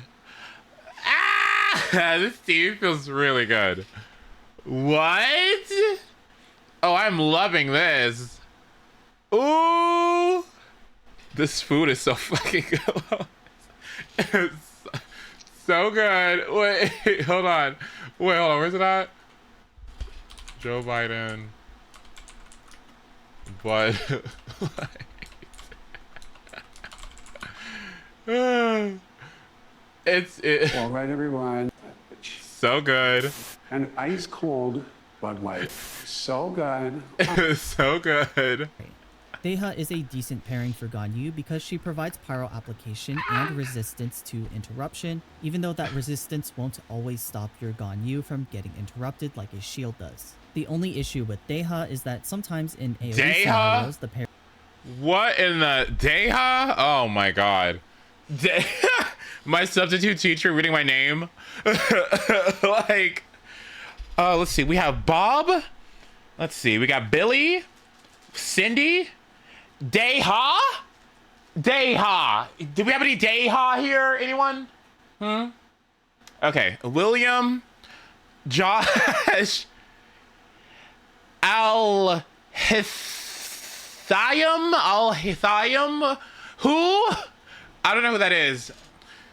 Right, okay, Barbara, right. Okay, Jimmy. All right, okay. Nai Haida. Anyone? Anyone here? God damn it. Pairing of Deha and Emily won't have enough elemental application to keep burning on all the enemies because Ganyu's charge shot does apply cryo twice, so keep that in mind. Is she in a room with us, the right? Slot, Bennett is usually the most popular healer and is pretty much mandatory if you're running Xiangling due to how well he generates pyro particles to feed Xiangling's Pyronado. For Riesli Bird Melt variants without a C1, you always want a healer that doesn't interfere with the burning reaction often, so Mika and Charlotte are your two best options. Just try not to use Charlotte's hold skill and burst at the same time for too much cryo application. For Ganyu Burn Melt teams, it's common to just run Zhongli or Diona to ensure she can always get her charge attacks off instead of relying on Deha, who can't stop every attack. Deha. Okay, real question again. Like, at this point, if we have patch 5.0, 5.2, 5.0, first half, second half, 5.1, first half, second half, so that means that the Pyro Archon should be appearing. The Pyro Archon should be appearing in October, or what? Like, or is that like November? 5.3, so maybe December. Okay. Maybe December. Do we think that between now and December, Shen Yun's gonna rerun?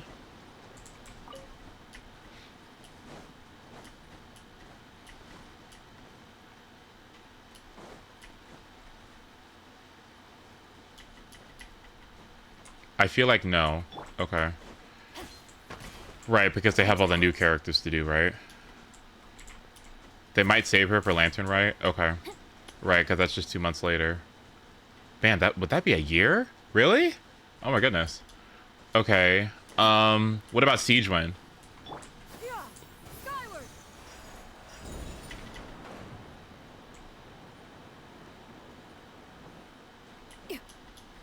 Stuck at Wendy's.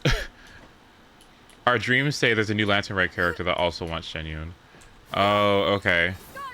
That's a really specific dream. Oh my goodness. That's cool. Right, okay. Wow, that was real. That sounds really, really neat. Okay. So then at this point, I mean, what do I even want anymore? Like, because I'm just trying to decide whether or not I want to spend the rest of these 70 wishes or so.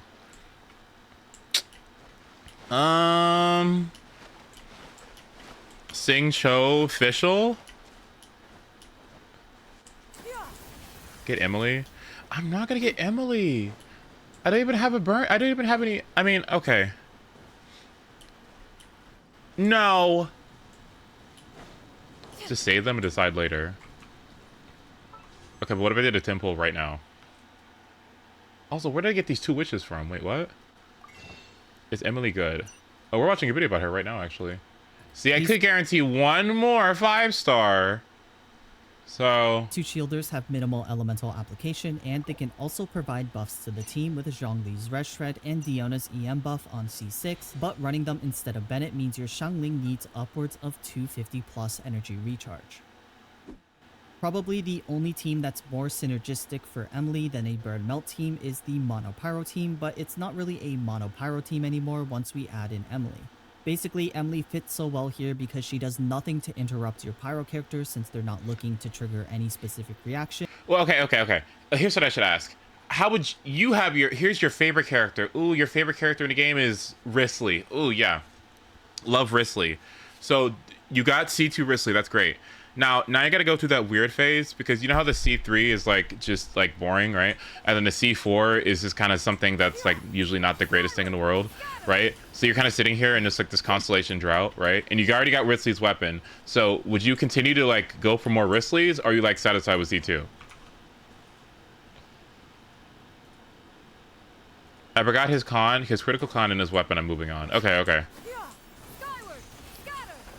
Okay.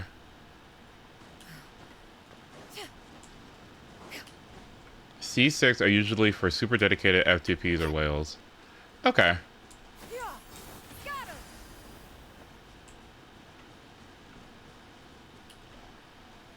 I think even my favorite characters, I wouldn't go past C2, maybe C3. Okay.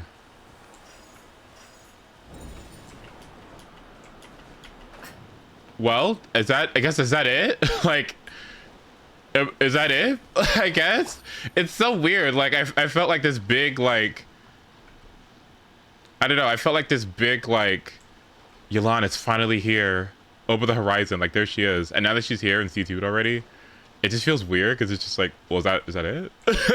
And like, is that it? Like, did I do it?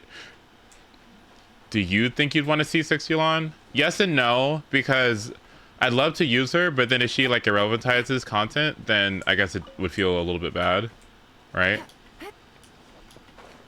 I guess at this point my next goal is Pyro Archon, Shenyun C1 or maybe C2, and Siegewin, and that's it. Really, it maybe Farina constellations when she comes back out, Clorind constellations when she comes back out.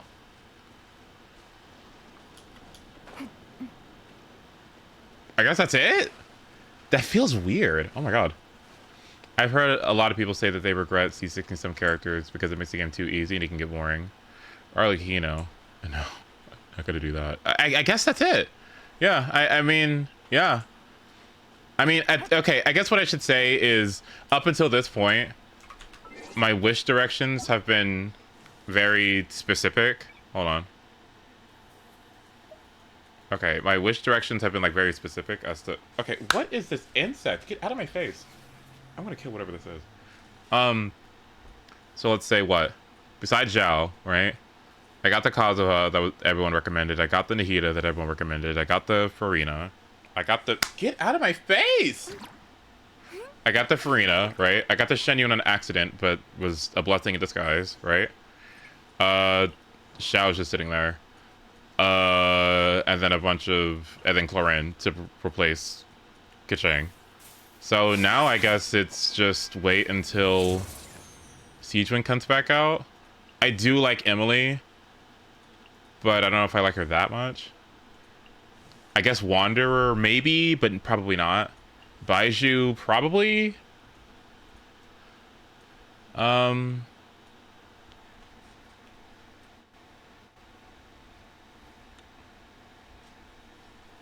Bitch. Okay, we're gonna fight, okay? You stinky bitch. Get out of my face! Ugh! Anyway. What else do I care about? I mean, I kind of like on you, but no. Klee! Loki, Klee! Loki, Klee is fun as fuck. Okay, like, when I played her in that one story quest, I was like, hold on, wait. Wait, this is kind of fun, wait. So maybe Klee. But I guess that's kind of it, right? So heavy. I'm just saying that Xiaolin, what? Is going to be a very broken universal support that may rival Kazuha. Interesting. Shilonin, okay.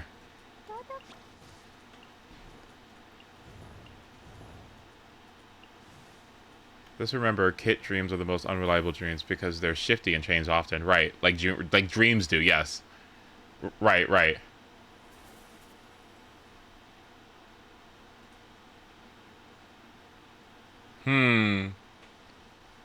Shiori? No, it's just a weirdly satisfying position to be in. I don't know. And she also provides significant off-field damage. I don't know exactly what to call this team archetype, but usually it just consists of Emily, Bennett, Kazuha, and your Pyro DPS. That Pyro DPS can be Arlenkino or Xiangling as your strongest options, or any other one of your favorite Pyro DPS characters from the olden days like Klee, Diluc, Yanfei, Hu Tao, Yoimiya, etc. This team pretty much has it all regardless of your Pyro DPS, given that you're pairing Bennett's heals and attack buff with Kazuha's grouping and elemental damage buffs. If you lack Kazuha, you can slot in Nahida, Dendro MC, or Kole with the 4-set Deepwood Memories. Doing so allows you to run the 4-set Unfinished Reverie on Emily and unlock her damage ceiling that you usually can't get in any other team. The last recommended team is very much like the previous team, except you cannot choose your Pyro DPS and are stuck with Bennett and Xiangling paired with Emily. In the last slot, we choose Farina for strong buffs to the team and also high vaporized damage with her elemental skill. This team looks like fun. This team looks fun as fuck. Okay. Let me sit on her a little longer. Hold on. The last recommended team is very much like the previous team, except you cannot choose your Pyro DPS and are stuck. Did you see my siege within? No, I didn't. Paired with Emily. In the last slot, we choose Farina for strong buffs to the team and also high vaporized damage with her elemental skill. Farina is sort of that perfect storm for Emily, Bennett, and Xiangling, where her Hydro application is slow enough to not completely overtake the Pyro and Dendro auras to prevent burning, while also getting in some vaporized reactions as well. With this team, you can keep Emily on the field to have her skills benefit from Bennett's burst, and you can also continually swap characters in to heal from Bennett's burst as well to generate more fanfare stacks for Farina, since there is no true on-fielder in this team. This is my personal favorite team because it really is just bashing your head against the wall with some of the strongest units in the game, and it doesn't require that perfect thinking, perfect gameplay, or delicate setup that something like a Burn Melt team would need. If you want an on-fielder for Vaporize with Emily, you can most likely swap Farina for Nuvolette in this team. However, I am not 100% certain that this will work since the test server had C6 Nuvolette and I couldn't test whether or not a non-C6 Nuvolette would overtake the Pyro and Dendro application from Xiangling and Emily. What is this weird team? Like, I don't understand. Why does she feel like not the most broken thing in the world, but not the most, like, awful thing in the world either? It's a very, like, I guess she feels really balanced, and it's strange. I don't know how to feel about it. Like, she feels very balanced, not stupid, really fun, like the visuals. It's just weird. I don't know. I don't get it. Like, Everybody stand back. A little ambiance. I mean, you know.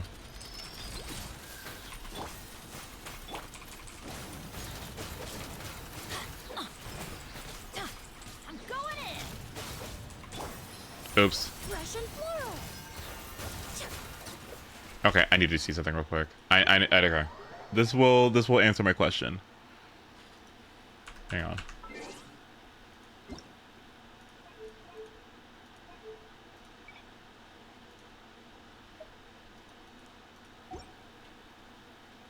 Hang on. I ping you in the channel. Hold on. Let me see something. From my testing with C6 Nuvolette, it seemed like his Hydro application was just barely over the limit, so I'm willing to bet that a C0 to C5 Nuvolette would do just fine for the most part. You can try to run other team archetypes like a Virgin team with Emily, but I'm not going to recommend it in this video because Burning and Virgin are two conflicting reactions. Normal Virgin teams usually try to minimize the burning reaction to ensure Dendro cores can be produced, but if you try to emphasize burning for the sake of Emily, then you'll end up with much less Virgin reaction. Emily can support several Pyro, Cryo, and Hydro DPS characters with burning, so hopefully you found a nice team outside of Virgin. But with that, I hope you guys enjoyed this Emily build guide, and most importantly, I hope this guide was helpful for building the perfect Emily for your account. Other than that, it's the same as always. I'll see y'all at the next one. Peace. Hello? Oops. God, I love her voice in Japanese. It's so much better. Like, and I usually don't do that, but like, I don't know. Like, this is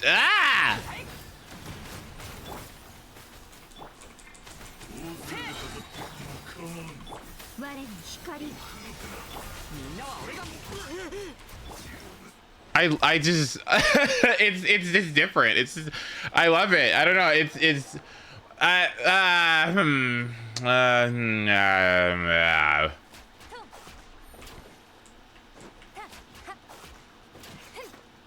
let me see something.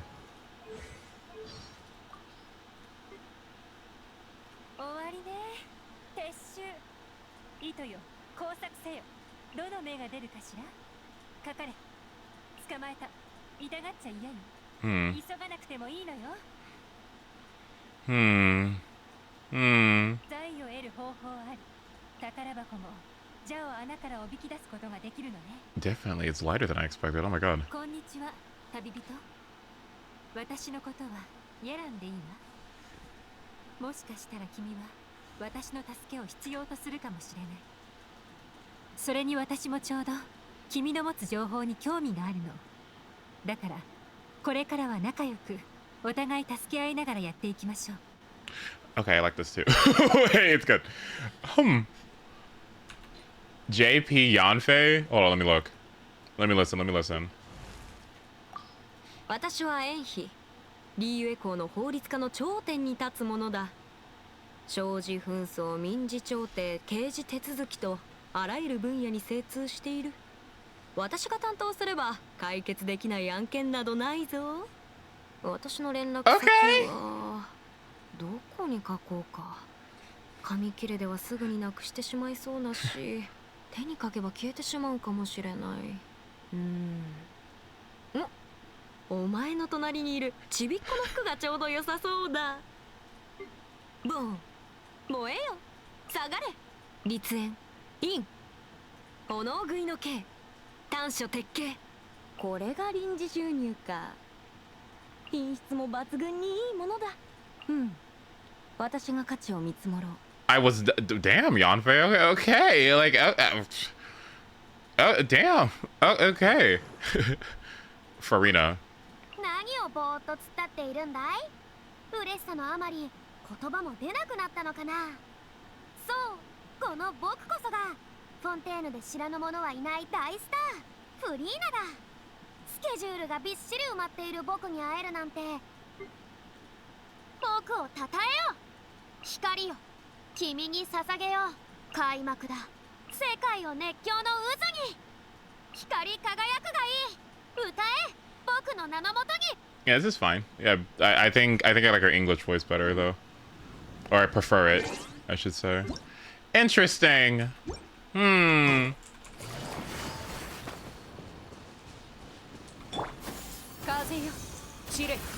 It's so funny whenever I watch streams and I tune into their Shenyun doing exploration, and it's just yep, Kazuya Chire. It's like, it's right up there with Skyward Scatter. It's great. Okay, let me pee. I'll be right back. I have to go to the bathroom. Give me just a moment and let me dog out. Give me a second.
Okay, I'm back.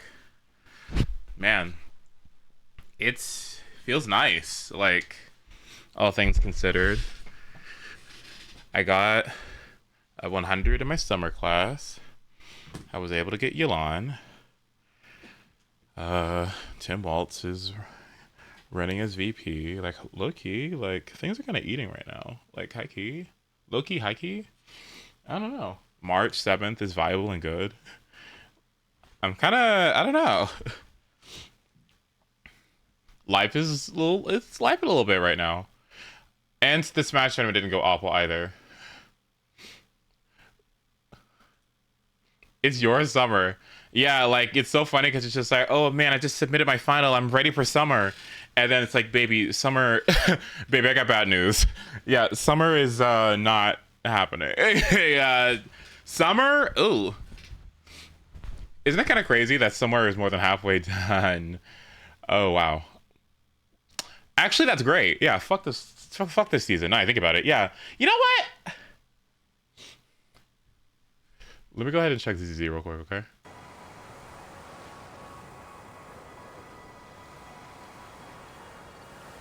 I just recognized the problem, by the way. Once you get your characters built and everything, and there's no abyss, what do you do?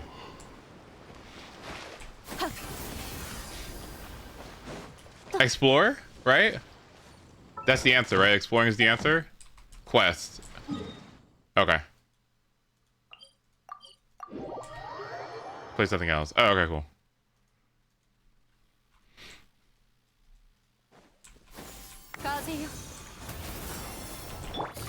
Rumeria. Okay, fine. Wait, what is it? 星と深淵を目指せ。ようこそ冒険者協会へ。無事今日の依頼を達成しましたね。ありがとうございます。これが報酬です。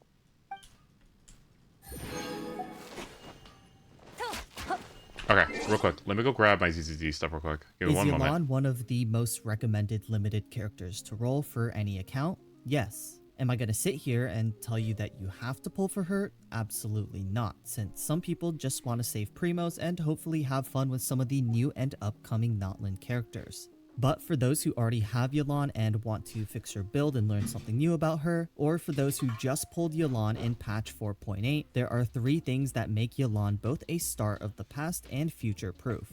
1, she has stellar offense. 2, her build options are very straightforward. And 3, she has unmatched team flexibility. When I say stellar offense, what do I mean by that? Well, for starters, if you look at YELAN's kit at the most basic level, every part of her kit is cohesive. YELAN is a character whose elemental skill and burst have max HP damage scaling, and her Ascension 1 passive increases her HP based on how many different element types there are in the party. While YELAN's skill is fantastic for exploring and deals decent damage, the majority of YELAN's kit strength in combat is loaded into her elemental burst. YELAN's elemental burst will summon a dice for 15 seconds that follows your active character and launches 3 coordinated hits whenever your active character normal attacks, with a 1-second cooldown between each wave of coordinated hits. If an enemy is damaged by YELAN's skill while her burst is active, her skill will also trigger these 3 coordinated hits, and this has no cooldown. That means if you're really advanced and care about optimized rotations, you can burst, normal attack, skill, normal attack, and swap out in quick succession to maximize the frequency of her coordinated burst hits. The only downside of doing this is depending on how fast you execute the combo, you may not be able to absorb the hydro energy particles from YELAN's skill before switching out. If you find yourself struggling with YELAN's energy, you can also resort to the standard combo of skill into burst before swapping out to ensure YELAN can just absorb the hydro energy that she creates with her skill. While these coordinated hits from YELAN's burst are powerful thanks to her great HP scaling, many consider the biggest upside of her burst to actually be its rate of hydro application. YELAN's burst can apply the hydro element onto an enemy once with every single wave of coordinated hits, meaning she can apply hydro at an extremely fast rate compared to other characters. Her hydro application fits almost any team's needs and only loses out to Xingqiu's because even though his burst is almost identical to YELAN's, his Rainsword Orb orbitals that circle your active character will also intermittently apply Hydro onto nearby enemies. The only way Yelan's Hydro application can match Xingqiu's is with her C2, which grants her burst extra hits that also apply Hydro onto enemies. Now you might be thinking, why would I ever pull Yelan if I already have Xingqiu, since his Hydro application can beat out Yelan's? Well, first of all, if you have both of them, not only can you build two different teams that require their levels of fast Hydro application, but you can also pair them together to unlock a double Hydro core that is one of the most powerful off-field duos in the game. Second, Yelan and Xingqiu provide slightly different benefits to the team beyond their Hydro application and good single target damage. Xingqiu's rain orbitals on his skill and burst provide valuable defensive utility with healing, resistance to interruption, and damage reduction. Meanwhile, thanks to Yelan's Ascension 4 passive, any character on the field during Yelan's burst will get a damage percent buff that increases by 3.5% every second, up to a total of 50% damage bonus during the final second of Yelan's burst. Yelan's offensive damage percent buff and Xingqiu's defensive utility are like night and day on the battlefield, and it's really easy to notice the impact of both. The second reason why Yelan's both a fan favorite and a strong character is because how accessible her build options are and how you only have to make a decision between a few options. Although Yelan's skill only has a 10-second cooldown, her burst costs 70 energy, and some teams will not allow Yelan to return to the field during the middle of a rotation to cast her skill a second time before her burst comes off cooldown. That means energy recharge is the name of the game with her builds. If you're not running Yelan's signature weapon, Aqua Simulacra, all of her best options provide some sort of energy utility, whether that be through a fat energy recharge main stat, an energy-based passive, or even both. Many veteran players and theory crafters consider the Favonius Warbow to be Yelan's best option outside of her signature weapon because it provides both of those. With a 61.3% energy recharge main stat at level 90 and a passive that generates extra energy particles for the team, your energy woes are pretty much solved with this weapon. Look to get around 40% energy recharge in artifact set bonuses and substats when equipped with Favonius Warbow to hit around 200% total energy recharge for Yelan. The other most recommended weapon for Yelan is Venti's signature weapon, Elegy of the End. Even though it has a pretty respectable 55.1% energy recharge main stat, its passive is geared towards damage buffs for the team rather than resolving energy problems. Both Elegy of the End and Aqua Simulacra Yelan players will want to aim for 220 plus energy recharge, which means with Aqua Simulacra, you're most likely going to run an ER percent main stat in the same. The final recommended bow for Yelan is Sacrificial Bow. Although it has a much lower energy recharge stat than the previous options, its passive is basically an emulation of Yeah, like, I was thinking about Elegy of the End because I thought I really wanted the weapon, but like, what does it do? Is it really good for Hyper Bloom? Like, what is it? Is it, yeah? Yelan C1, which gives her skill an extra charge. Being able to use two skills in quick succession at C0 with Sacrificial Bow can greatly reduce her energy requirements without having to swipe for C1. The only caveat with this is that your Sacrificial Bow needs to be at a high refinement level, specifically at least R3 or R4. At R2 or R1, the passive on the bow has too long of a cooldown and will not trigger every time Yelan takes the field to recast her burst. Assuming you can cast your skill twice every time you take the field thanks to this weapon's passive, your energy recharge requirements are only 180%, which is much lower compared to recommended numbers for Aqua Simulacra and Elegy of the End. Other bows like Fading Twilight, Slingshot, and Recurve Bow are all accessible 4-star and 3-star options that provide value. Like, oh my god. Ugh. Damage stats such as damage percent, crit rate, and HP percent respectively, but they are usually not recommended without special case teams such as running Raiden Shogun or Xingqiu with Yelan to generate energy for her. And because we're building so much energy recharge on Yelan, her artifacts are a no-brainer as well.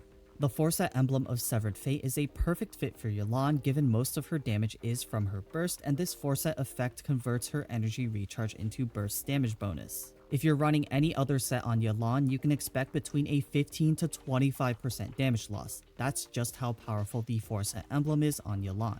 However, if you don't have a full 4-set farmed for Yelan yet, you can always mix and match any 2-set effects that provide energy recharge percent, HP percent, elemental burst damage bonus, or hydro damage bonus until you farmed or strongboxed enough suitable emblem pieces. As for what qualifies as suitable artifacts for YELAN, you're going to want HP percent or ER percent in the sands, hydro damage percent or HP percent in the goblet, and crit rate or crit damage in the circlet.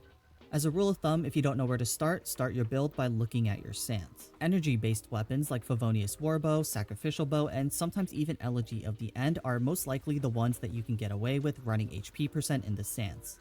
Next, yeah, I really don't want to run HP sands, I'm being honest with you. Like, ew. For the goblet, you generally want to choose hydro damage bonus. HP percent in the goblet can be a viable choice if you're running in ER percent sands, but you would almost never want to run double HP percent in the sands and goblet because her Ascension 1 gives her HP and the Hydro Resonance can also give her HP. Instead, you would rather run 1 HP percent sands and 1 hydro damage bonus goblet for optimized damage. Last but not least, crit rate and crit damage in the circuit completely depends on whichever stat. Let me hear that again. Wait, what? What qualifies as suitable weapons like Favonius Warbow, goblet, and crit rate or crit damage in the circlet. As a rule of thumb, if you don't know where to start your build by looking at your sands. Energy-based weapons like Favonius Warbow, Sacrificial Bow, and sometimes even Elegy of the End are most likely the ones that you can get away with running HP percent in the sands. Next, for the goblet, you generally want to choose hydro damage bonus. HP percent in the goblet can be a viable choice if you're running in ER percent sands, but you would almost never want to run double HP percent in the sands and goblet because her Ascension 1 gives her HP and the Hydro Resonance can also give her HP. Instead, you would rather run 1 HP percent sands and 1 hydro damage bonus goblet for optimized damage. Last but not least, crit rate and crit damage in the circuit completely depends on whichever stat balances your crit rate to crit damage ratio the best and whichever stat you're missing more of in artifact substats. Substat priority is energy recharge first until you reach the recommended energy requirements for your specific weapon, and then crit stats and HP percent afterwards. If you need a refresher on the specific ER requirements for each weapon on YELAN, feel free to revisit the weapon section. By now, it's no secret that YELAN's team flexibility is what makes her a popular recommendation to pull for many players. Hydro is an integral element to some of the strongest reactions in the game like Vaporize and Hyperbloom. Because YELAN is so flexible, I'm not going to cover every single team composition that she can fit into and extend this video's length to the 30-minute mark. Instead, I'm going to very briefly take you through some of her best teams before and after the introduction of the Dendro element to hopefully still give plenty of options for player to choose from, while keeping the video short enough to respect both your time and my time.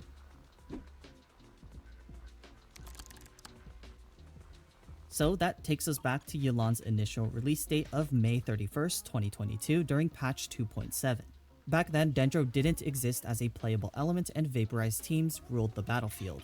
YELAN was frequently paired with Hu Tao or Yoimiya at the time, but many old Pyro DPS characters like Diluc or Klee, or new Pyro DPS characters like Gaming and Arlenkino can easily be slotted into this archetype. Okay. With these teams, you'd most often have a double Hydro core that consisted of YELAN, Xingqiu, Hu Tao / Yoimiya, and finally a Shielder in the final slot.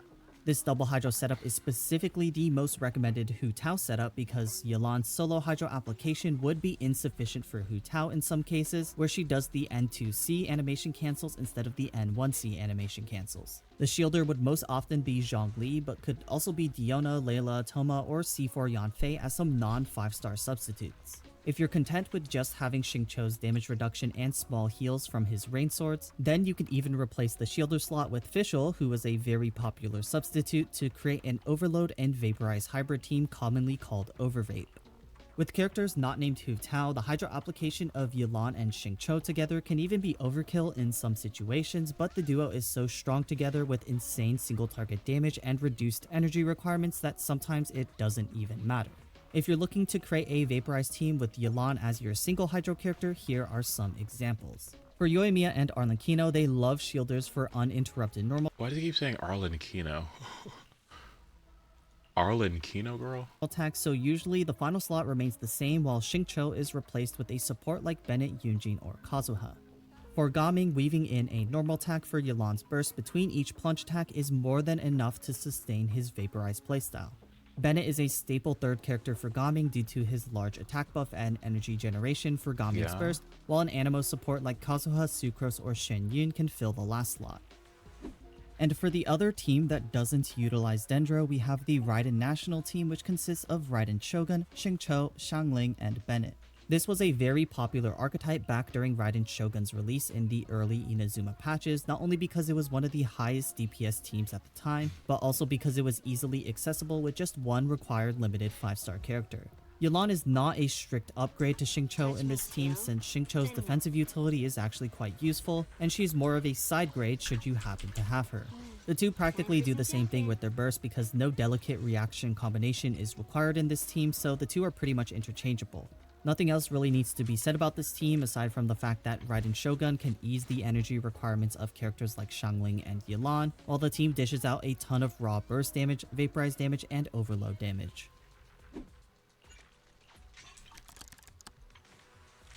Fast forward a couple of months past YELAN's release date and the Dendro element makes its debut in patch 3.0.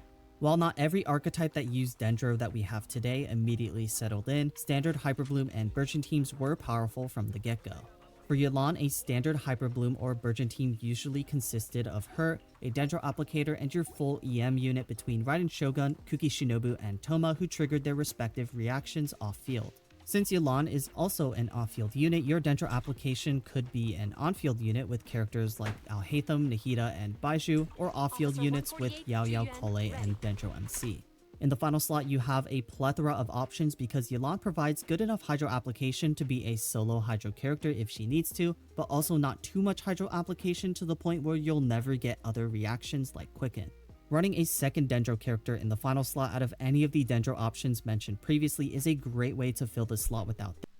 So is it better that I have Yao Yao take that slot than Xingqiu? Yao Yao would give me, what would Yao Yao give me? Yao Yao would give me Instructor. She would also give me Dendro Resonance, so that's 50 EM or so, plus another, what was it, 120 EM from Instructor, and then she can hold Deepwood while Nahida could run, no, Nahida can still run Deepwood, yeah, and, right, okay, right, okay, alright, something to keep in mind, that would buff Kuki. Thinking, since more Dendro application and Dendro energy is usually appreciated and the Dendro resonance is great for buffing the EM of the team.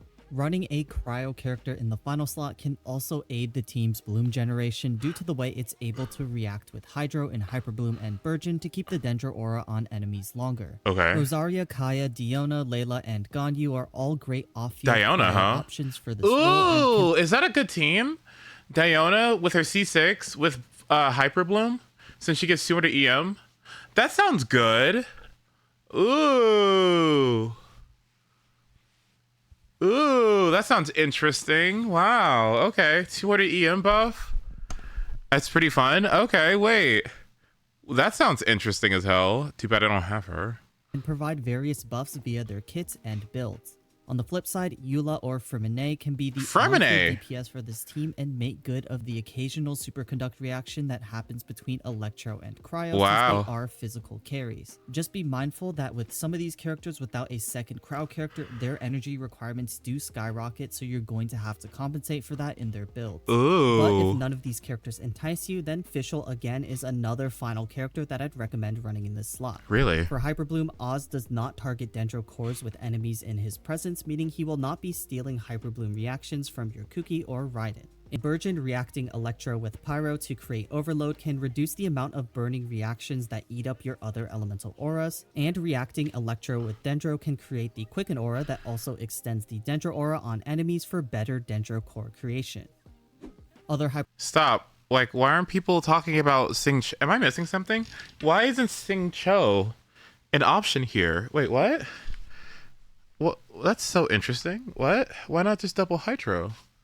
For like Hydro Resonance and like Xingqiu's Shred. Is that, am I missing something? Hyperbloom adjacent teams include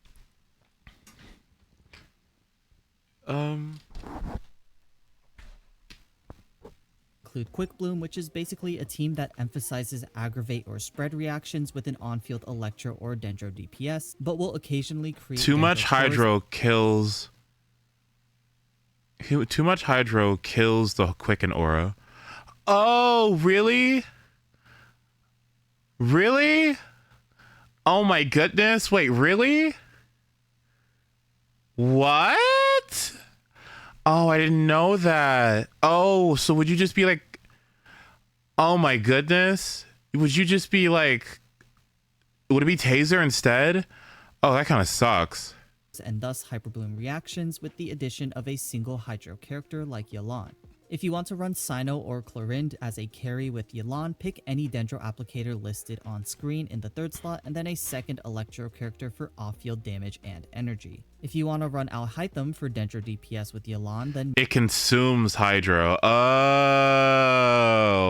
and is Nahida like, wait, does Bloom apply Hydro? No, it doesn't. Sorry, does Bloom? No, I don't think it does. Would Bloom apply more Dendro? I guess it doesn't. So, would Nahida have enough Dendro application to keep up with it? Which sounds weird because I thought she had too much. Make sure your third slot is either Raiden Fischl or Kuki for Quicken, and then a second Dendro character for the Dendro Resonance and extra energy for Alhaitham. I usually find the most success with Nahida for her EM buffs, Kirara for her shield, or Baiju/Yao Yao for their healing. But with that, I hope you guys enjoyed this updated YELAN guide, and most importantly, I did not know I didn't, too much Hydro. I didn't even fathom that you could have too much Hydro. Oh my goodness. I wish I could have too much Hydro. I've never been in a scenario where there's just too much Hydro. I guess especially with her C2, huh? I guess with her C2 adding that extra bit of... Oh no! Oh no! My energy requirements! Whoops!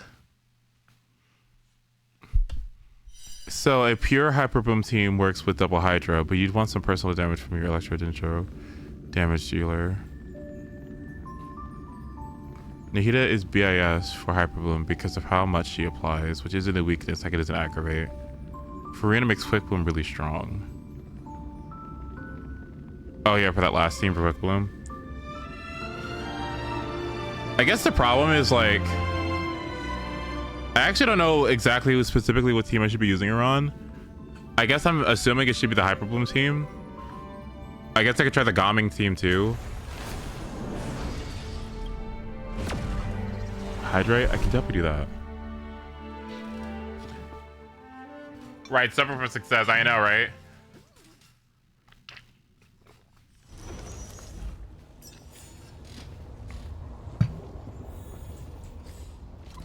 Oh, wow. Nice.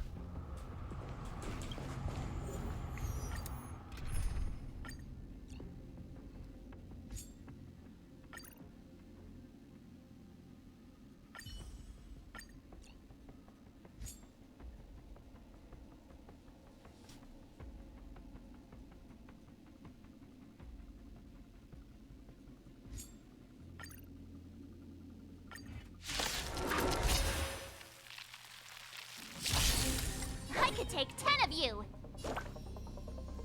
Wait, you could try YELAN, Benekazo, VP Vape. So you could save Farina for the other side. Okay. Nahida, Farina, Fischl, and Clorind Driver. Let me fight. Ooh. Oh. Nice job. I hope for an end to strife in the world. Harmony and unison. Let the valuation begin. How the fuck? How fast is she? Oh, I was about to say. Okay. Liquidation. Liquidation. Azure Dragon, White Tiger, less cards. What's dead? The lack of a healer. Oh, that's fine. I could just use Prototype and call it a day. I find that Clorind's Overheal and Prototype is actually quite enough for me to provide enough stacks.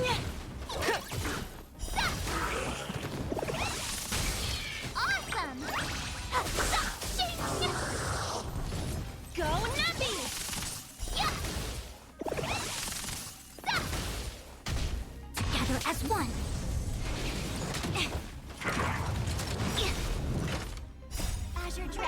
Like, I don't max out fanfare stacks, but I find that like the overheal for Farina's A1 really helps out a lot.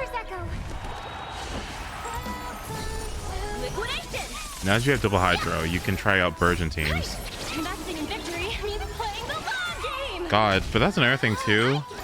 I don't know how I feel about the idea of going back into the mines. That's another thing too. Is there anything I can do? I don't know. Maybe Xiangling? Is there anything I can do with her now? Because I still haven't built her yet. Oh my fucking god. Speed. Nope. Here you go, Master. Resonate all together. Liquidation.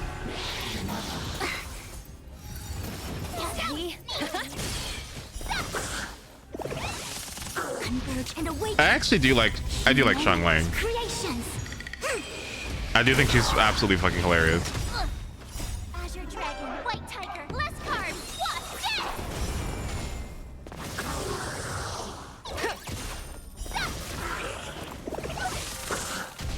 Awesome. Go Nubby.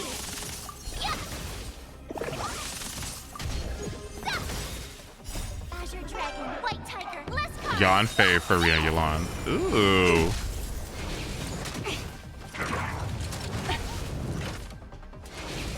No matter. See, if I had just sat there and ate my food and just wished for Claren C1 instead of going for a funky weapon, I would have gotten C6 Bennett and Toma. Oh man, I didn't invest in victory and I didn't play the long game. No! Confiscated.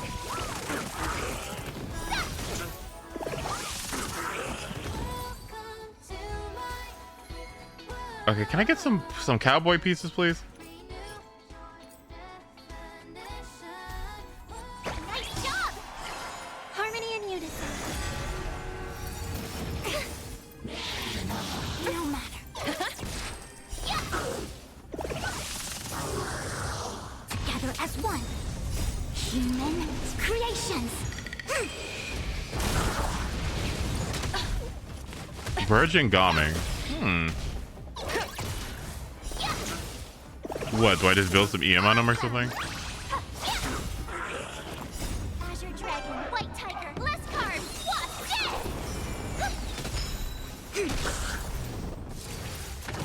What's this? Go Nubby.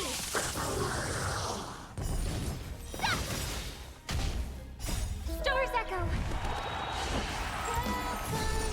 Liquidation. Right.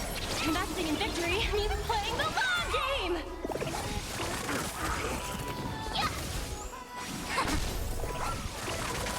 Oh, I get it. Go Nubby. Oh, thank God. Please crit damage. Okay. Oh. Here you go, Master.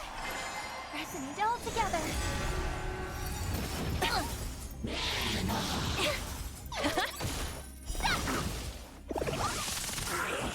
Converge and awaken. Human creations.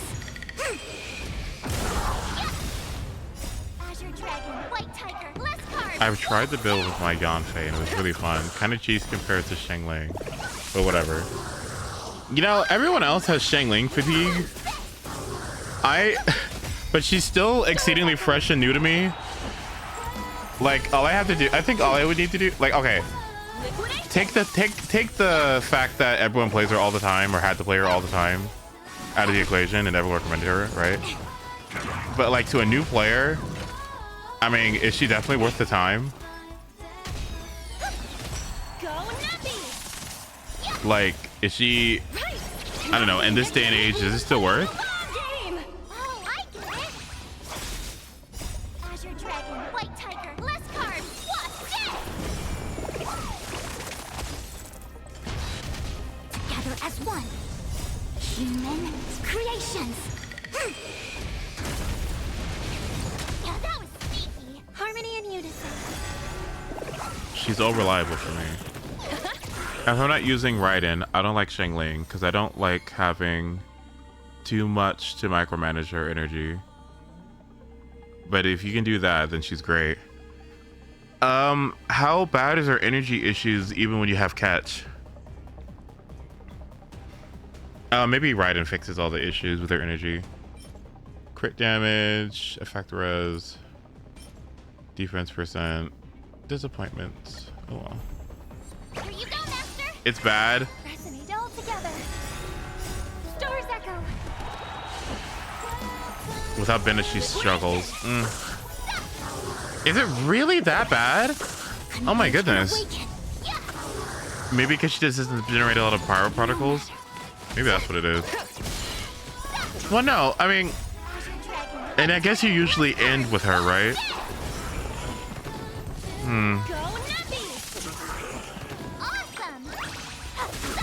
Think Farazan, but not triple Animo.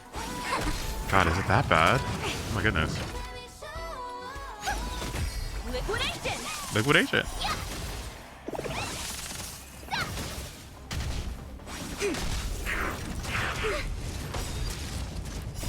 Human creations. Go Nappy! Yeah. Right. Investing in victory means playing the She wants her ult up as much as possible, and Guoba isn't generating too much energy.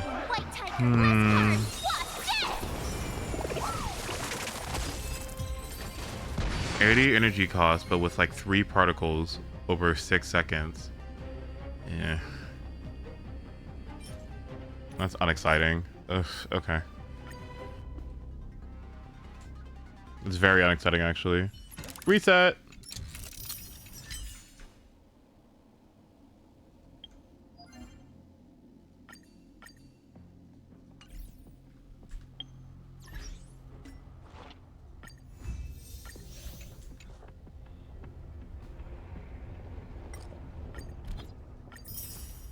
Oh, thanks, Ben. He's so sweet. I love Ben.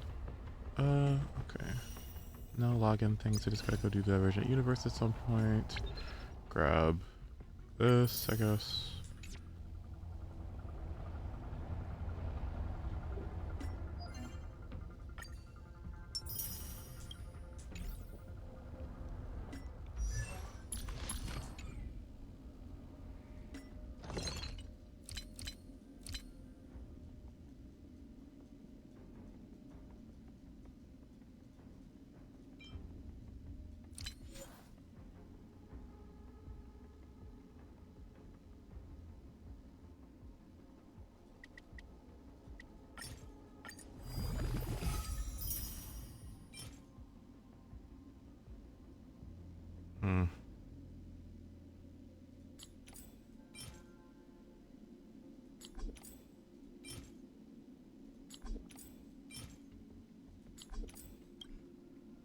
Oh shit.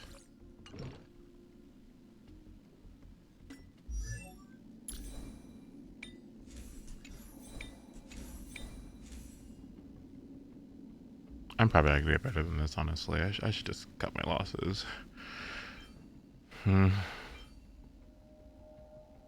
Another crit damage with... Like, what the fuck? Oh my god.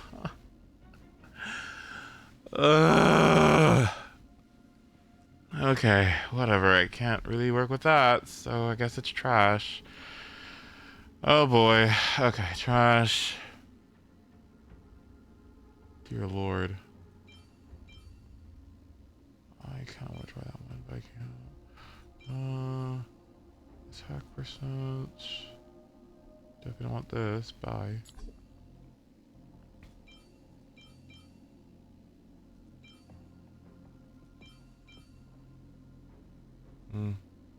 Yeah, this can go too. I can do the rest of this later, honestly. I guess I can just slightly roll this and see what happens.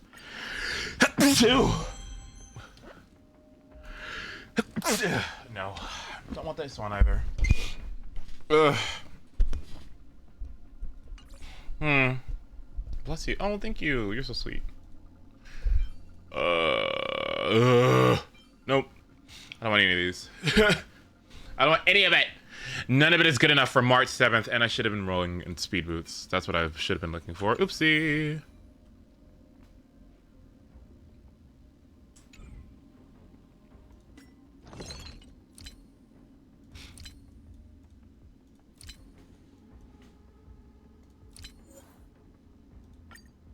Give me a moment. Okay.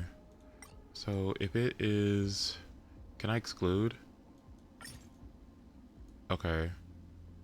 Where's the healing one? Where's the healing one? Here it is. Outgoing healing boost. Okay, so I keep this. And then the rest of these are absolutely worthless, right? Yes, they are. Yep, bad. Nobody wants this. So go ahead and get rid of all these. Yep. Sounds good to me. Yep. And if they're not speed boots, then it is a worthless piece of garbage. So I do want this. I guess I'll take this one too. That also has speed. Yep. Take that. And then the rest of these are garbage. Yep.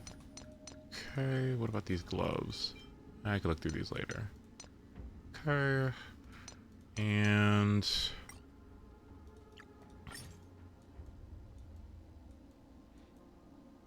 here it is, Musketeer. All right.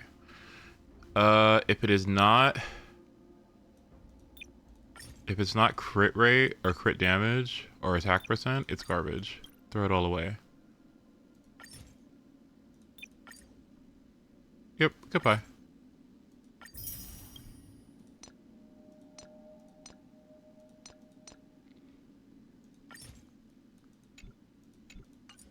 Okay. I don't think any of these are speed boots. Attack boots, no. HP boots, all these are terrible. Goodbye. All these gotta go. See you later. Okay, what about these? Exclude anything that has crit rate, speed, crit damage, or attack percent. Awful, awful, awful, just awful. Just terrible, just disgusting. Get it away from me. Don't want to see this. Okay. Right.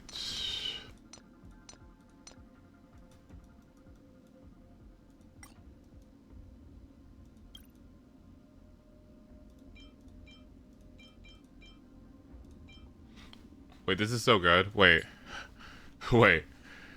Wait, this is so good.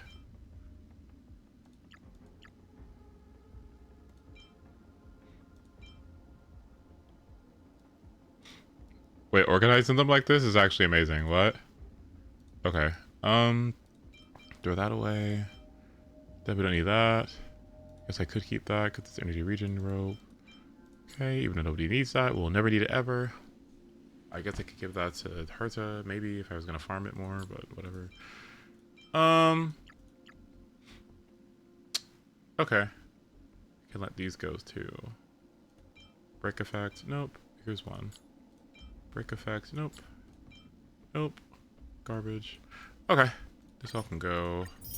Alright. Now let's try to aim for some boots.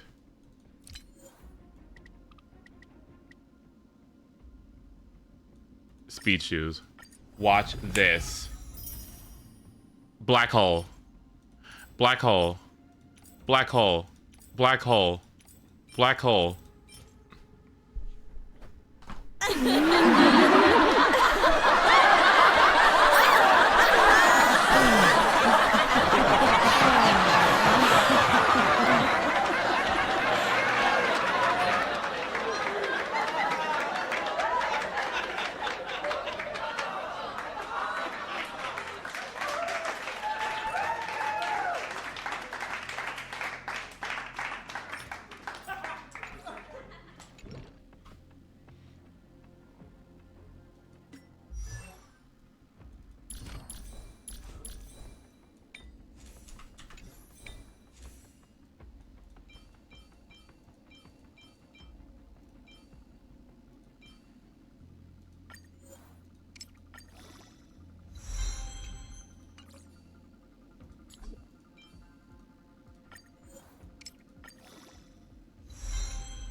This is the wow.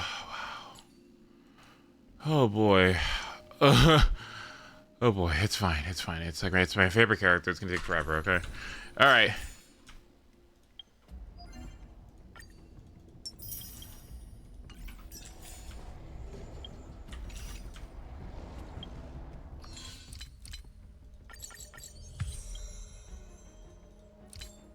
All right, I'm out. Okay.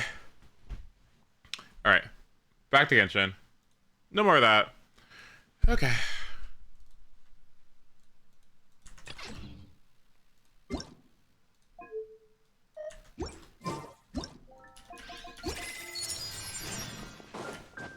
What were we gonna do? We were going to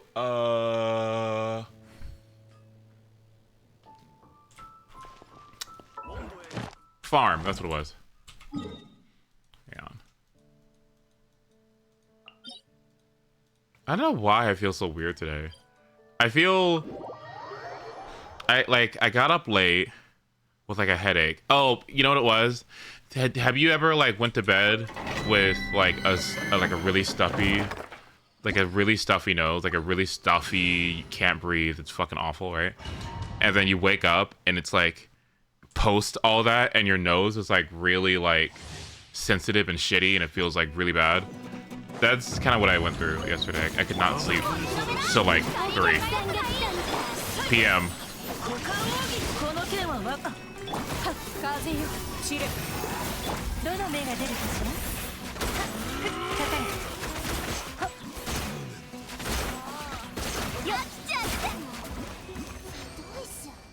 I just couldn't fucking breathe. I just couldn't fucking breathe. It was awful. Nope. Nope. Okay.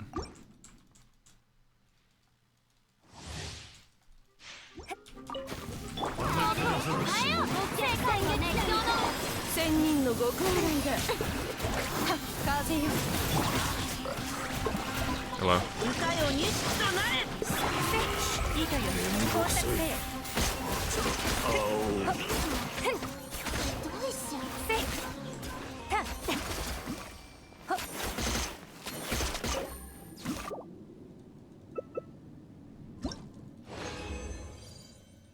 EM? Fuck. EM? Shit. Hmm.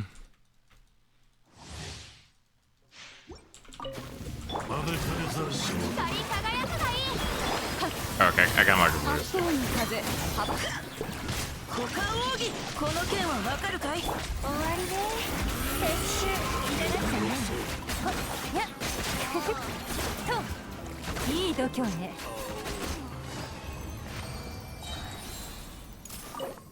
These two together, actually, okay, actually these three together are so stupid, but then these two together are so stupid too. Okay, Hydro runs this game. What? How would Genshin Impact, like, how could they live without these Hydro characters? What? EM. Crit rate with energy recharge. Both bad. Oh my god.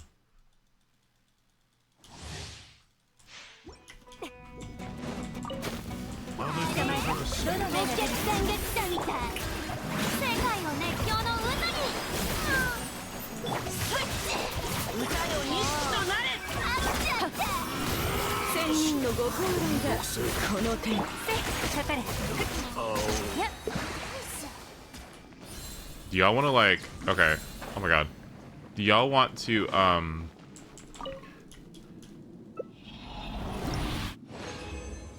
do you want to do some energy recharge? Fuck me, man. I wanted to watch this video on etiquette earlier. It was one of those Wired videos.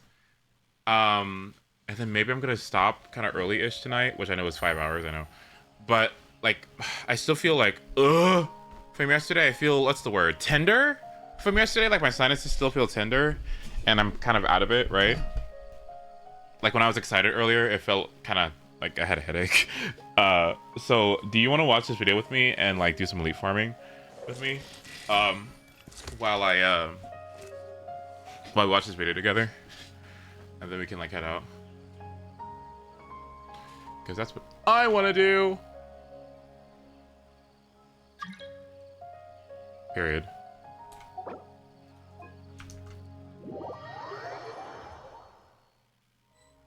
Alright, where's this video? Here it is. Alright, who wants... Alright, who wants to learn how to be British today? I'm William Hanson, an etiquette coach, and I'm here to answer the internet's burning etiquette questions. This is etiquette support. At Dolly Marole asks, I always do my best to have good table etiquette, but I still genuinely do not understand the no elbows on the table rule. Why is that important? 3 exclamation marks. The no elbows on the table rule goes back to the medieval times in Europe where they were eating from trestle tables. They would put these benches out with sheets of wood on top. If you put your elbows on the table would tip, and the food would go everywhere, and obviously that's not very good etiquette, and so it became the etiquette to not put your elbows on the table. We do really still abide by the no elbows on the table rule, because I think it looks really ugly. At Quellinks is saying, what's the proper way to stir the tea, clockwise or anti-clockwise? Great question, and the answer is neither. Instead, we stir in a back and forth 6-12, 6-12 motion, gently flicking the teaspoon at the top of the cup. Don't you need these for cookie anyway? Banging around like that, thank you very much. Set it back in line with the handle and enjoy. RG Meister is asking, actually f this site. I'm learning how to cut cheese for charcuterie. Well, you live life on the edge. Here comes our cheese selection. Thank you. You don't want to take the best bit of the cheese for yourself. And the best bit of the cheeses that are made in the round, is the nose of the cheese. And on this blue cheese here, that would be this bit. So we wouldn't cut like so, because you'd be taking the creamiest bit for yourself, and that's not good manners. Instead, we are going to cut down, keeping the original shape, and then we'll replace that cheese on our individual plate. We have a question now from Joe P.E. Haley. How do you eat your peas? Excellent question. Cue the peas. Thank you so much. Just ordered this plate. How do you eat your peas? Tin. What we don't do is scoop like this. In really casual dining, that might be permissible, but in more formal dining, we're going to use both the fork and the knife. Some people do this. I think this is more difficult to keep those peas balanced. You see, there we go, one's gone. It's much better to just spear them onto the tines of your fork and eat like so. At the etiquette man. I am not eating peas like that. What? I am not about to eat peas like that. Are you crazy? Huh? Oh no. Like, right, like what? Peas? With a knife? Girl. He's asking, is cheersing or clinking your glass on the table proper etiquette? Oh, so many people do it. But it's not actually correct. In formal dining, you're drinking from fine glassware that's expensively made, and if you do start smashing your glasses together, you're going to hear the clink of glass all over the floor, and that'll somewhat ruin the meal. We have a tweet from @Shelley No, but why should we care about etiquette? Like who the f cares about which fork goes where? Why does it matter? They've put in block capitals. Clearly have strong opinions on this. Etiquette is important to everybody. If you are a user of Earth, then you need etiquette and manners. No one is exempt from that. Predominantly what I'm focusing on today is Western British people are so annoying. It's fine, it's fine, I get it. @Droovy Modi 10 is saying, who even decides table etiquette? Like I'll keep the fork however I want without giving some secret message on whether I like the food or not. Okay, so there is some etiquette fake news that does the rounds on social media. There is a graphic showing the different positions to put your cutlery in based on whether you liked the food or not, whether you're ready for a second plate. It's a load of rubbish. The only positions you put your cutlery in when they're not being held in your hand is to indicate that you are resting or if you are finished. When we're resting, the cutlery goes like so. When we're finished, in Britain, we will put the cutlery together, but in other parts of the world, that might be at a slight angle, and in France, the fork might be turned over. That is what the waiting staff are looking for. At Wasim NYC. Really? Is it ever okay to interrupt someone in a conversation? Short answer, no. And if it is okay, which it isn't, when is it an appropriate time? I mean, look, if they're on fire, then you might perhaps need to say, can I just stop you there? Your trousers are a bite. But other than that, let them finish. But note to everyone else, a conversation is meant to be like a game of tennis. You're not meant to hold the ball and not let it go.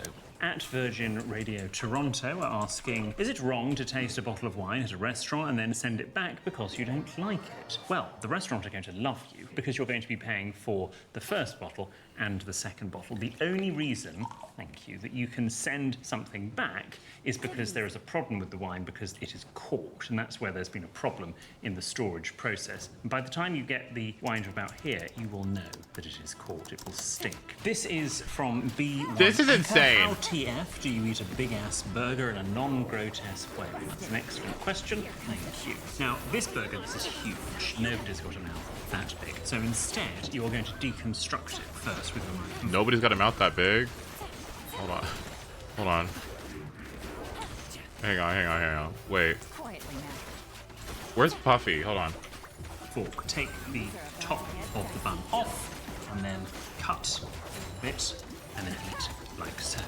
At Richard Bicknays is asking, what fork etiquette do you use? I'm sure I'd get roasted in Europe for my very American knife and fork etiquette. Well, yes, there are some differences. In Britain, when we're using a knife and fork together, they are both held at the same time. The knife stays low. We obviously don't put the knife anywhere near our mouth, and the food is conveyed via the fork. And in Britain, the tines of the fork, the prongs, always face downwards. Now in America, they will start like this, cut a little bit of food, place the knife down on the edge of the plate, turn the fork over, stab and eat, pick up the knife, cut another little bit of food. This is an aerobic exercise. This is not relaxing in any way, so we don't suggest eating like that in Britain, but of course in America it's perfectly correct if that's how they wish to eat. Mr. Rickson is saying that according to etiquette expert Emily Post, there are 3 proper ways to eat spaghetti. How do you do it? Thank you. Looks so appetizing. Well, Emily Post wrote her book in America at the turn of the 20th century. Now, I don't know about the etiquette back then, but I don't think there were 3 ways to eat spaghetti. But today, there is only one way. You are not going to cut your pasta. It's very bad form. Don't fucking tell me what to do! Like, you're not gonna fucking... It is just eaten with the fork upturned in the dominant hand. And you go in from the edge of your spaghetti, twist and make a neat little parcel, and then eat like so. At lol, it's Lawrence, says, what is the worst etiquette sin ever? If you do not say please, thank you, and sorry as a human being walking on this earth, then you should be put into etiquette room 101 and the key should be thrown away. Those are the absolute basic fundamental things of being a human being. This one is from at Sassy Frenchy. Do they know the etiquette in France is to arrive 15 minutes late at the host's house so they can prepare on time? This is a really interesting one, and I think one that is changing with different generations. So in Britain and in France and several other countries, it did used to be the etiquette that you never arrived on time to someone's house for a dinner. So if I said to you, come for 7:30, you would turn up at 7:40, maybe 7:45. However, I think millennials and Gen Z now are slightly panicked if their guests are not there at the time they have said. So I would say really if someone now says to you 7:30, probably go for 7:35. As a host, it's really nice to have those 10-15 minutes just to have a breather, do those final preparations. I do the same thing, yep. Yep, I prefer that anyway. And generally, the friends that don't get the 15 minutes, 10 to 15 minute late rule, generally the ones that don't host. At K Havey is asking, I'm absolutely shocked that so many people think it's shitty to recline your airplane seat. That's why it's there, so you can recline. No, can I tell you a secret? Can I tell you a secret? I think this was like my first racist experience, okay? Can I be honest with you? Can I be completely honest with you? This fucking bitch in front of me, I'm so sorry, like I hate to say it, but like this slutty racist bitch in front of me, I obviously, like I'm just sitting there, like, you know, I'm tall, like I'm doing my thing, right? And, you know, and they want to recline the seat, right? They want to recline the seat. And I'm like, oh hey ma'am, like you're kind of like digging into like my knees a bit, and like I guess she didn't hear me or something, and you know I was just like, am I what? And so like she's just like digging, but there's like obviously like resistance because my knees are in the way and I'm really tall, right? And so I'm like, ma'am, can we like? And I guess she like pretended to like not hear me, and so that's when I start getting ghetto, and I'm like, and she's still like trying to fucking like do it, and I'm like, like what is going on? No, like leave me alone. Like can you fucking chill out? What? Like it's first class, and I'm just like, was it? Huh? It was insane to me. I'm like, I've never been in a situation like that ever. And so I was like, did I fucking miss something? Like, what? Huh? I've never not reclined my seat. My seat stays reclined. Always. Well, I think the cabin crew have got something to say at takeoff and landing about that, because you're not meant to have it reclined then. Ah, yes, they're from Austin, Texas, which explains so much. Period. Right there. You know what?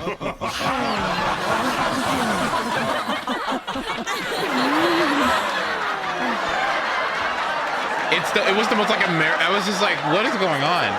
I would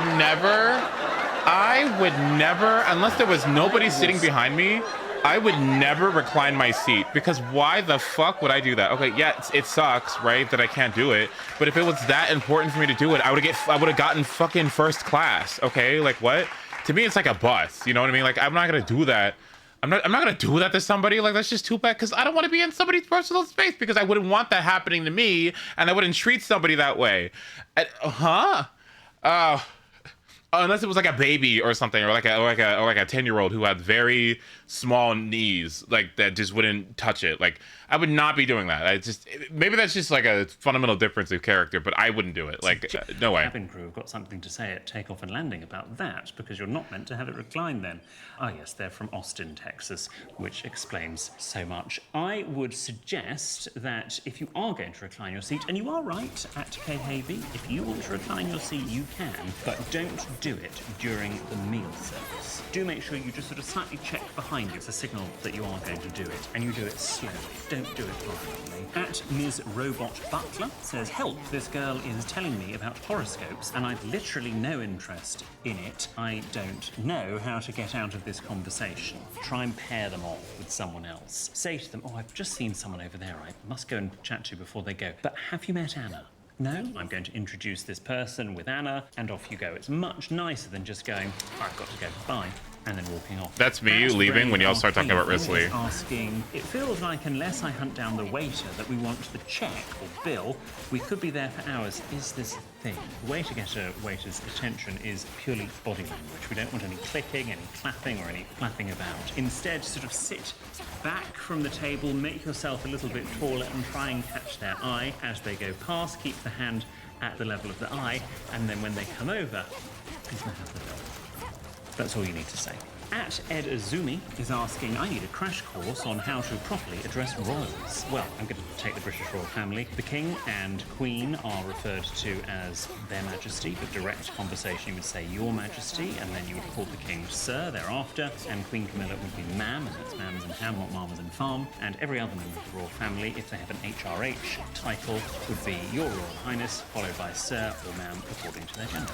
At Salt Cheek is asking, I'm having an internal debacle right now. A lady is standing in front of me in the train. She looks pregnant, but not really. Do I ask? Do I offer my seat? There is always that slight jeopardy that, of course, you might offend somebody, but the good news is you're probably never seeing them ever again. If you wish to offer your seat to anybody who looks like they need that seat more than you, then yes, you can do that. At Sean Coons is saying, I hold the door open for anyone, always, but I would like some clarification on the optimum distance at which it is acceptable to let the door close instead of enduring that awkward long-ish wait and forcing them to break into that slightly embarrassed half jog at 2.4 meters.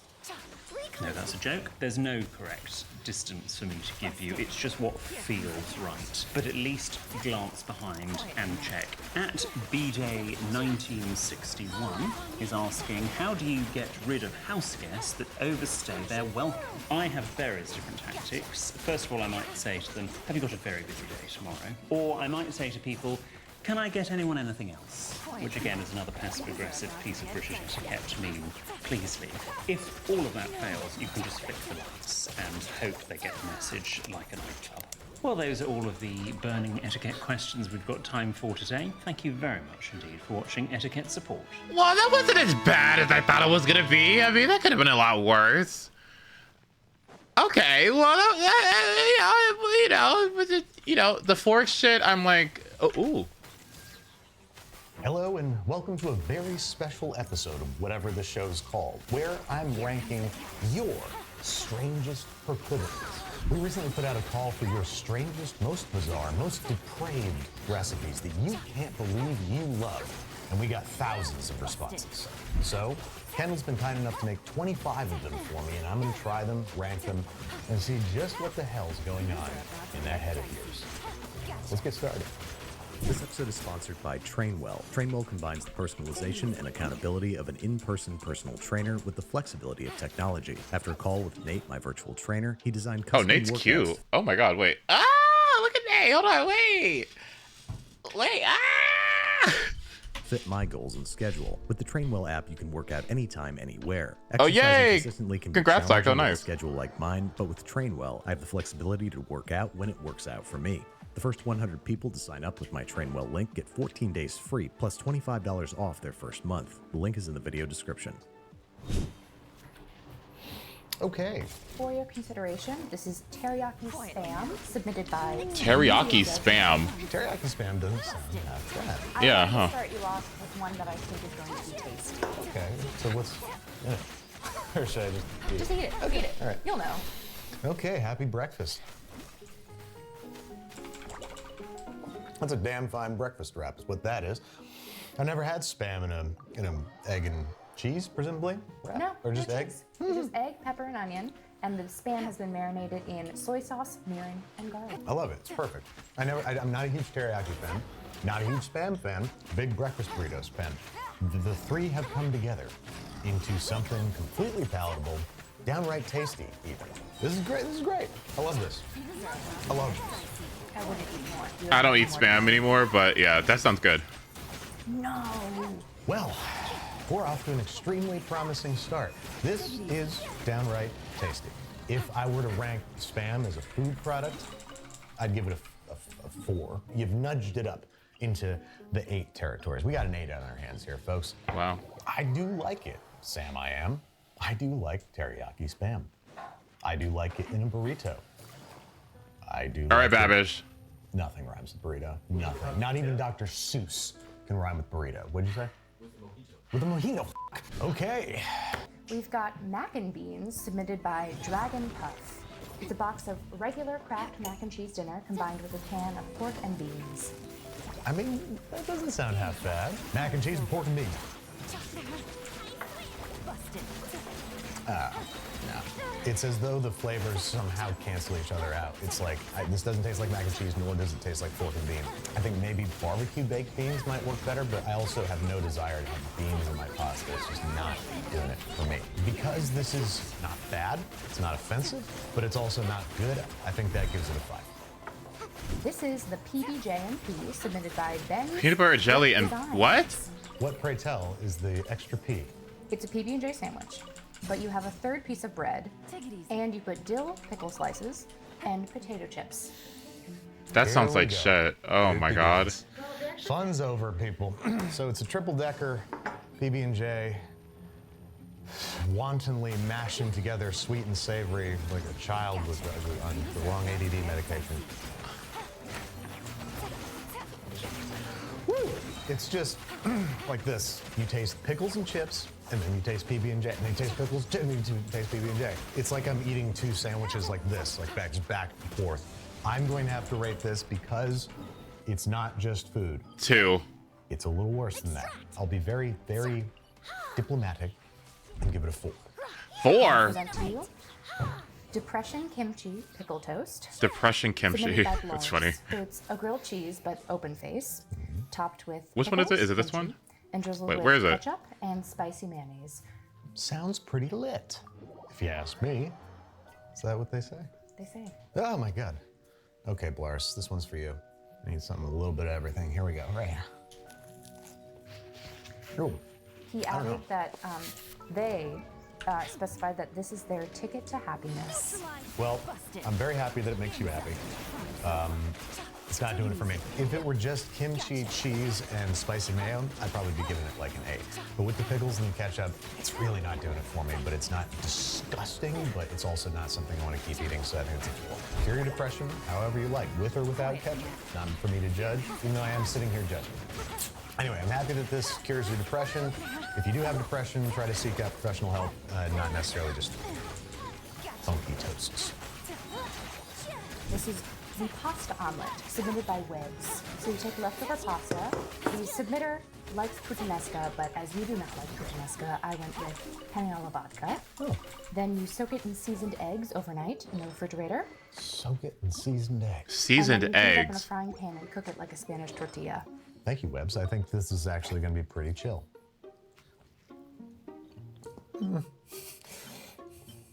I don't mind it. I'm not crazy about it.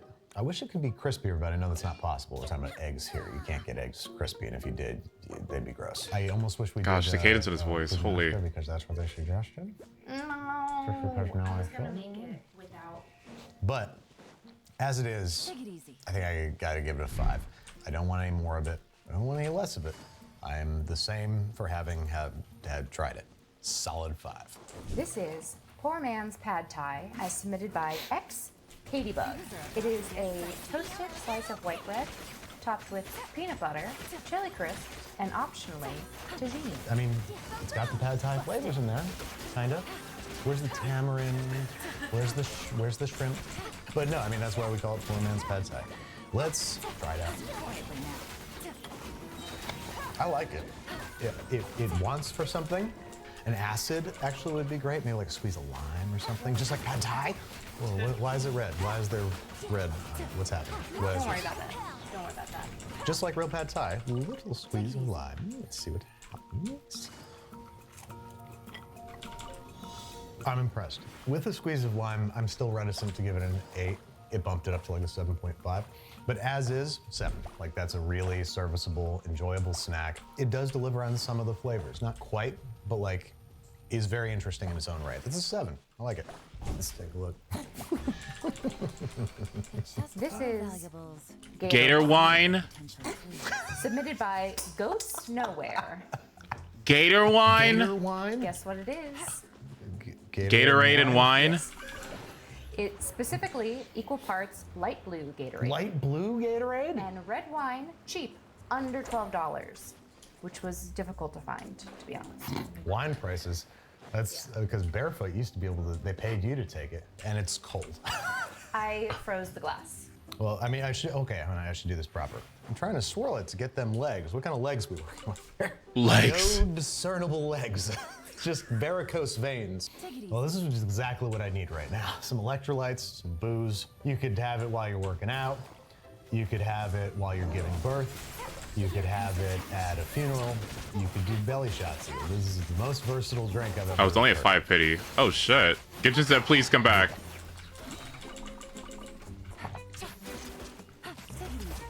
It's not like anything I've ever tasted, ever. Tastes of, there's maybe cherries, leather, and like snozberries on the nose. I don't know what to do about it, because if I'm being honest, I'd rather drink this than Barefoot or Yellowtail.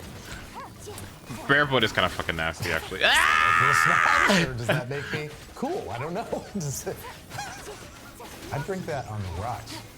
The more I'm drinking it, the more I like it. It's kind of what it's giving, is like almost a sangria vibe, because you added this fruit juice, for lack of a better word, to wine. So it's this kind of wine cocktail vibe. And I definitely don't like it as much as sangria, but I don't like it any less than that. I kind of give it a 6. I like it. I kind of very disgusting, perverse way. I like it. So I'm gonna keep it right here with me for the rest of the episode. I'm just gonna. Oh my god. This is Cheez-Its and applesauce. Cheez-Its and applesauce. Oh my god, So girl. This is anonymously submitted. I wonder why. I'm gonna start by eating it kind of like a chip, almost.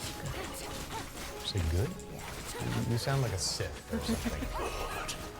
Yes. Just like a chip. Ladies and gentlemen, I think we've been pranked because this is done.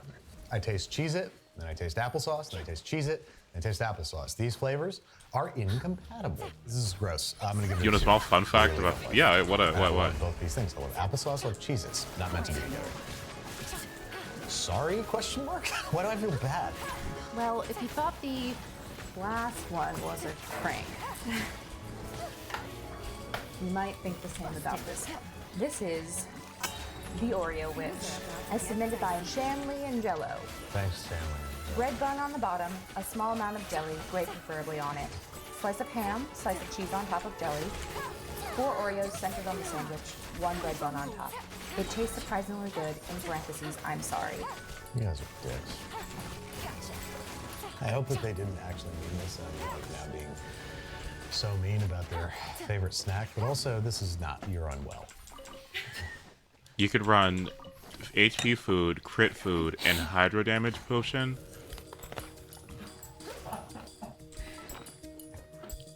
Not bad. I'll tell you why it doesn't taste bad. Because all I taste, I don't taste ham or cheese. I just taste Oreos and jelly, which ain't bad. How do I rate it? Because that's all I tasted and it tasted good. You're right, Shane Leangelo. This doesn't taste bad because you can't taste the ham and cheese. You just taste Oreos and jam. I guess you're getting a little protein in there. If anything, that's more points. I don't know. I don't know what's what anymore. I've lost track of reality. I'm gonna give it a 6. I'm gonna give it a 6. I have to give it a 6 because it doesn't taste bad. And my career's over now. I don't want to have another bite. Does that mean that it gets less then? Okay, you know what? No, hold on. Give me that empty plate. Here, it's still here. We threw it away, but just pretend it's here. The fact is that, like, looking at it, and with even baseline knowledge of what it is, I don't want to have another bite. So I feel like that has to knock it down. I don't care what it tastes like, it has to knock it down. You can't just judge food on taste alone. You eat with your eyes first, and I saw it from sheer, like, admiration for being able to take that and make it not taste like hell. 4. And you're lucky you're getting 4. What have we got here? Velveeta and marshmallow s'mores. What? Submitted by Joey T_stuff. Sounds awful, I know, but trust me! Exclamation point. Place a Ritz cracker on a sheet tray, topped with a 1/4-inch slice of Velveeta. Marshmallow, broil until Royal. broiled. Okay. And then top with another Ritz cracker. I've been surprised by weirder than this thus far. So, Velveeta, marshmallow, cracker.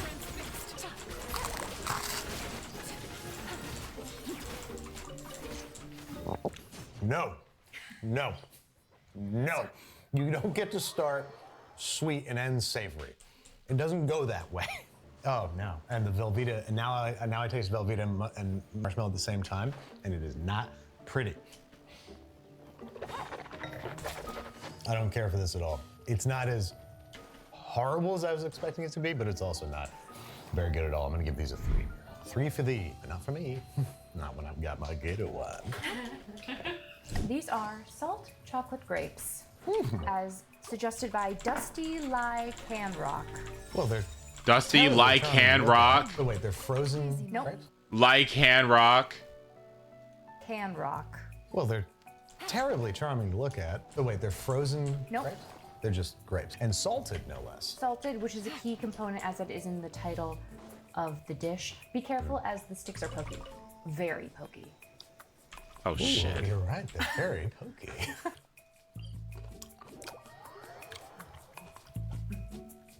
Nah. No. Combination of chocolate and grapes, when it first hits, is like dirt. It tastes like dirt. Grapes and chocolate, there's a reason I've never heard of that before. I don't want any more. It's not like toxically horrible, but it's also pretty bad. I think that gets it a 3. But you know what goes great with everything? Gator wine. God, straight up, yes, right, it does. I can feel it coming in the gator wine. Is he okay? This is Taco Mac and Heat, submitted by Garuda Song. I combined mac and cheese with taco meat seasoned with taco seasoning and put it in a taco shell. With radishes. But there's sauce.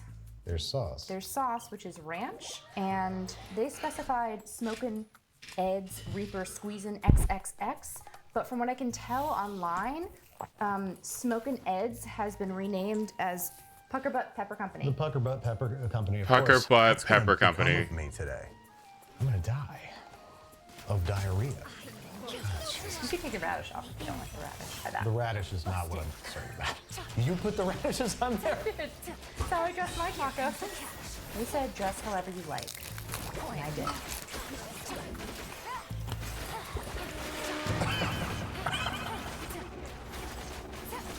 Jesus Christ. It doesn't taste like mac and cheese with ranch. It just tastes like taco meat.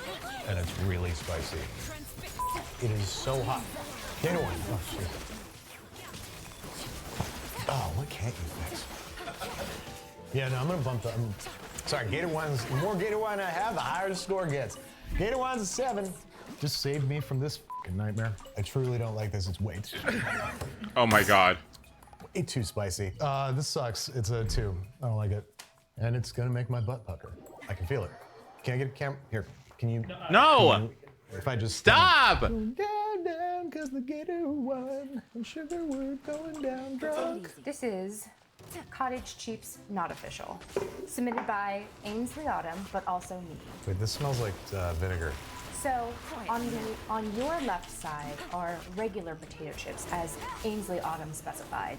My childhood snack was the same concept, but with salt and vinegar chips, which are what are on the right side of your dish.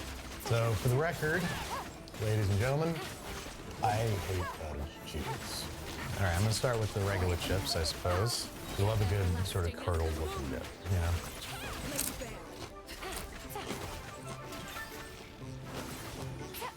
Why'd you do this? Try with the salt and vinegar. Okay, that'll probably fix it. That I don't mind. The salt and vinegar adds something, right? Yeah, salt, vinegar. But that's not the original recipe, nor is it official. So that's gonna ding you. This doesn't have a purpose or point or should exist. No offense to your childhood and the very building blocks of who you are. It's fine. Thank you. Because it's not like poison bad, but it's also not like in any way even remotely good. I'm sorry, Kendall. Let's get your score. 10 out of 10. Look, I know we're all damaged. I mean, why do you think I'm here? This is Spanish fried rice, submitted by @MadCityVL.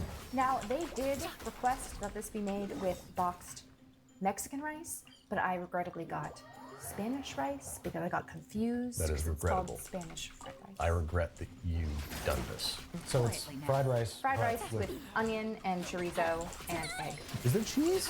Oh, I like this. Oh, there's a lot of cheese. Look what happens. Look at what happens live. Watch what happens live. Oh no. Oh no. Gator One has a new best friend. It's just Spanish rice, but better. Bravo. Hats off. Take a bow. Grease me up, rub me down. Show me who the boss is. It's this. Like, I want to give it. Is it that good? It's awesome. There's nothing wrong with it. But that's not a 10. 10 blows me away. But Gator One. But Gator One got a 7. Yeah, give it time. Give it time. It got a 7 in the morning, but at night, I can't think of anything wrong with it. As far as weird, stony, mishmash snacks go, I want to give it a 10, but that seems insane. So I'm gonna give it a 9. I really like it. I really like it. The answer, my friend, is Gator in the wine. I don't know if this is like an intern or what, but like. Little treat, as submitted by Lover, but instead of an O, it's an X. Sarcana. It's their little treat, smiley face. It's a salt and vinegar chip topped with Nutella and cherries. This sounds pretty good, actually. This sounds salty Nutella cherry. I'm into it. I mean, it's is it salt and vinegar chip? No. Salt and vinegar chip? Oh, God damn it. Why can't you just let me have one nice thing? Luckily, I can't taste the vinegar at all, which is great. But the crunch of the chip, salt of the chip, the Nutella of the Nutella, and the tartness of the cherry come together in something that literally only tastes like Nutella. I hate that it's salt and vinegar, but I'm not gonna knock it for that because I couldn't taste it.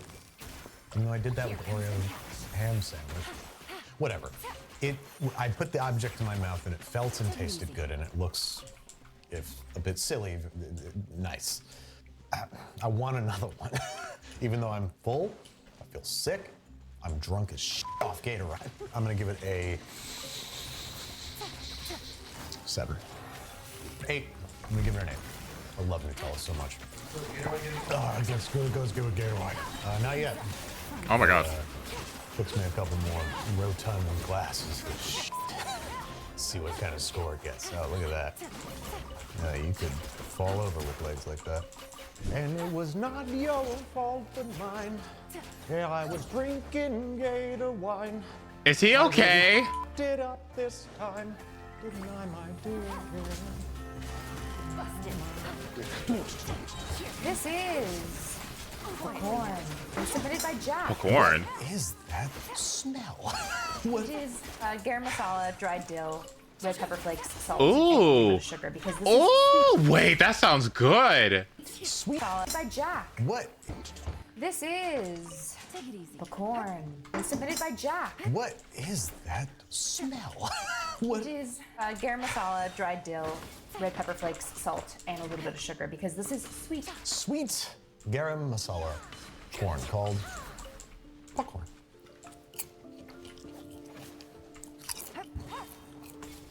Nico helped me with this one. You should know. So this is your fault? Because it's awesome. This works. There's spice, there's sweet. I love it. And it's all thanks to Nico. God damn it. How does it go with Gator wine, though? Bring the Gator wine, boy! Okay, there's the stuff. That's how we party. This is really good. This is really good. I really like this. It completely subverted my expectations. It's really like addicting and craveable. What did I give a 9 before? The Spanish fried rice. That didn't really subvert my expectations. Like, you fry up Spanish rice with some cheese, it's gonna be good. But this is like, never would have imagined this in a million years. I love it. It's a 10. Oh, wow. Jack. You jacked it, which is how I say you won. You jacked it. You might say, Jack's off. Hats off. Brad, that's a sex thing. These are Shrek's pancakes from Shrek's pancakes? WIH347. Yes. Yeah. They are crepes with pesto in the batter themselves, as well as being stuffed Okay. with pesto and cheese. What's And Okay. the red is an optional topping of onion chutney. Oh, this sounds delightful. Right? Yes. Oh, and the cheese is brie. Which is okay. It's an Brie? interesting choice. Okay. Dried pesto. It's like bitter. You know, dried pesto's bitter. These juices are a little unseemly here. Like this is Shrek's blood or urine. I can't tell. Or Oh, hey. Hey. another liquid. No. I mean, I thought this was gonna be fantastic, but the jarred pesto really kills it. It should be so good, but it's just, yeah, 5. These are tuna tacos, Oh. but not those tuna tacos. No. by @DMDoll. I don't think I can eat this. Hard shell taco, heated for 5 minutes at 350 degrees. Tuna can, Miracle Whip, which Miracle Whip, bro. Ew. absolutely not mayo. Oh my god. Just enough to combine. Add pepper, which I did, and salt. Spoon into baked shells and top with shredded medium cheddar cheese. I'm almost 47 and I've been making this for 35 or so years. This smells like the popcorn. That's nice, at least. There's nothing about this. Geez, you should want to play this certain particular game. In fact, at the spam button to hold auto attack and heal and shield my team. Can't wait for 1.2. Come on. What game? Why is it cold? Ew, it's cold? Gross! Ew! Why is it cold? Ew! They gave up on me. 1, 2, 3, 4, 5, 6. I could go all day. I can count really high. I'm gonna keep going until you run out of tape on that thing. It's a digital attribute. Until you run out of digital tape. I'm bigger than you, stronger than you, smarter than you. They've been eating these for 35 years. They've been eating these for 35 years. Come on, man up. Let's do this. Weird food mixtures. You should put chocolate, you should put cocoa in your chili. Cocoa and cinnamon should go in your chili. Try it. Not a lot, but a little bit of cocoa and a little bit of cinnamon. Can I give it a 0? Yeah. Oh, that might just be a black people thing. Wait! Ah! I hate this. Hate it. Yeah, 0. I hate it. Try that with some Gator wine. See how far you make it there. This is my delicacy, submitted by the Fair Player 2254. Put a generous knob of butter into a small saucepan. That's an ode to you. Turn on the burner to low. As the butter just starts to melt, add in 3 large spoonfuls of smooth peanut butter. Stir constantly with a spoon to incorporate the butter into the peanut butter. While stirring, mix in a few small pours of heavy cream to lighten the mixture to taste. Loving this so far. Once the butter, cream, and peanut butter are fully mixed and resemble the texture of cookie dough, turn off the burner. I was never able to achieve that texture. Pour in a generous amount of maple syrup to taste. This is to my taste, so... Is this a dog treat or something? What the f is this? Mix thoroughly and add freshly grated nutmeg to taste. Serve warm or optionally chilled and served, which is what we have done. Very few things in this world that you can serve at any temperature. I appreciate that. Okay. What is this? What is this? It feels like I'm eating a dog treat of some kind. Like this feels like a dog's birthday cake. You know? I'm sure you couldn't serve this to a dog. No, I'm going to say this loudly and proudly. Do not serve this to a dog. But if you want to feel what it's like to be a dog on his most special... Am I doing a lot of damage? I can't tell. Whip up a scoop of this. There's nothing like gross or bad about it. There's also nothing good or like exciting about it. So I think that's a 5. This is mac and ramen from Master. Mac and ramen. Ooh. Mac and ramen. It's beef ramen. It's beef ramen. And easy mac. And easy you mac. cook the noodles Easy together. mac specifically. Because the ramen noodles and the easy mac noodles cook for the same amount of time, which is 3 minutes. You cook those. Then in a separate bowl, you combine the seasoning packets, 2 tablespoons of milk, 1 tablespoon of water, 1 tablespoon of butter. Noodles into the bowl, stir, stir, stir. Season to taste with salt and pepper, and optionally garnish with crushed Flamin' Hot Cheetos. Okay, here's college in a bowl. I mean, honestly, this is probably gonna be the best pairing with the gator wine. He is obsessed with that gator wine. Oh my god. It should go higher. And I will say, that's not bad. That's not bad. That's not bad. We were talking before about how the pickle peanut butter jelly sandwich was, you'd eat it and you'd be like, the pickle, the peanut butter, the pickle, jelly. Like it would just be back and forth. This tastes like the actual halfway point between macaroni and cheese and that sounds good. And Flamin' Hot Cheeto. I give it like 8. I would give it like an 8. The most intriguing pairing. It's disgusting. No? In exactly the right ways. I think it gets a 7. Okay, It's fine. good. This is The Best Watermelon by Crunchy Frog 1709. Oh no. Step 1, take a piece or slice of watermelon. 2, dip watermelon in yellow mustard. In parentheses, Ew. regular cheap yellow mustard. Bro. 3, eat the delicious mustard covered watermelon. Ew, no, that's disgusting, bro. Fuck. No. Ugh. Awful. No, you ruined it. Ugh. I hate that. That's disgusting. It ruins the watermelon, ruins perfectly good mustard. 2. Fine, I'll give it a 2. This doesn't taste like poison, at least. Like that tuna taco. What did they mean by not those tuna tacos? Like ahi tuna tacos? Or like, is it something They meant ahi tuna tacos, so let's move on to something else. Okay.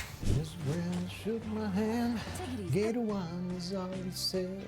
This is Evil Grilled Cheese, submitted by @Burmations. It's a tale of two sandwiches. The right side, uncooked, is white sandwich bread filled with goldfish and cheeses, which is their original recipe. But there's an after note that says perhaps you could add extra cheese in between and actually make it a grilled cheese, which I have done with the left side of the bread. Okay. Well, I'm glad that you took the liberty. I'll start with the original recipe. Whoops. You know what sandwich should do that? No sandwich. I've just proved the point. Now you're having to rebuild it there. Take it easy. Oh, wow. Is it that good?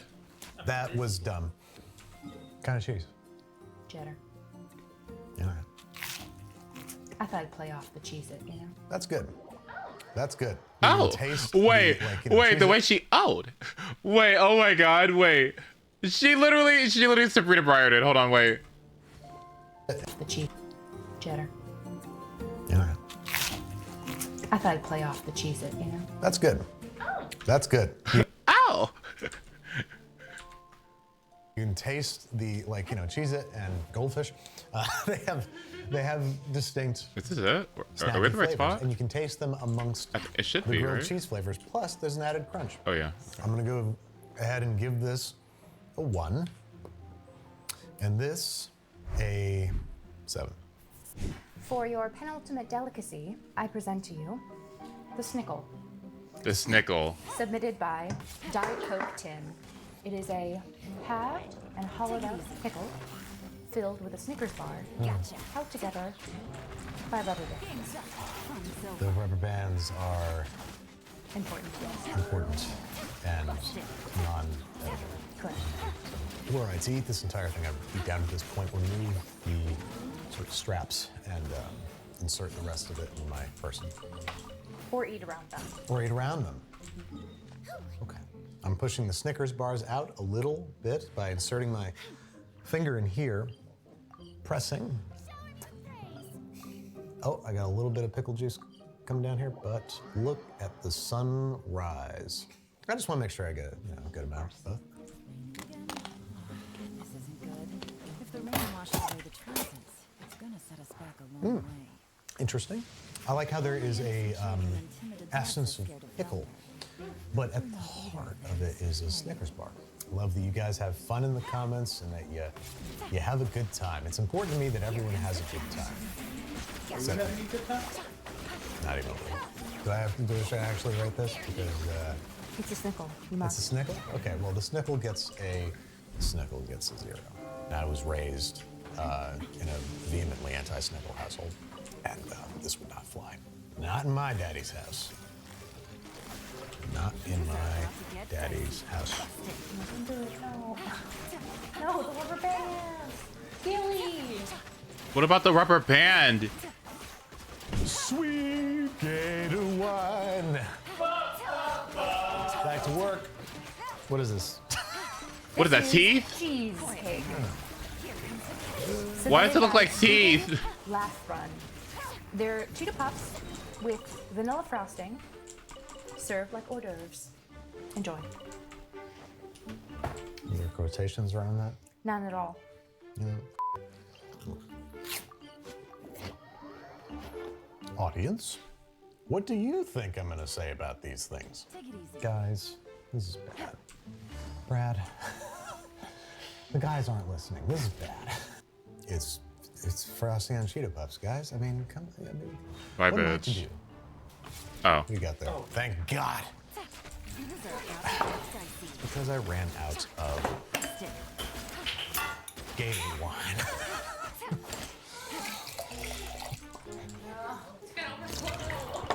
Is he okay? Ow.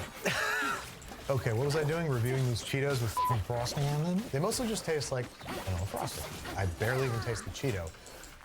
Until the end, because then it just becomes like cheesy and corny. God, I feel like an old man right now because I'm like, they're bad, they're wrong. Frosted Cheetos are for kids. That's the. Yeah, I don't know if I'm gonna go for more YELANs. I have to decide it by the end of the pouch, but I have some time. Oh my God, he died in the bubble. Yeah, so I'm gonna give it a 1 because it's clearly a prank that's being played upon me, and I don't care for pranks. My hourly glasses. Gator wine. What? His stomach What did we learn here today? His stomach cannot be agreeing with any of this. New flavors in this universe not yet discovered, and they can be exciting or they can be horrifying. Either way, it's fun to experiment, and I'm happy to have been experimented upon today. My top 3 in this order were teriyaki spam, the very first thing I tried, Spanish fried rice, You better be Gator wine. cheesy Spanish version of fried rice, and at number 1, popcorn. Popcorn. The stunningly delicious garam masala sweet popcorn. And of course, an honorable mention, a right honorable mention to Gator wine. It really got me through this one. Because this was trying on the soul. The things that I just ate, I don't think any human has ever eaten this combination of foods in one day. Kind of like Neil Armstrong, like trailblazer, pioneer. So thank you guys so much for sending in all these recipes. We got like thousands of entries, and these were the most interesting ones. And while some were obviously designed to torture and or displease me, many were stunningly good in ways that I couldn't possibly have anticipated. And this half-pour of Gator wine goes out to all of you for sharing your deepest, darkest secrets with me, trusting me with tasting them and sharing them with the world. And remember, whatever I said doesn't matter. If you like it, it gets a 10. Because you're a 10. Well, you're a New York 7, but you're a Midwestern 10. Well, thanks again to Trainwell for sponsoring this episode. With the reliability and flexibility of Trainwell, working out is less stressful and fits my schedule. Instead of having to worry about what muscle groups to exercise, it's all planned out by Okay, my this was trainer, fun. who's actually paying attention to my goals and needs. I've already learned a ton of new exercises and chips, they're not just for chocolate, computers, and generational trauma, they're now for potatoes. And also, they're not French fries. Europeans, you heard me. Today, I'm going to taste each and every single kind of potato chip that we could get our hands on blind, and I'm going to rank them 1 to 10. And then you are going to do with that information whatever you want. It's your chip. I'm just dipping it. No way I can get a nap in this one. Quietly now. Let's get started. First chip is a ruffle. Is ruffled.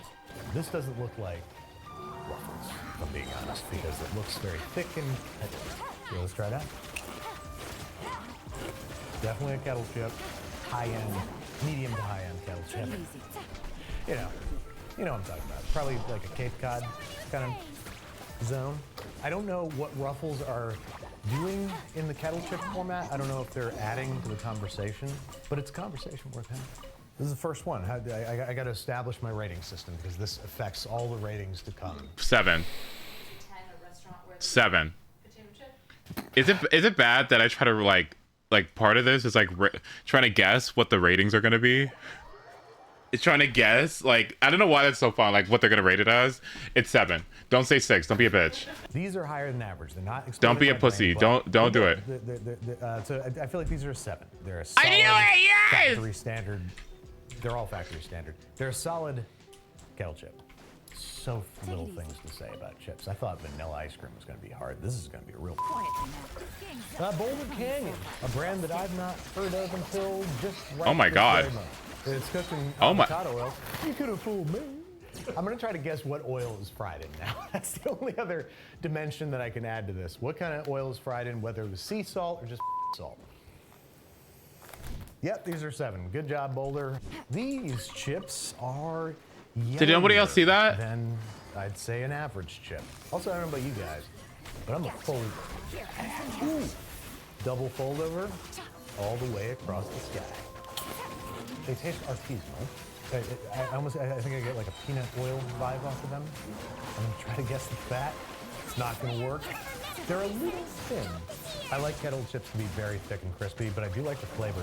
But they're not as good as the Boulder, big Boulder Canyon River. They're not as good as those. So I think these are a 6. Panera. Panera. Just goes to show, you can't tell the difference between a gourmet kettle chip and a Panera kettle chip. Vegetable oil, sunflower, corn, canola, all the oils except peanut. It's no pasta bread bowl. No, it's Domino's. It's no soup bread bowl, but it...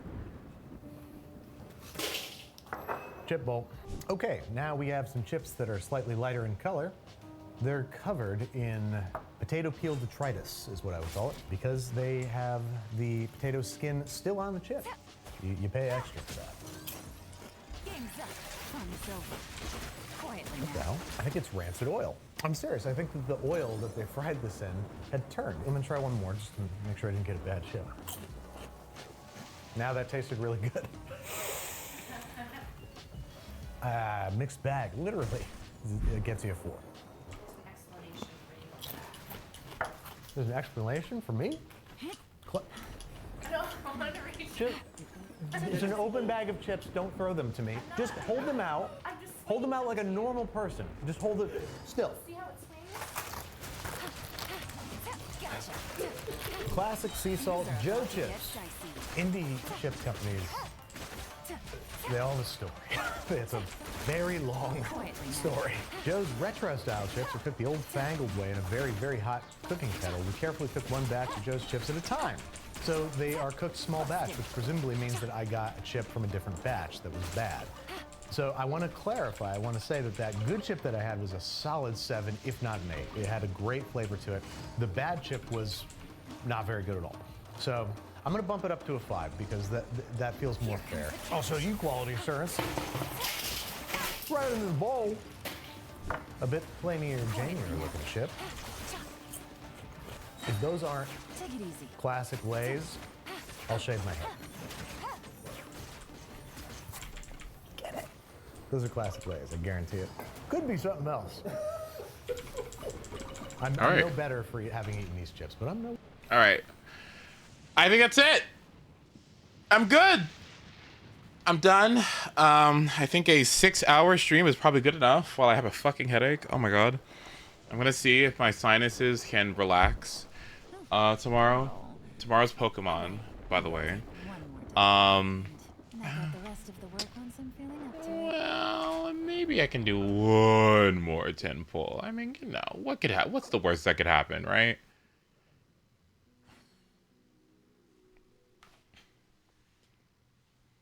Or do I want Emily?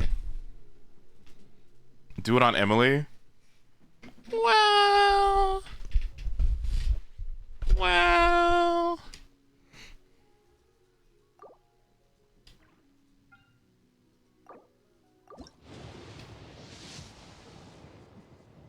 Oh, okay. I was about to shit myself. Oh my God.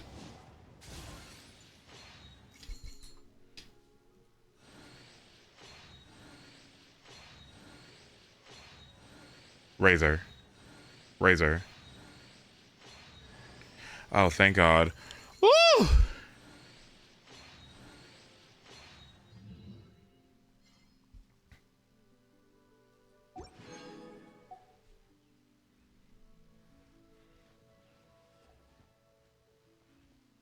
Well, I suppose I'm good with that.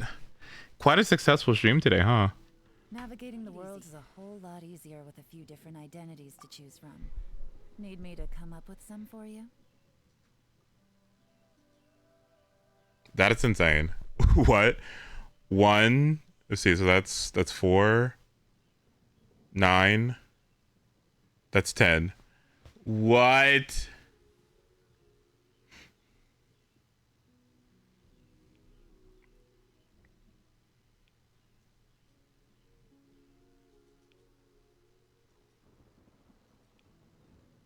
Okay, well, I mean, that was kind of the whole point, right? What are we doing here? Okay, I need us all to burst on 3. Looks like the situation has changed again. Okay, y'all ready? Wait. Hold on, let's get you some energy. Hold on. Wait, let's go get you some energy. Hold on. Wait, hold on. Come here.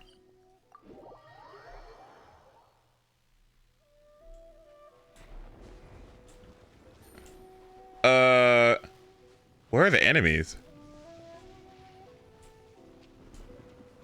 The timing's gonna be off. It's okay. I'll account for the delay. It's okay.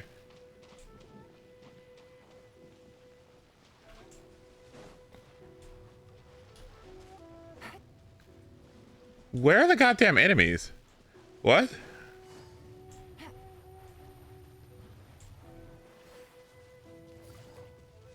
Take it easy. What?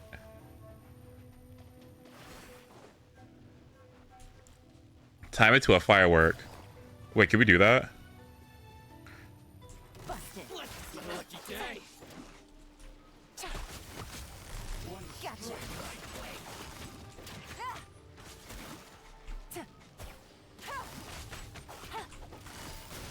Take it quietly now. Gotcha. Oh, the fairy.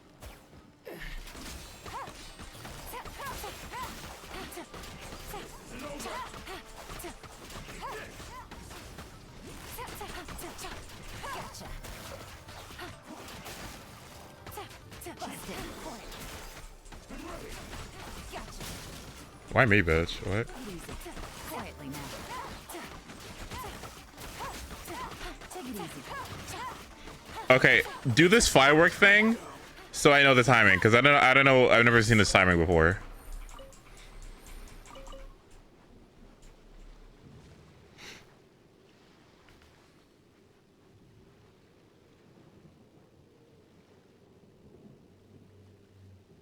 I don't know how it works out. Yeah, let me see it.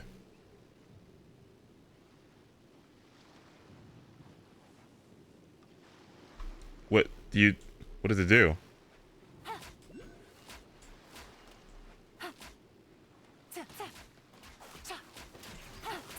Does it need pyro?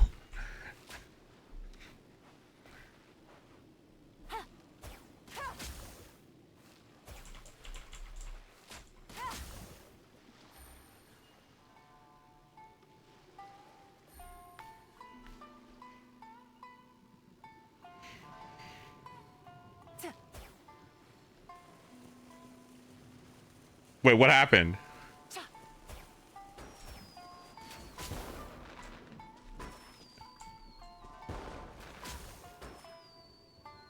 So when it explodes? Okay, okay. So in the third explosion? Okay, that sounds good.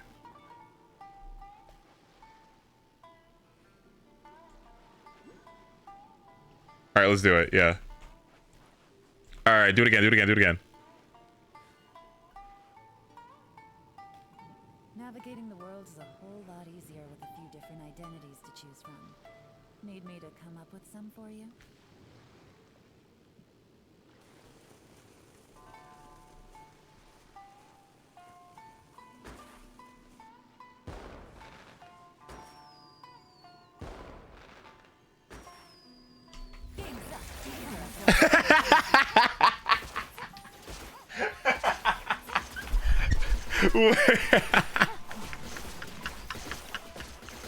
Wait. Okay. That was really good. Okay. All right. Excellent. Good job. Okay. Okay, I'm gonna head out now, okay? Okay.